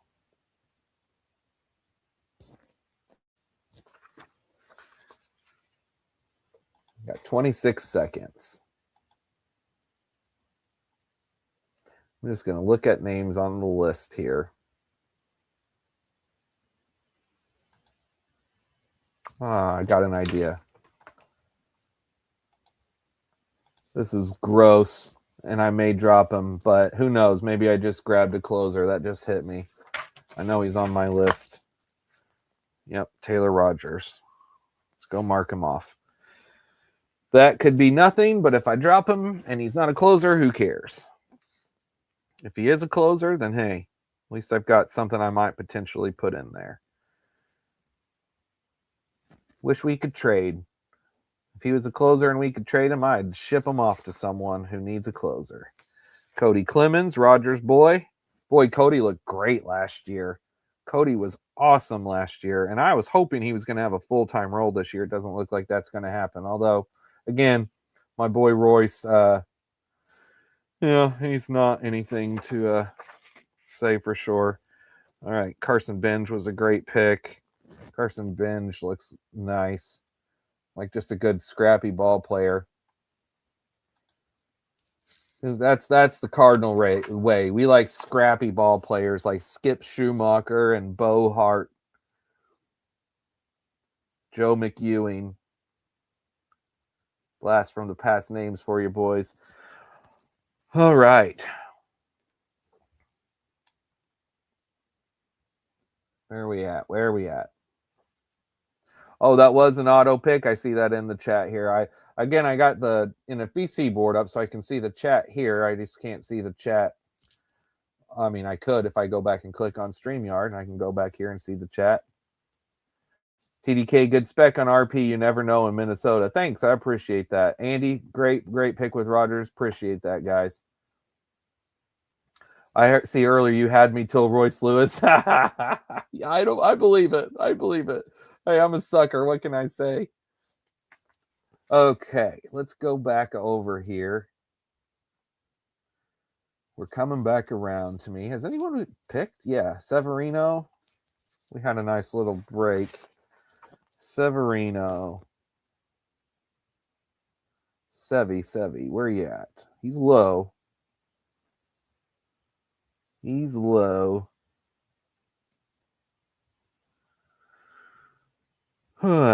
I hate whenever I can't find people. There he is, SP141. All right, Urseg, Blaze Alexander, Landon Roop. Urseg, oh man, Urseg could be good too. You never know if Estevez doesn't work. Did you guys know Urseg was a former third baseman for the Brewers? That's what he was drafted as, and then he sucked at hitting, and so they decided to move him to pitcher, and I think that's worked out for him. So I could use another outfielder. Ooh, I know what I'm going to do. We're taking a gamble. Again, this may end up being a drop, but we're going to preemptively bet on him. Have you guys seen Spencer Jones's homers? Come on. Crush him. Take a shot. Who knows? Don't work, it don't work. I drop him. If it does, that's a beast pick. Outfield. Gosh dang, I'm all discombobulated. I held these sheets together for most of this draft. We're down in the final round. I only got one pick left. I think it's a good time to be able to be fading off, marking names off my sheet. I think it's just fine. Still trying here. I see Alexis and Hunter Harvey. Alexis Diaz, Hunter Harvey. Hunter Harvey's dad was a former player too. Brian Harvey. He was a former relief pitcher for the Angels back in the 90s, 80s, and 90s. A snipe with Melton. Oh, Jacob Melton sniped. Jacob Melton is a good pick. That is a good pick. My buddy Brock loves him some Jacob Melton. I have him at outfield 95. Jared Triolo.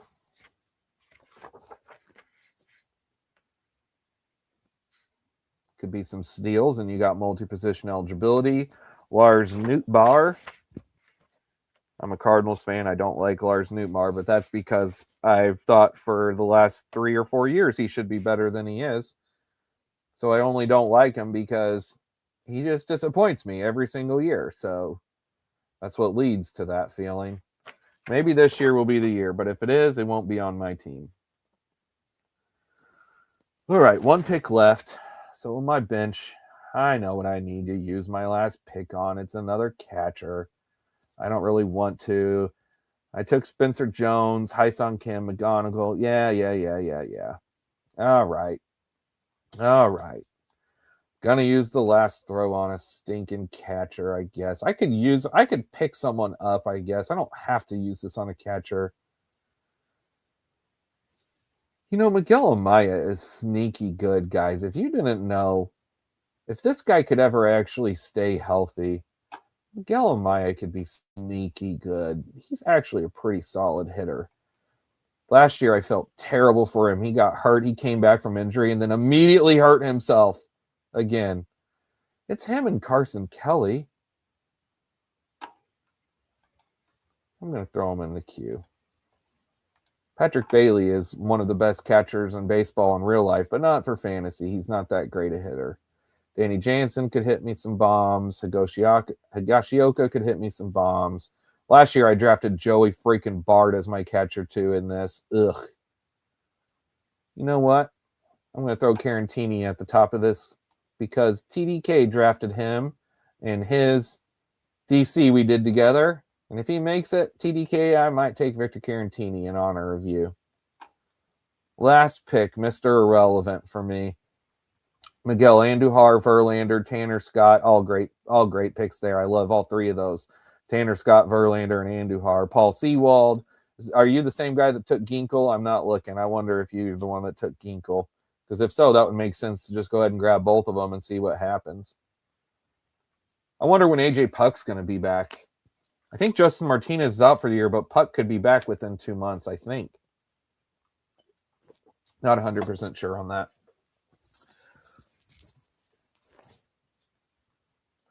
All right. We're about there, boys. I'm not even marking names off my list anymore. This was super fun. For all of you that are going off here, great draft. Had such a good time. I hope you guys had a good time too. Listen to me ramble about players during this whole time. Mick Abel. Ooh, that's a good sneaky pick there. Mick Abel. I like that. Libertor. There's these Cardinals that I don't know.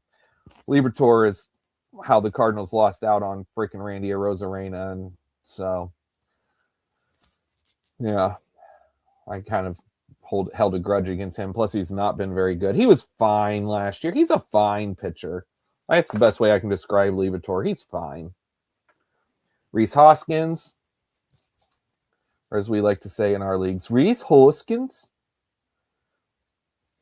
I loved Rhys Hoskins when he came up with the Phillies. Oh man, I loved him in that first 2 months when he came up. He was crushing homers.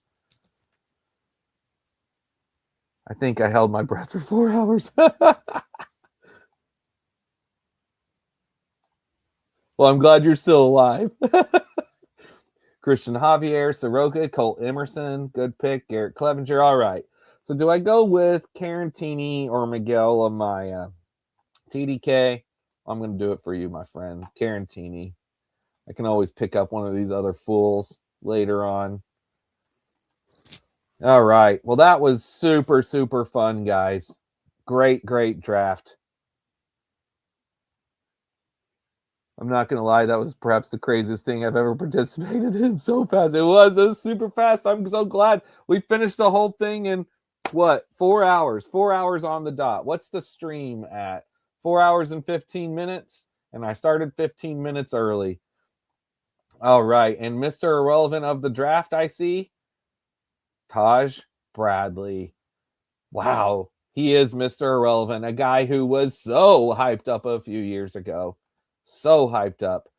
Well, guys, that was super awesome. I'll review my team real quick. And you know what? If there's anyone out here who wants me to look at your team, let me know. Say that in the chat, and we will look at it. We'll go ahead and let me update this auction board here. All right, so here's our teams. Everyone can see everyone's teams here. Here's mine. So I, of course, got Goose and took Joe Mack with him. I'll throw Joe Mack on my bench and throw Carantini in there to start the season. That should be fine for now. And then I'll figure out catcher later. I was glad to get Matt Olson. I had planned on going with Freddie Freeman or Vinny P, but I was happy to get Matt Olson for less than 20. Luke Keeschel, I was wanting in on Horner. Keeschel is Horner 2.0 to me. I should have bid on Jeremy Pena, then I wouldn't have got Trevor Story, but it is what it is. I also should have taken Geraldo Perdomo, who went right here. He's way better, but hey, I got Story first. That's how auctions work sometimes. Easily what could be my biggest mistake, but also I can't help it, spending $10 on Royce Lewis. I should have stopped at 8 and let him go and not bid once someone else went 9. But what can I say? I can't help myself. And I rocked the Twins jersey. But I did get Murakami, who theoretically could fill in and be a stud. And I also have Miguel Vargas, who has first and third eligibility. So I got some room for third. Plus Nolan Gorman, who's my middle, also has third. So look, all these guys have third base. Whoops, I didn't mean to highlight all of them there. Refresh. All these guys have third base. My outfield, I love my outfield, the top four. I mean, Jordan Walker is, we'll see. I mean, I may not play him. I may not. I drafted Spencer Jones on the bench. Again, I could drop someone and pick someone up there if Jordan doesn't work. But week one, I might throw Jordan out there. We'll see.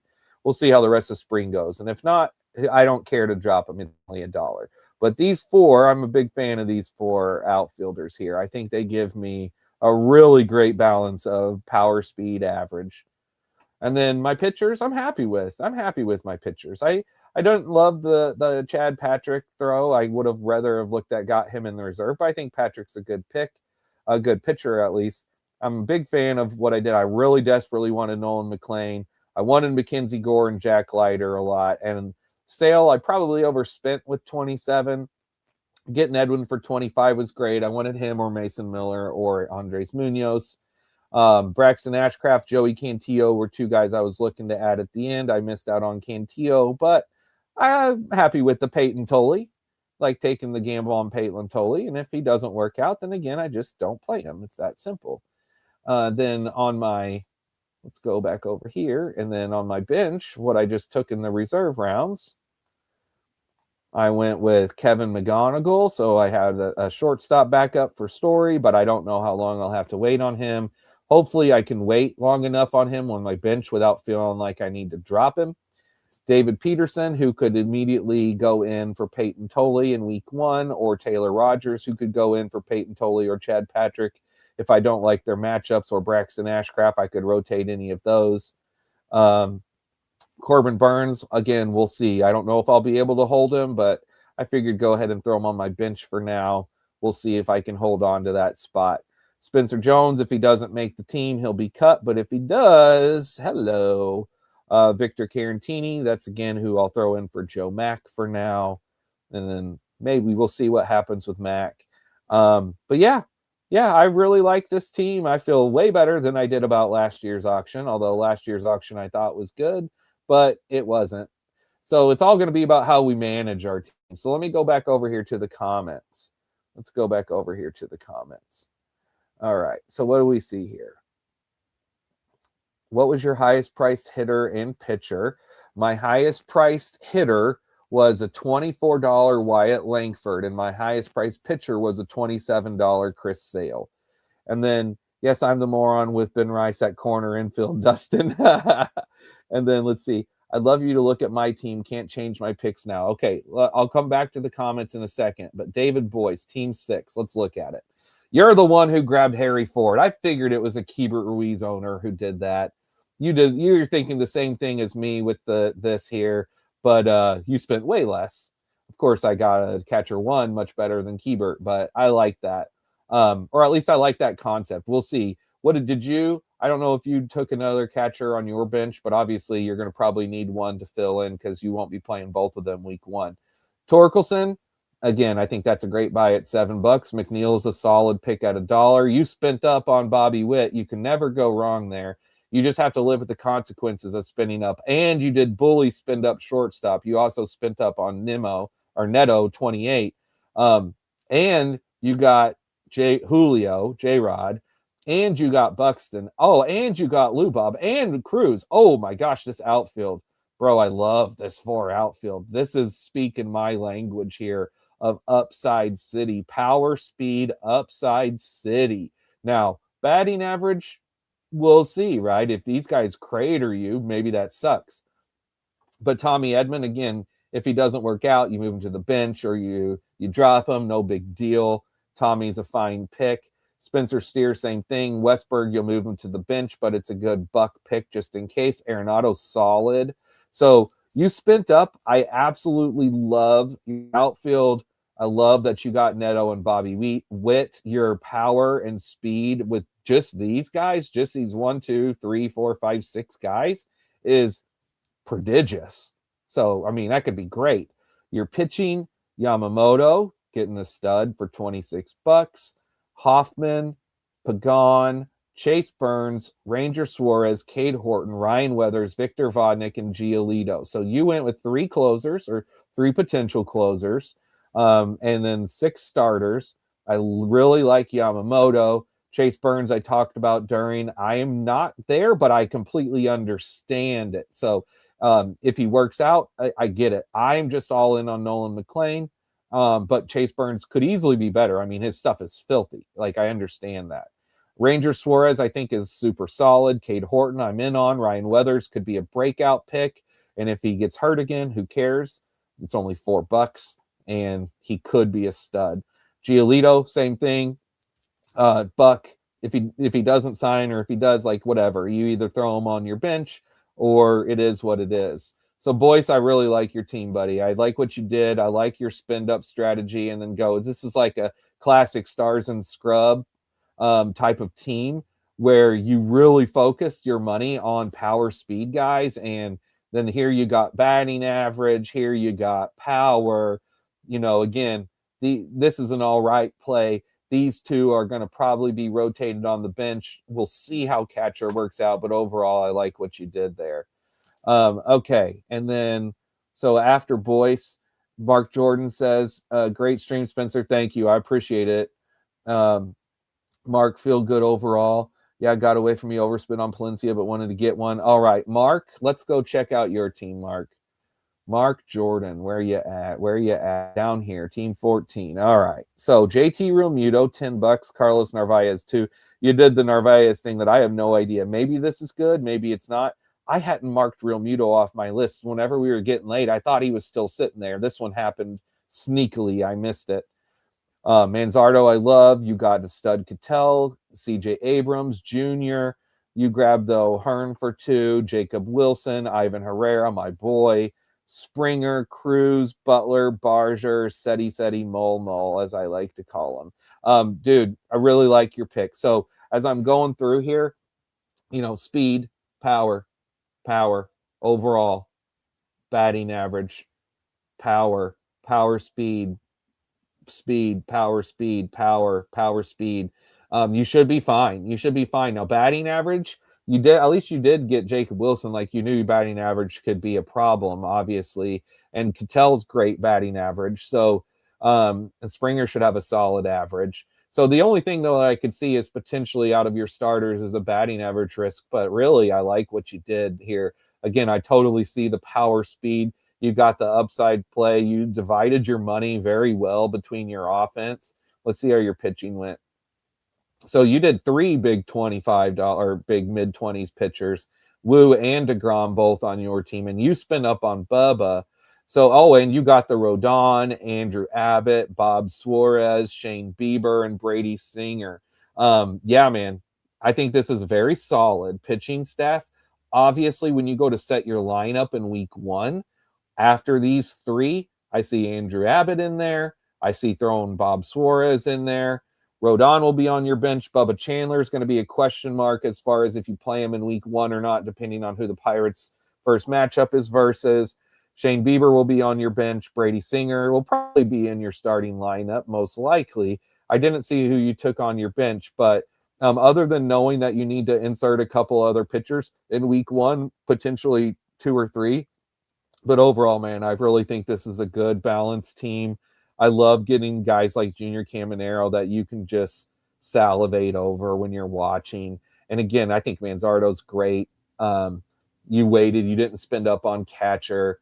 And Ivan Herrera could get that 10 games. Get that 10 games, baby. I know you're rooting for it with me. If Ivan Herrera gets that 10 games and you throw Ivan Herrera as your catcher 1 and make Realmuto your catcher 2, now we're cooking with gas. Now we got a stew going, baby.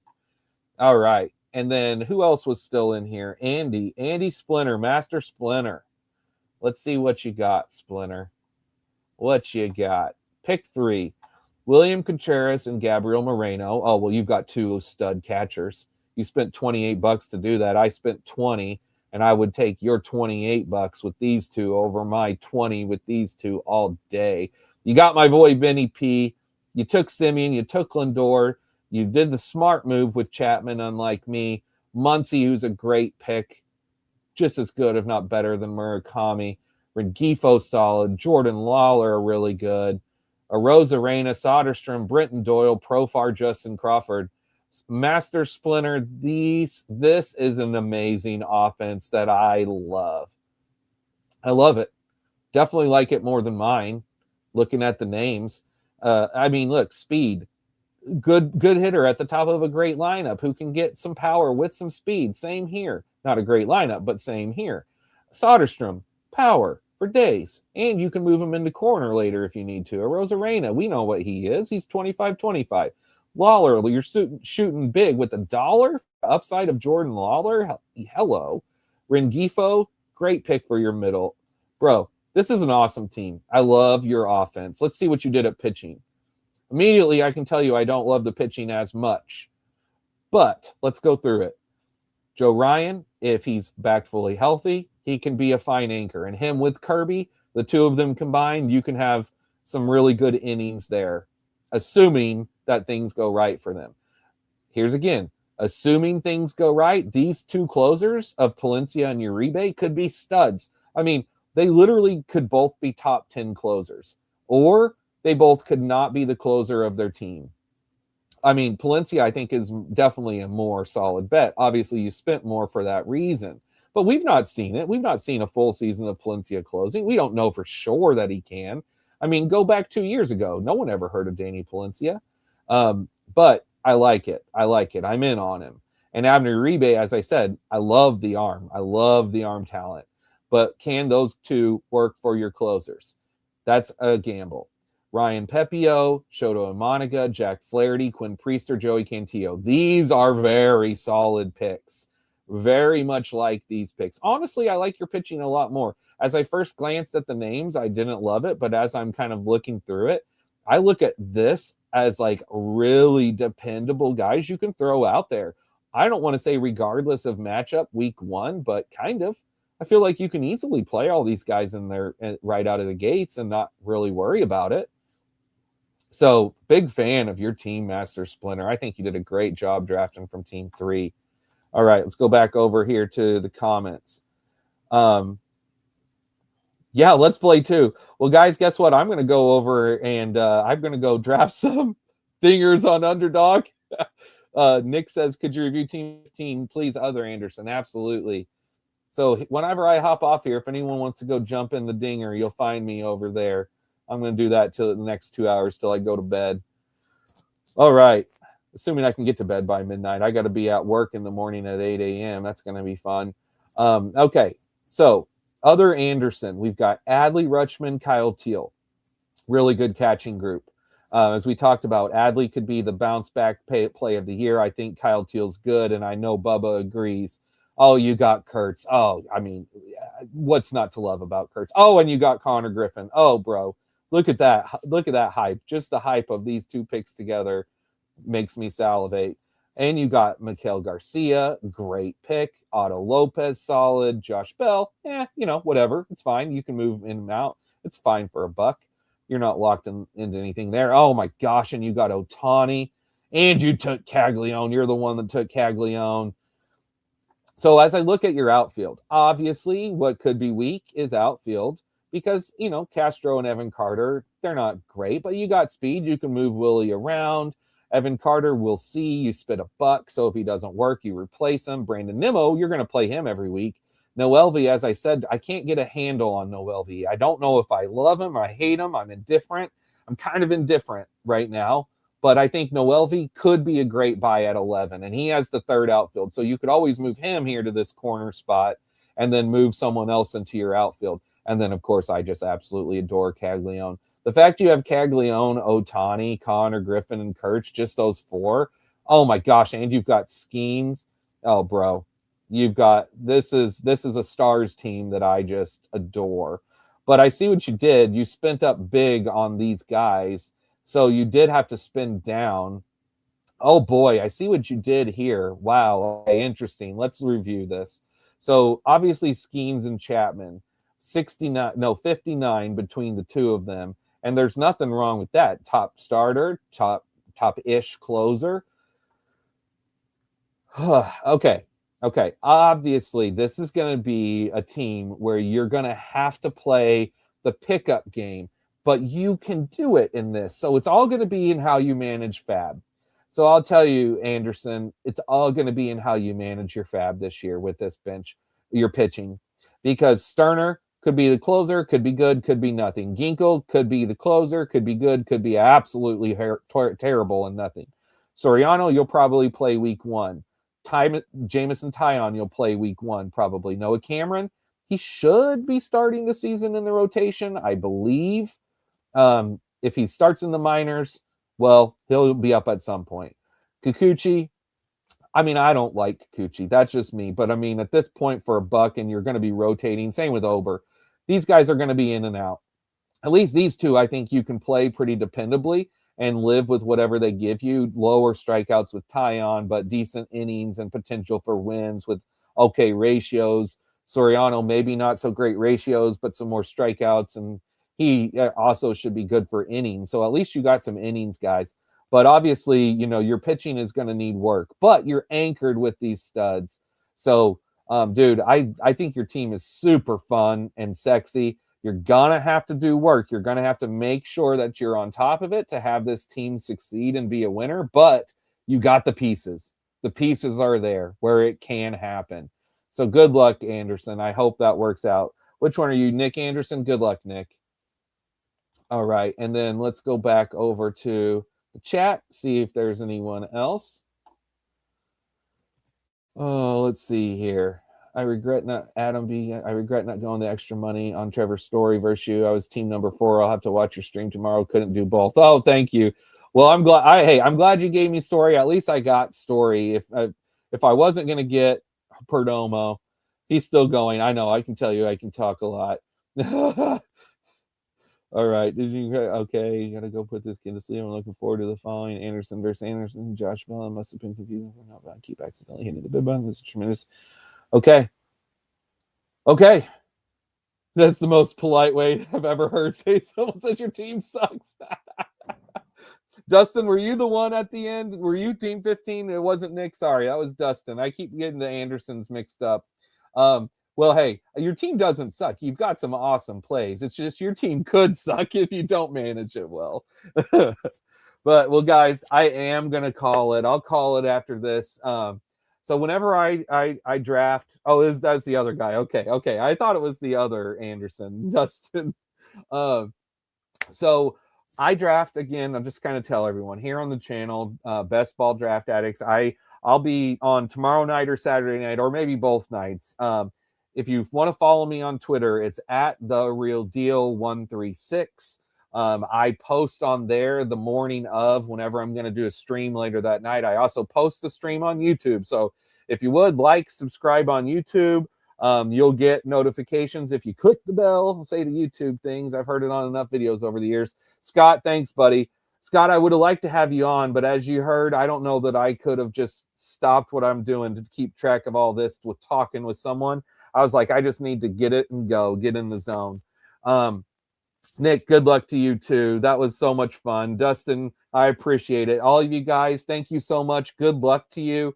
And you want to come draft with me over on Underdog, come on anytime. I'd love to have you. And for Bubba and the Bloom, thank you guys again so much. Bubba, I love you guys. Bloom, you're awesome. I hope to have you guys on drafting with me soon. TDK, you got to get in my draft soon too. I've been telling you. You didn't respond earlier when I messaged you about that. I noticed. You got to come on my show, TDK. I love you, buddy. Well, guys, have a great night. And as always, keep drafting. See you next time. Bye.